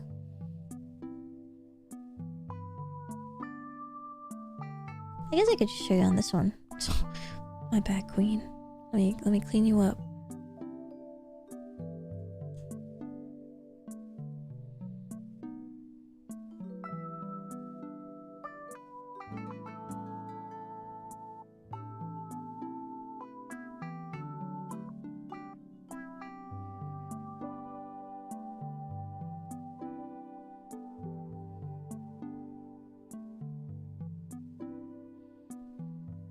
I love grabbing like a select tool.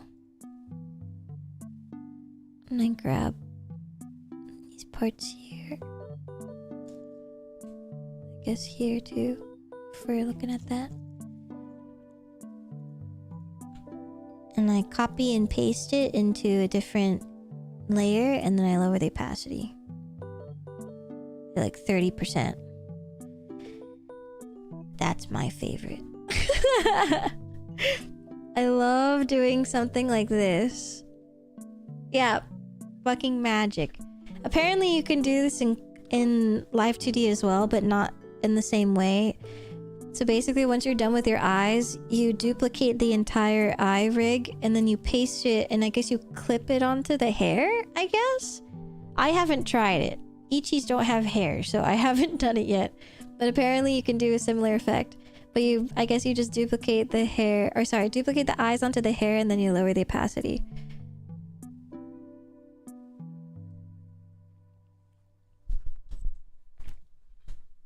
You're bald. Yes, you are. Yeah, it's very complicated. Apparently there's multiple ways to do it, though. Yeah, pretty neat. The way that Cilia and Kai Mama did it is Cilia actually made each of the little hair pieces slightly transparent. So at the edges of it, it is a little airbrushed. The transparency. But this was back in the day, before we knew we could do that, so...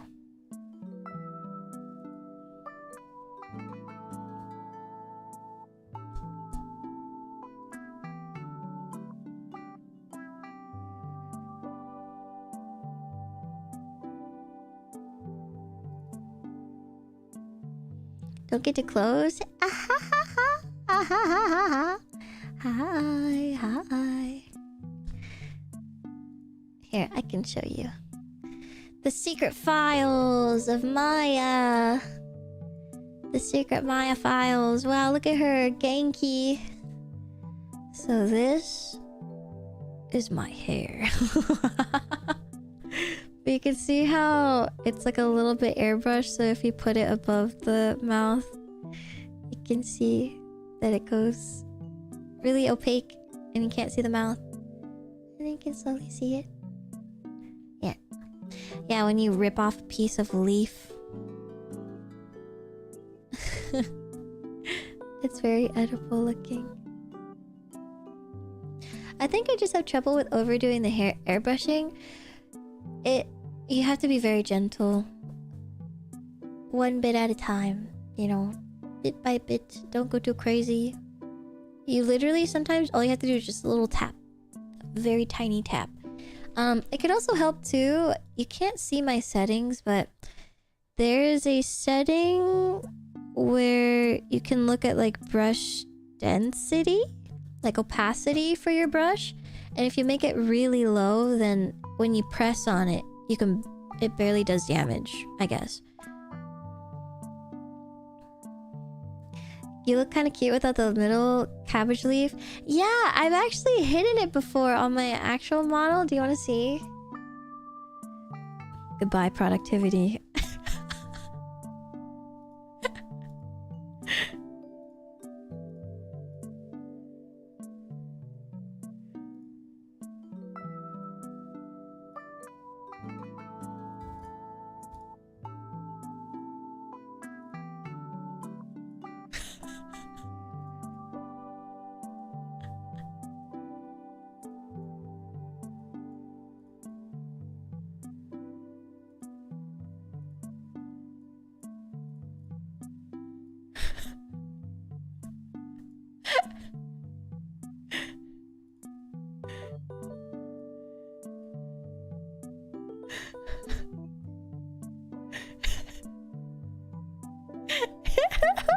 Don't look. Don't look. It's embarrassing at the top.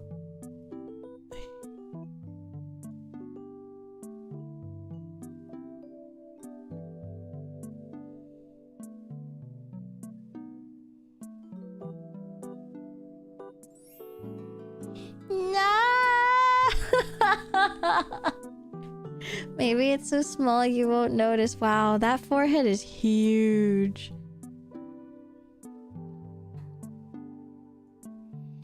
Oh my god, believe me, I have so many ideas for hair.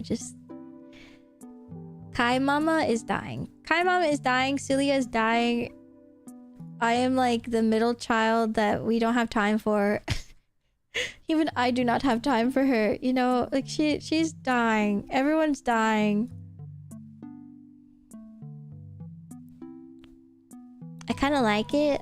I like it a lot. I think it's really cute. It just needs to be made specifically for the model and not just me removing parts.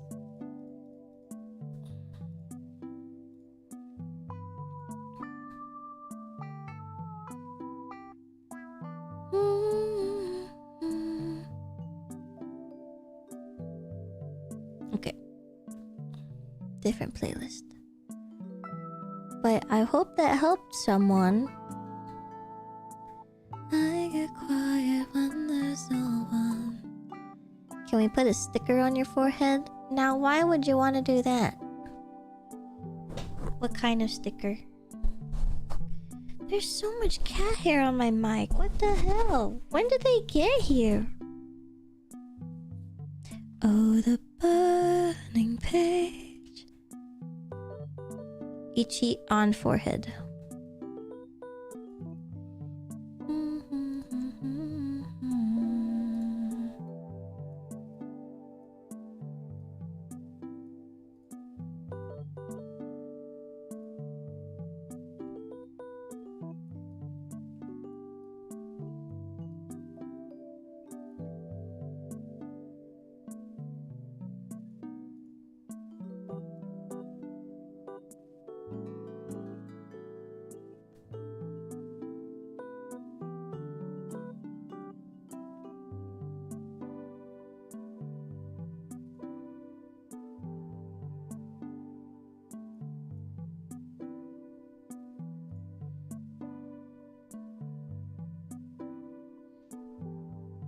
Oh my god, when I go lower...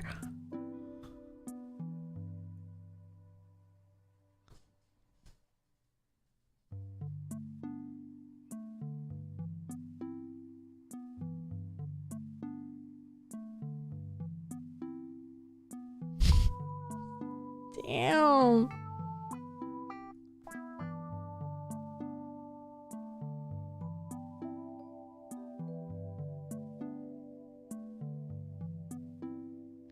Flick the forehead? No.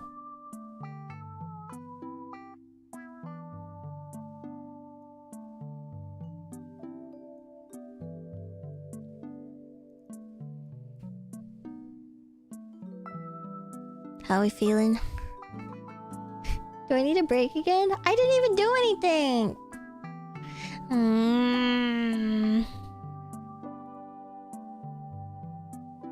You cannot put your old furniture in here. I'm not a storage unit.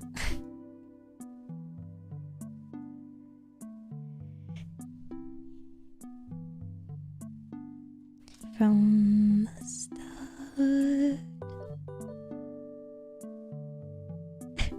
Yeah, we're feeling good, but the productivity is a little,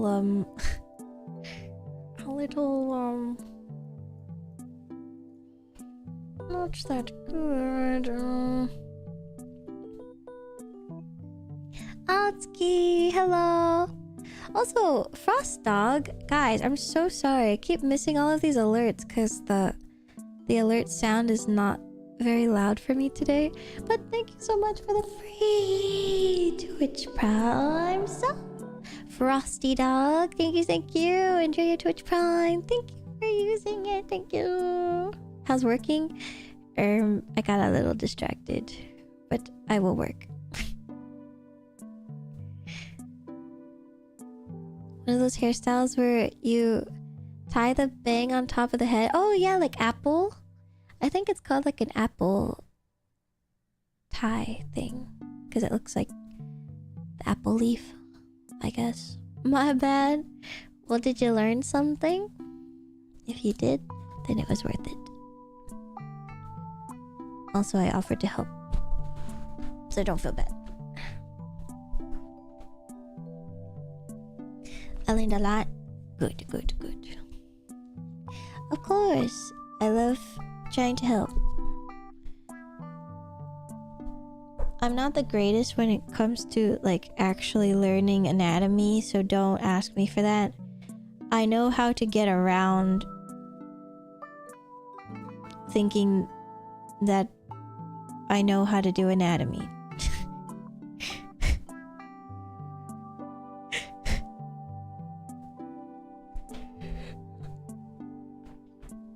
I know enough to make chippies.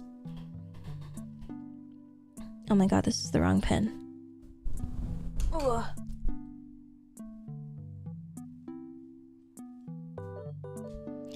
The thing with BB is BB do like an art critique thing?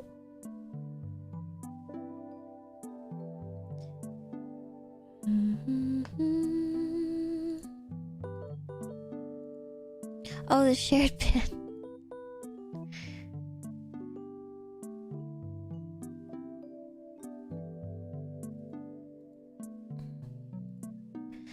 I think you can ask some of our mods, but I don't know if they're awake right now.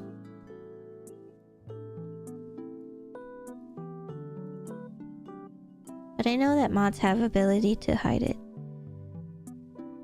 Or like, ignore it or something.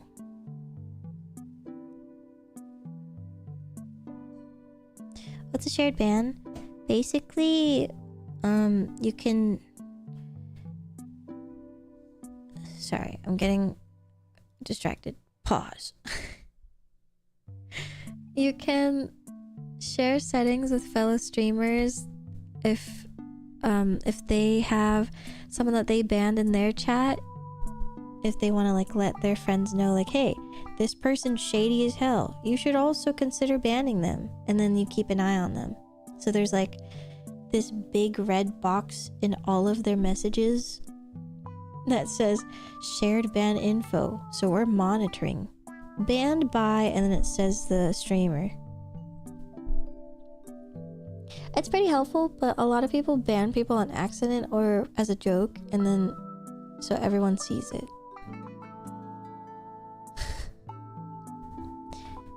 Hello Luna, what are you doing in my arms?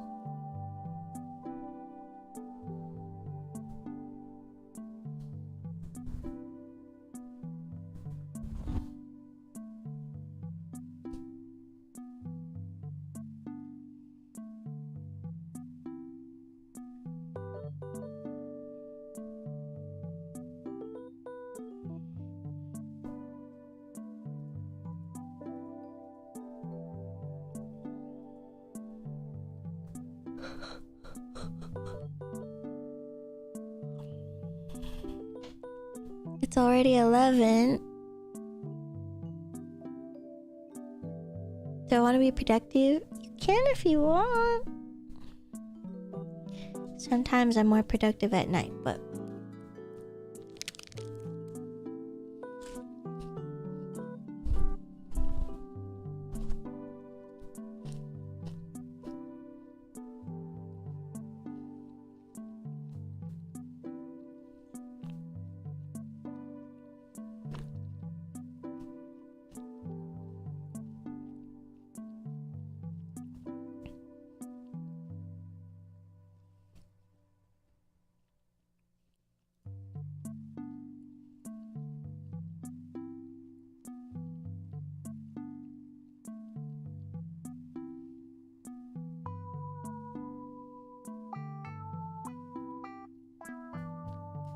I let Kyo try the meal replacement bar,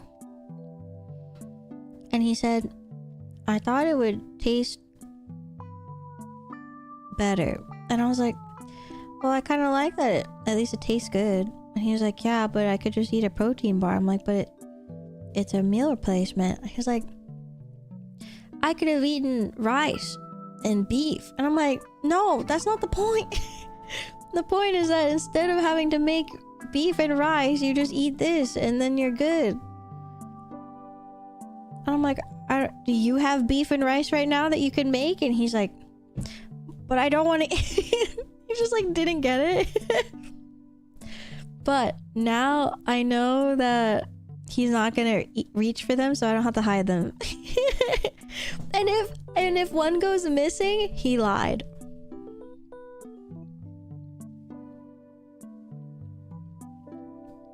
What if he made a beef and rice bar? That's what he said. He said he wanted it to taste like steak. He wanted it to literally taste like a meal, like dried beef and rice as a bar. And I'm like, no, that's not what it means. I'm like, you want that shit to taste like beef stew? Are you nuts? Yeah, I guess it's like Soylent. So, no, Luna. No straw. The difference between this and a protein bar is that the protein bar is just mainly... the main focus is protein, but the meal replacement focuses on everything, including protein. So it's heftier, but also more expensive because there's more ingredients in it.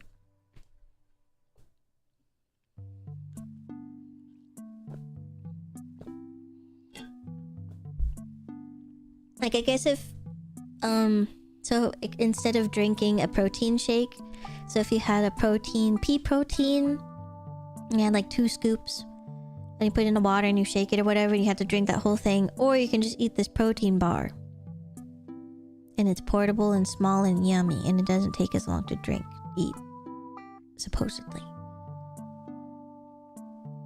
Meal replacement bar sounds fire. Paying one of our viewers, one of our Ichis, he recommended METRX, METRX, and I wanted something to kind of keep me full without having to stuff myself with like something super unhealthy, like candy and bad snacks, you know. So I eat this instead, and I'm trying to see if it helps me with my shakiness, and so far I haven't been shaking, which is amazing. So I think it would help. I love cooking. Please cook for me. I can't. Like, I can cook, but Kyo eats too much. He's a big boy. Kyo is a big boy, and he eats way more than I do, and I cannot feed this man. He is a mammoth. Help! It's just time to start cooking rotation. Chef? Yes, chef? Can you cook those big pots of soup or curry? I can.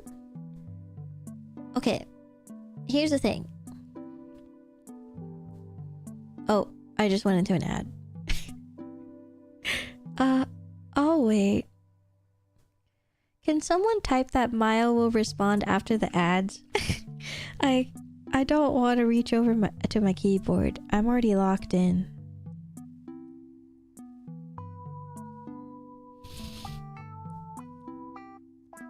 Oh, thank you, Ducky. Thank you, Rai. Thank you, Sura. I love cooking entire Christmas meals for my family. I don't. I like baking. I like baking for the family or for friends, but not cooking.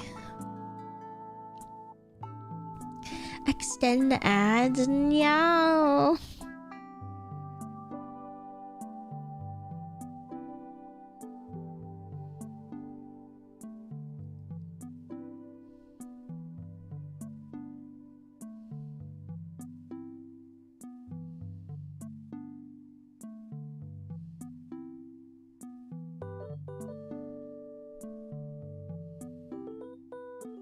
Deploy the 1 hour ads. Oh, you tried it, Ducky? Did you like it? Yeah, I had the Super Cookie Crunch one. It's the Oreo type, right? With the white shit on top.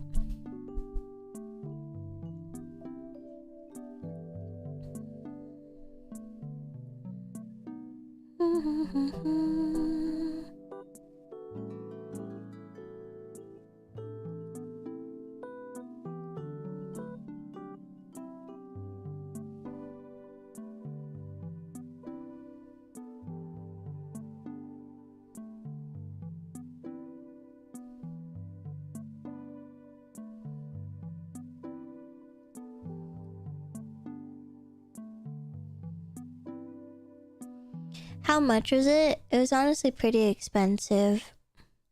So it's not like, oh, eat 3 of these a day and then you're good. Like, I think you should only eat them if you really don't have time to make food.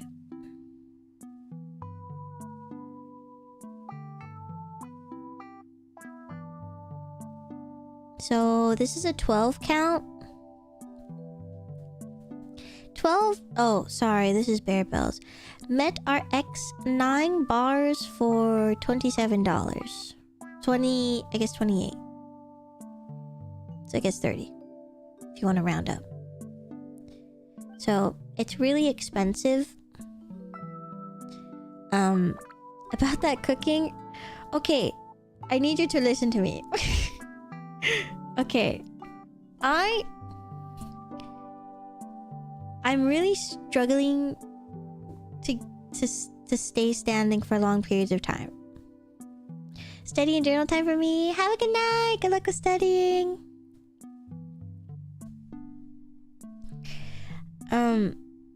I've been trying really hard to meal prep, but I'm having 2 different sets of problems.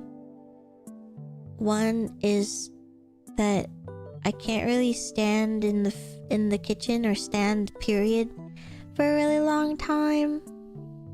Davina, thank you. I want to say something funny, but I'm too tired to think of something, so have some money instead. Oh, thank you. So hee hee ha ha of you. Thank you for the 100 biddies. Yeah, I'm just kind of struggling to stand for long periods of time. I find myself kind of swaying a lot. It's only a matter of time until I fucking fall from doing nothing, which is ridiculous. I've caught myself quite a bit though, but I have yet to completely fall. I hope it doesn't happen. But like, I was washing dishes, for example, and I'm sweating because I'm like trying really hard to survive in the kitchen. So I try not to be standing for too long, which is why I'm very thankful for the air fryer and for like the Instapot and the oven and things like that I can just kind of leave it alone. But so I'm kind of cooking based off of those metrics. And then the second thing is that I don't really like eating the same thing for more than maybe like a day. Because for in our house, I had to feed this big boy. So I'm feeding Kyo, and he eats a lot. And then we try and eat maybe like, what, 2 or 3 times a day. And so if we meal prep, if you have 8 containers of food, of portion food, 8 containers sounds like a lot. Like for one person, like, damn, that's a lot.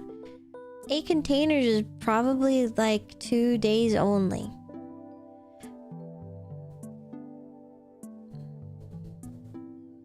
And I made all this food for 2 days.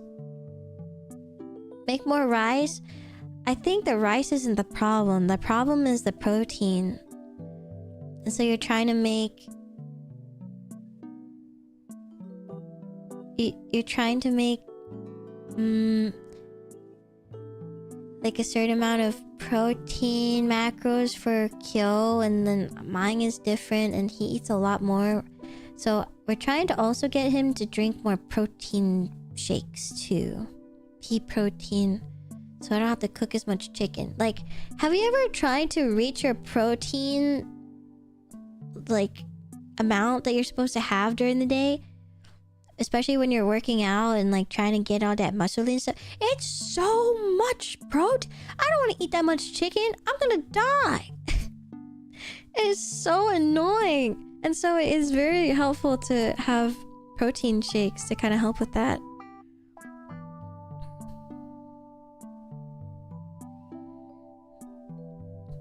I hate meal prepping because I like making food and I hate eating the same thing for long periods of time. Yeah, same.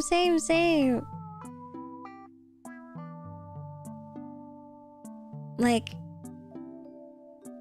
unfortunately, the best way to be healthier and to lose healthy amount of weight or even to gain healthy weight is to count your calories and track your macros and stuff like that. But I don't want to eat all of that. I get so tired of eating.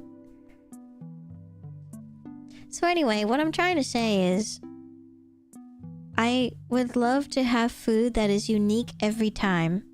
Like, lunch and dinner is different and not 2 days in a row, breakfast, lunch, dinner be the same thing of chicken, spinach, and rice. I want it to be a little different. And I'm the only one who cooks. And if Kyo is the one to make food, he usually just goes and buys stuff.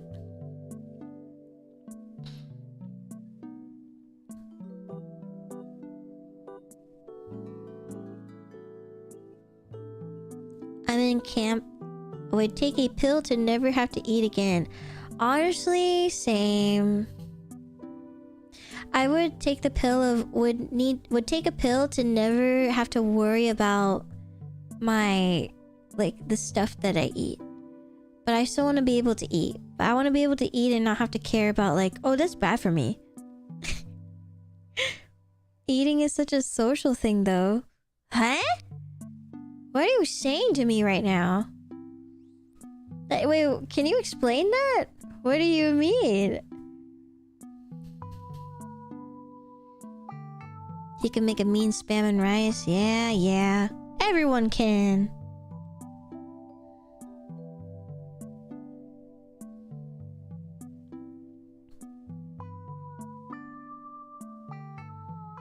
I eat with Ms. Maya all the time. I love eating with Mr. YouTube. If you ever had to eat again, if you never had to eat again, imagine not going to lunch with your friends or having dinner with your family. Oh, I see what you're saying with the pill thing. Well, I kind of thought it'd be kind of like a ghost thing where you can still consume it, but just nothing's gonna happen to you.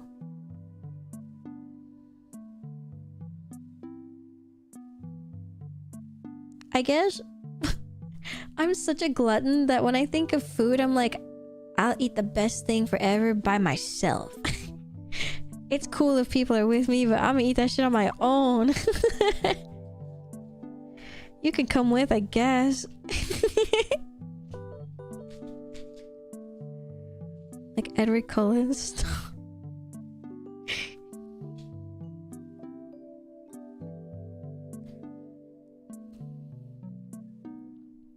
If it didn't matter what I ate, I probably would eat an unhealthy amount of dirt to troll people. I think I would eat a bunch of things that I'm not supposed to eat because it wouldn't affect me anymore. But I guess I don't know what this pill does exactly, right? Like, does the pill mean that you can't eat ever, but you're set, so you don't have to worry about eating?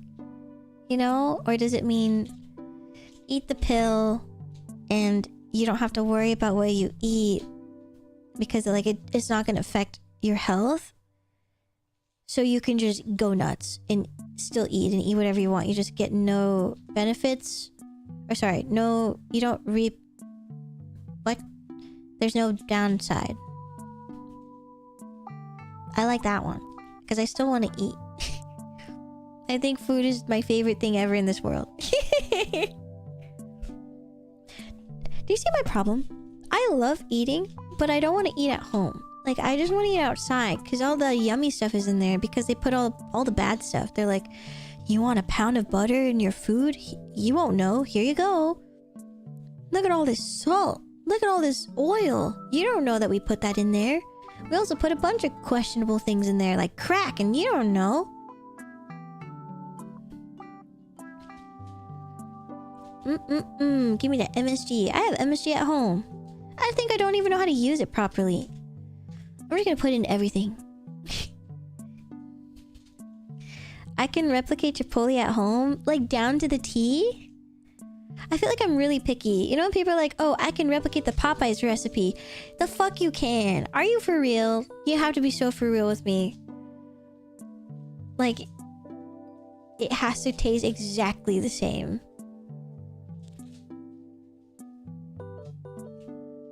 Yeah, I just, whenever I'm cooking something, I'm like, this would taste good with my mouth watering. Fucking pours a bunch.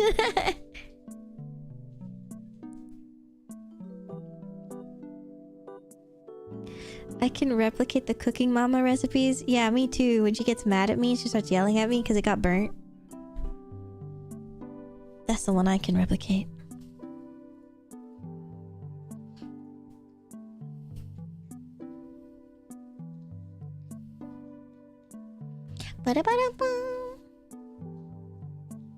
Meow. Hello, Clover from YouTube from questionable hours ago. I don't know when this was. Also, Skewer, welcome from questionable hours. I don't know how long that was either. I'm so sorry. I haven't been looking at YouTube.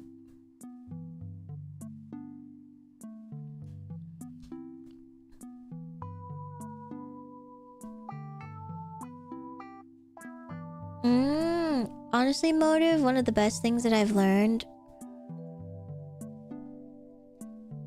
One of the best things that I learned is to add stuff to your rice.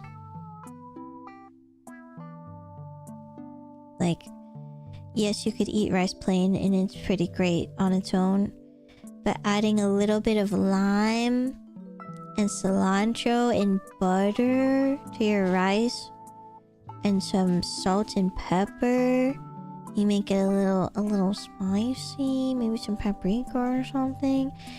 Damn.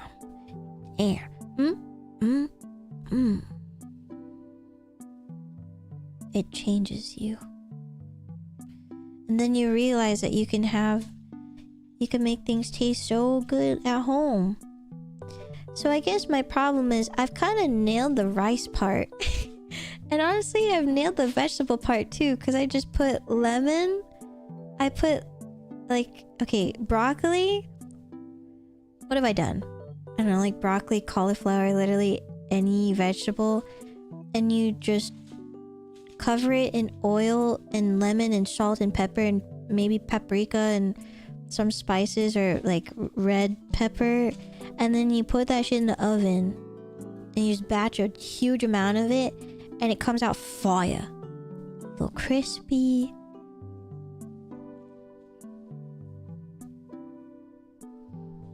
Yummy. And it's so good for batching because you can put so many there. Yeah, that's good shit. So I think my main problem is literally just the protein. Unfortunately, I have phases with eggs where sometimes I just don't like eggs. And right now in my egg hating zone, I've been okay with eating scrambled eggs. But I used to be able to be phases where I'm like, I want eggs. Boils 10 eggs at once. They're so simple. Sometimes eggs taste like slop to me, in like a really gross way, not in a good slop way. I don't know why it happens, but sometimes it just happens. I feel like I wonder if it has something to do with the actual eggs themselves. Like, this is the part where someone could bait me and be like, this is why you get organic eggs. This is why you get organic roaming free happy chickens. And I'll be like, wow, you're so right. Yeah, eggs just don't be busting sometimes. But I really do. Okay, sometimes, like, have you ever had a really, really good soy sauce egg? And then sometimes you have a soy sauce egg and you're like, wow, that wasn't that good. which is surprising because technically it should be amazing every time because it's a soy sauce egg. They're fire. So why does it taste bad? But sometimes maybe you have it too much and then it just bad. And then sometimes the egg just bad. And then it ruins it for you for months. And you're like, wow, I don't really want eggs right now. And that's what happens to me. This is such a first world problem issue. I'm so sorry. But this is what I'm struggling with and I'm gonna crash out. I swear. What's a good slop way? Like porridge. Porridge to me is good slop. Also, shut the fuck up, Nani. I know what you're trying to... Shut up. I'm gonna answer earnestly.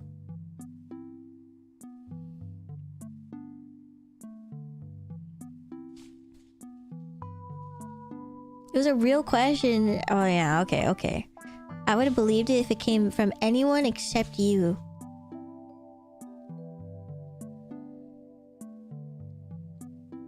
That was your first time chatting today, and that's what you said? Arroz caldo? Yeah, or like, I don't know, I can't think. What is a good slop way? God damn it, I just answered the question. Okay, let me think of another one. I don't know, bread pudding? That's kind of good slop. Stop asking this. I hate it. Oh, I can enable timestamps. Thanks, Sensei. Oh, you're right. Whoa. Wow, that was from an hour ago.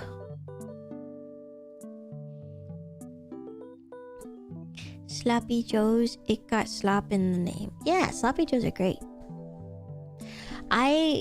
I introduced Kyo to Sloppy Joe for the first time and he was obsessed for it for like a week. And so I haven't had it since I was a kid. So I was like, yeah, let's keep eating it. Honestly, I love it. And I said, I could eat this for days. I lied. I tried. I really did. And then I got tired of it. And then eventually even Kyo got tired of it. We're fucking liars, dude. Is tapioca pudding considered slop? It's like contained slop. Like, I think tapioca pudding, if you slap that bitch on a plate with a spoon, I think it would be respectful. But I think if you were to slap like porridge on a plate, it'd be kind of like gross looking. But like, I guess you'd still eat it. Just looks weird on a plate. But with tapioca on a plate, I'd be like, okay, licks it. I think beans are slop. Yeah, like chili's kind of slop, isn't it? Porridge on a plate is kind of psychotic. Yeah. You get me. I think you guys are getting what I'm putting down now.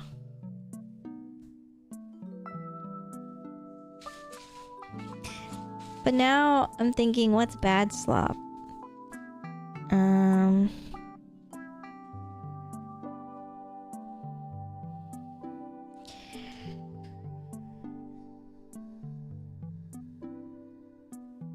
I'm slopping what you're slurping? I wish I never read that. I'm gonna... Damn it. When I close my eyes, I see it. It's over.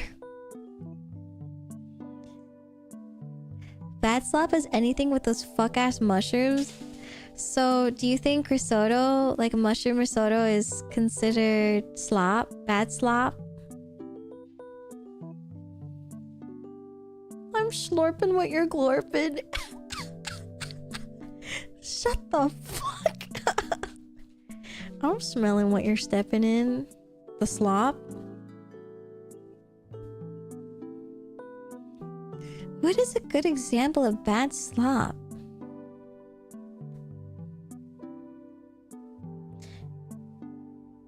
We had a roommate. Before we moved here. He was this very sweet, beautiful Russian man. And And he would do this thing where when we had a bunch of leftovers, he's like, well, we gotta eat it. And so he combines everything in one pan and he calls it the smash. Like, oh, the Dimitri smash. And we're like, oh wow. And it's everything just there on a plate. I know a banger when I hear one. Stop gassing him up. And you know, he put like some sriracha or something like to kind of make it not as unappetizing, and it works. And then I'm like, it's almost so overwhelming that I'm over it. But it is an efficient way to get rid of things. He named it after himself.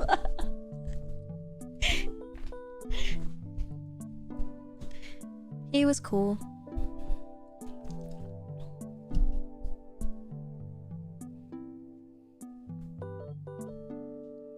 So every time that Kyo and I would combine leftovers together, we're like, oh, it's his smash. I know, My Hero Academia type ass. Dun, dun, dun. Bum, bum, dun, dun, bum, dun, bum, bum. Da, da, da, da, da, da, da, da, da, da, da, da, da.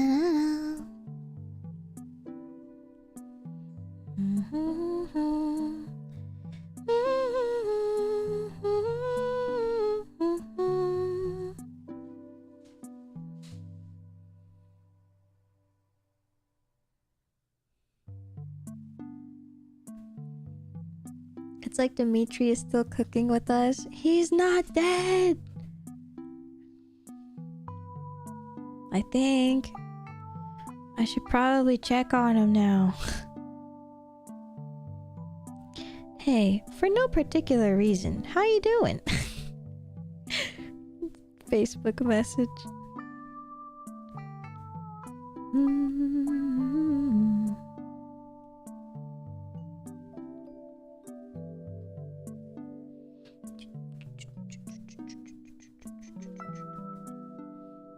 Dimitri, I hope you're looking at us. Yeah, bumps my chest with my fist, points up to the sky. Hey Dimitri, you still smashing? He just responds with a question mark. Actually no, he'd probably respond with yes, smiles. Would you say baby food is bad slop?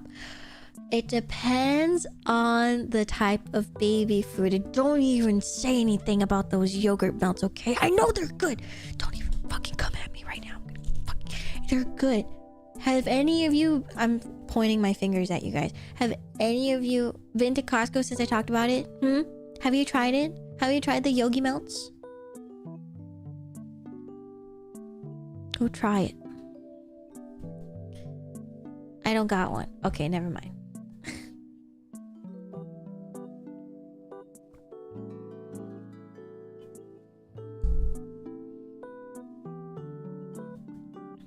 They won't let me in. Those fuckers.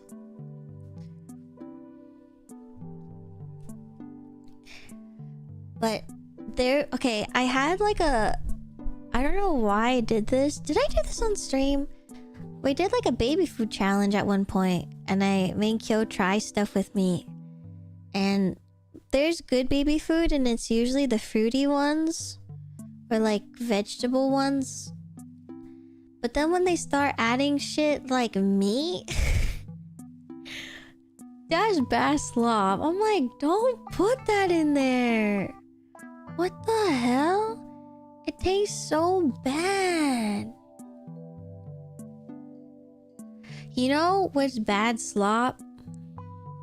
That really gross looking gravy when they put on the country biscuits or whatever. Do you know what I'm talking about? The gray one? That's bad slop. I fucking hate that shit. Make better. No. Okay, it depends. Sometimes people make good ones, but sometimes I think it's because this last time I went to this diner. Okay, hear me out. When you no, I love biscuits and gravy. Okay, wait. Let me finish. I love biscuits and gravy. I went to this diner 24/7. It looks like a better version of a Denny's, right? So it's like, oh, it's gotta be good. And they had biscuits and gravy as a side, and I wasn't that hungry, so I just got it. And I was so excited. I expected a side of gravy and a little biscuit on a plate. They come out and they give me my food, and I can't even see the biscuit. There's just gray matter on a plate. And I was like, what the fuck? And it tasted like, because you know the like gravy, you use like the juices from the meat and you mix it with flour and whatever to make the gravy. And I have been to the South. And it was like, okay, no, let me finish. But it was like, because it is like a 24/7 diner, it's like they haven't cleaned their pan, so it's got like the nasty shit on it too. Instead of it tasting like yummy juices, it's got like the like, did you really clean this? Or like, what is actually in here? Yeah, like I get seasoning your pan, but I feel like this was not the right method that they did. That's totally different. That's what I'm saying. So that was the one that really messed me up and made me sad. I have had amazing biscuits and gravy. I love gravy. I will literally get the boat and hog it for myself at Thanksgiving. I love a good gravy. I'm not a gravy hater. I just really hated that one, and it pissed me off, and I'm so upset. And I haven't been able to find good gravy other than making it myself. And I think it's so fucked up that I can't get good gravy outside and I can only just get it at my home. That is so messed up.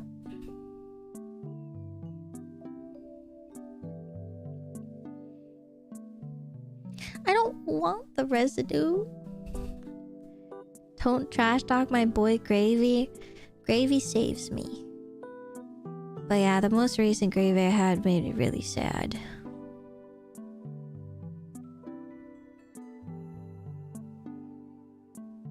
On the Bear cheered X100 Competo.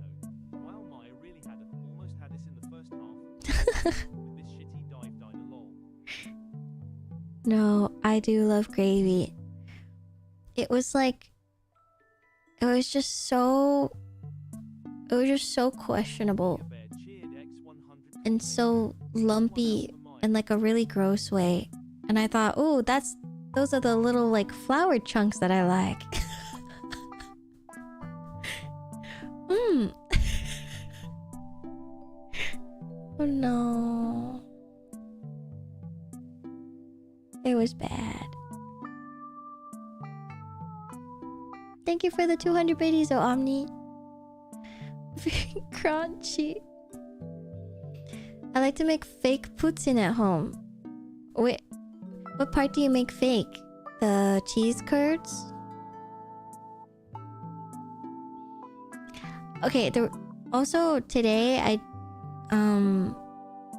you know the bagel place, like the Einstein place? They have a country fried steak bagel out right now, and I got it for Kyo today, and he really liked it because that's his favorite.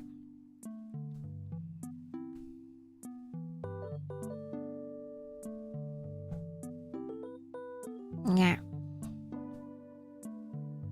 Country fried bagel.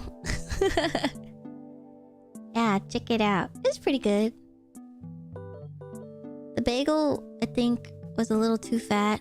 Like, too big. The ratio wasn't as good.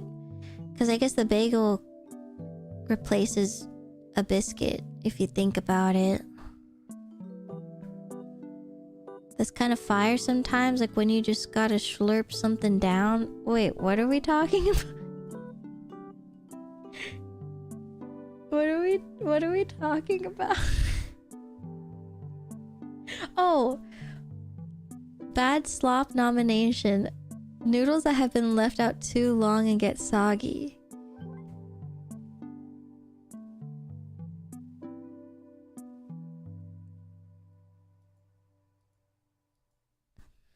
I don't like really sogged out noodles. I feel like I messed up the entire thing if I leave it out. Like when you're trying to leave out the ramen to cook and then you forget about it and you're like, oh fuck, it's been 10 minutes, and then you open it up and it's all like a lot paler and really fat, like PHAT, and there's no soup left, like there's barely some at the bottom. It's just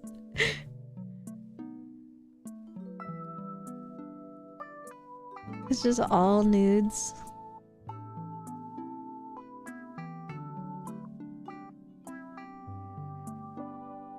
Yeah, that's a good bad slop. Kind of banger.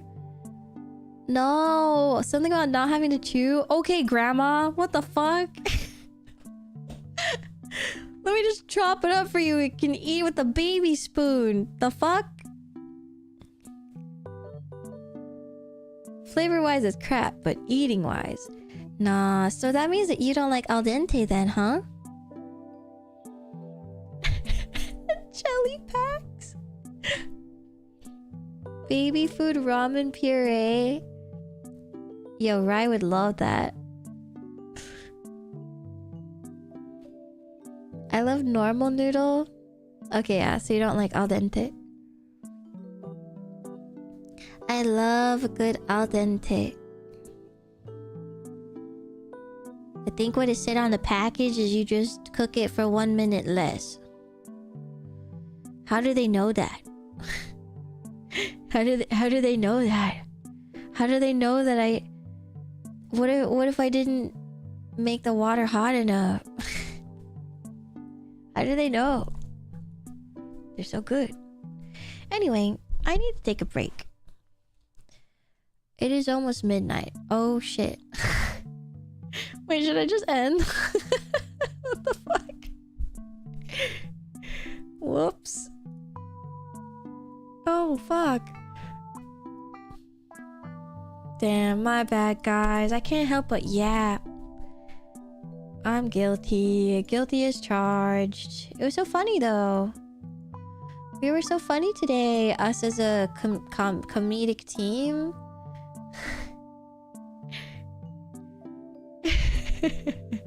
Guilty. I'm putting my hands up. Are you gonna leave us? I should. However, I will be back tomorrow because... Guess what? Oh shit, my bad. Sorry. Guess what? Ain't it? We're gonna, I think, potentially, maybe, we're gonna finish Xenoblade tomorrow! Wow! Potentially! Good night, Resolve. Cap. Okay, well. For those who know, you probably are like, yeah, you're lying. What happens to Wednesday? I think you guys said there's like a post-game stuff, so I'm probably gonna check it out. And depending on how I feel, we might continue more Xenoblade for the next week and the next week and the next week. Or I'm like, you know what? I'm good.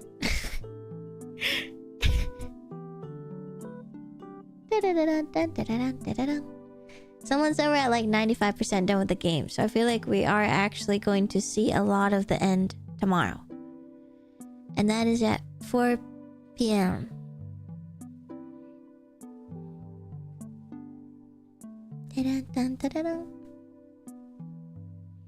So yeah, I hope you guys are excited for that. Let me show you the schedule.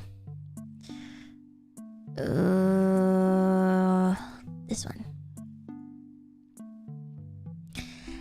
Yeah, well, so that's the thing. I think I want to play, depending on how I feel about the end, I'll be like, you know what? Let's play more of it, and then we'll play the DLC. But there's also the post game, so I don't know. So, again, we'll see. We'll watch and play by ear.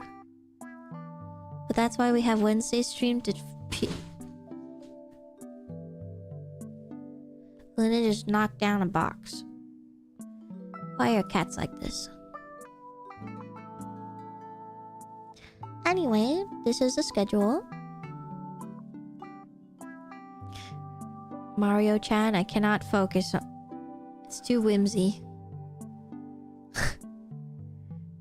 Too much whimsy. I don't know I don't know what's going on. Okay, so we have Xenoblade Tuesday and Wednesday. And then Thursday, like you guys said, Edge Thursday. And if you've never been to one of those, it's basically where you show up at noon Pacific time and you hang out with us. Oh, Luna. You hang out with us and you lurk and you watch an old VOD. Potentially. To be honest, I don't know if it's going to be on YouTube. Tobu, get off. Off. Yeah. Hello.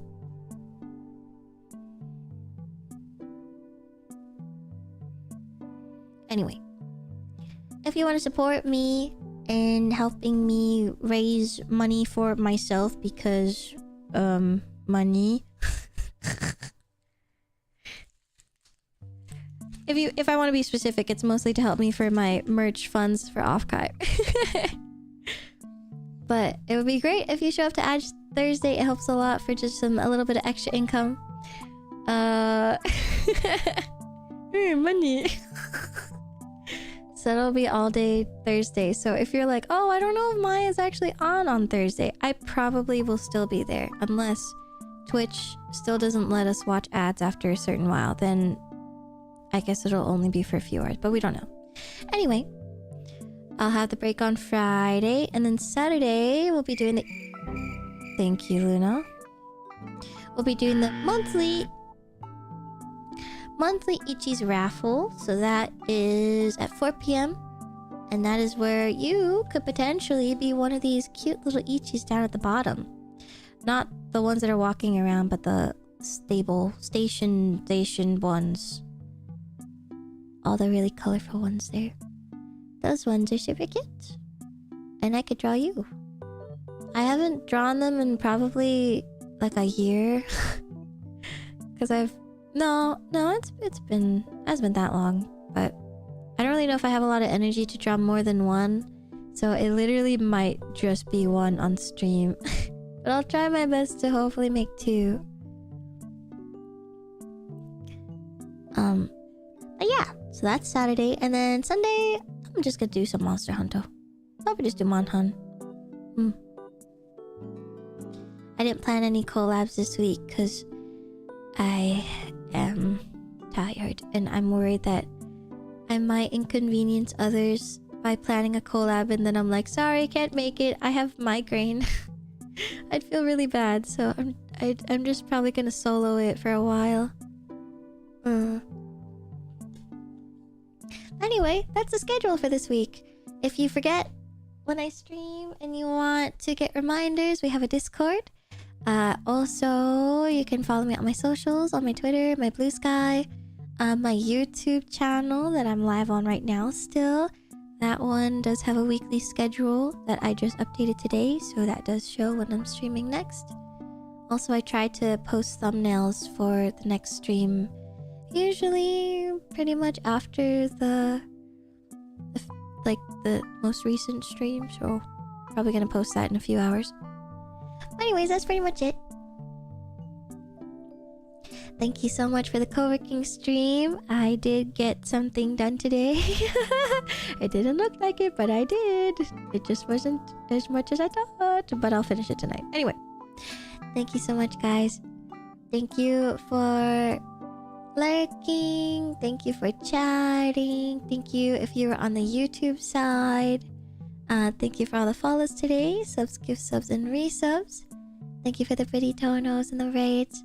And thank you, mods, for modding. Everyone make sure to say thank you to the mods for working so hard today. I don't know if Alessa did a raid message, so I'm gonna have to check real quick.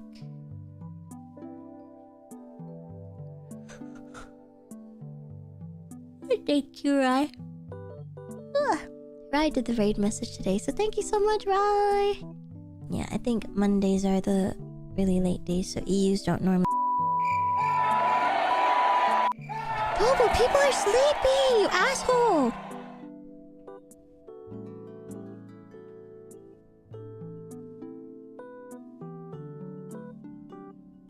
Sorry.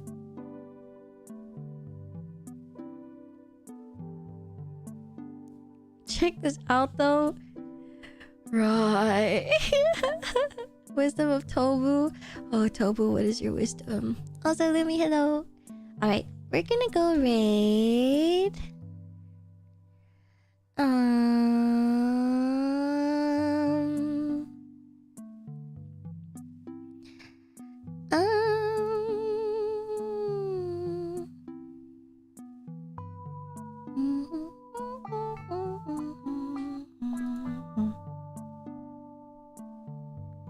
Do not chart.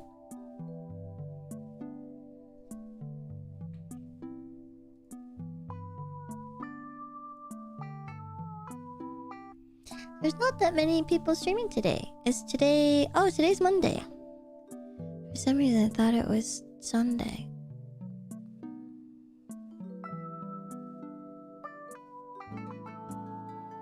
It's quite late.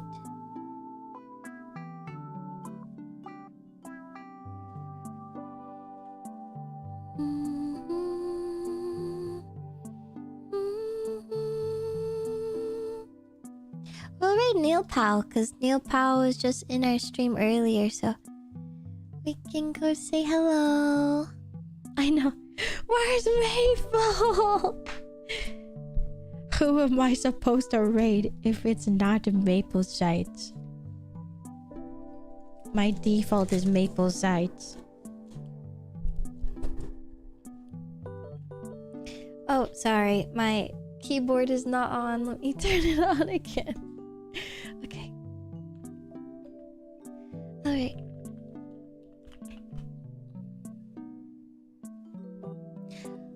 Okay, I will see you guys tomorrow at 4 p.m. If you're sleeping right now, if you slept through that whole thing, I'm impressed that you didn't wake up because of Tobu pressing the bleep button. I hope you're having a great EPs. And I will see you in the morning. And if not, I will see you guys tomorrow. Otsumaya. Bye bye. Thank you, Rai. Make sure to use Rai's raid messages. There's one for subs and one for non-subs, so we can go support Neo. Please make sure to follow Neo and give a follow. That's it. That's all I have to say. I'm tired. Good night. Good night, good night. Otsumaya. Bye bye. Bye bye bye bye. Goodbye. Bye Shining, bye Cooley, bye Kyle, bye Naz. Bye Rai, bye Savvy. Bye Nani. Bye Rai from YouTube. Bye Denied. Bye Sigil, bye Ambi, bye Tarako. Bye Ron. Bye bye.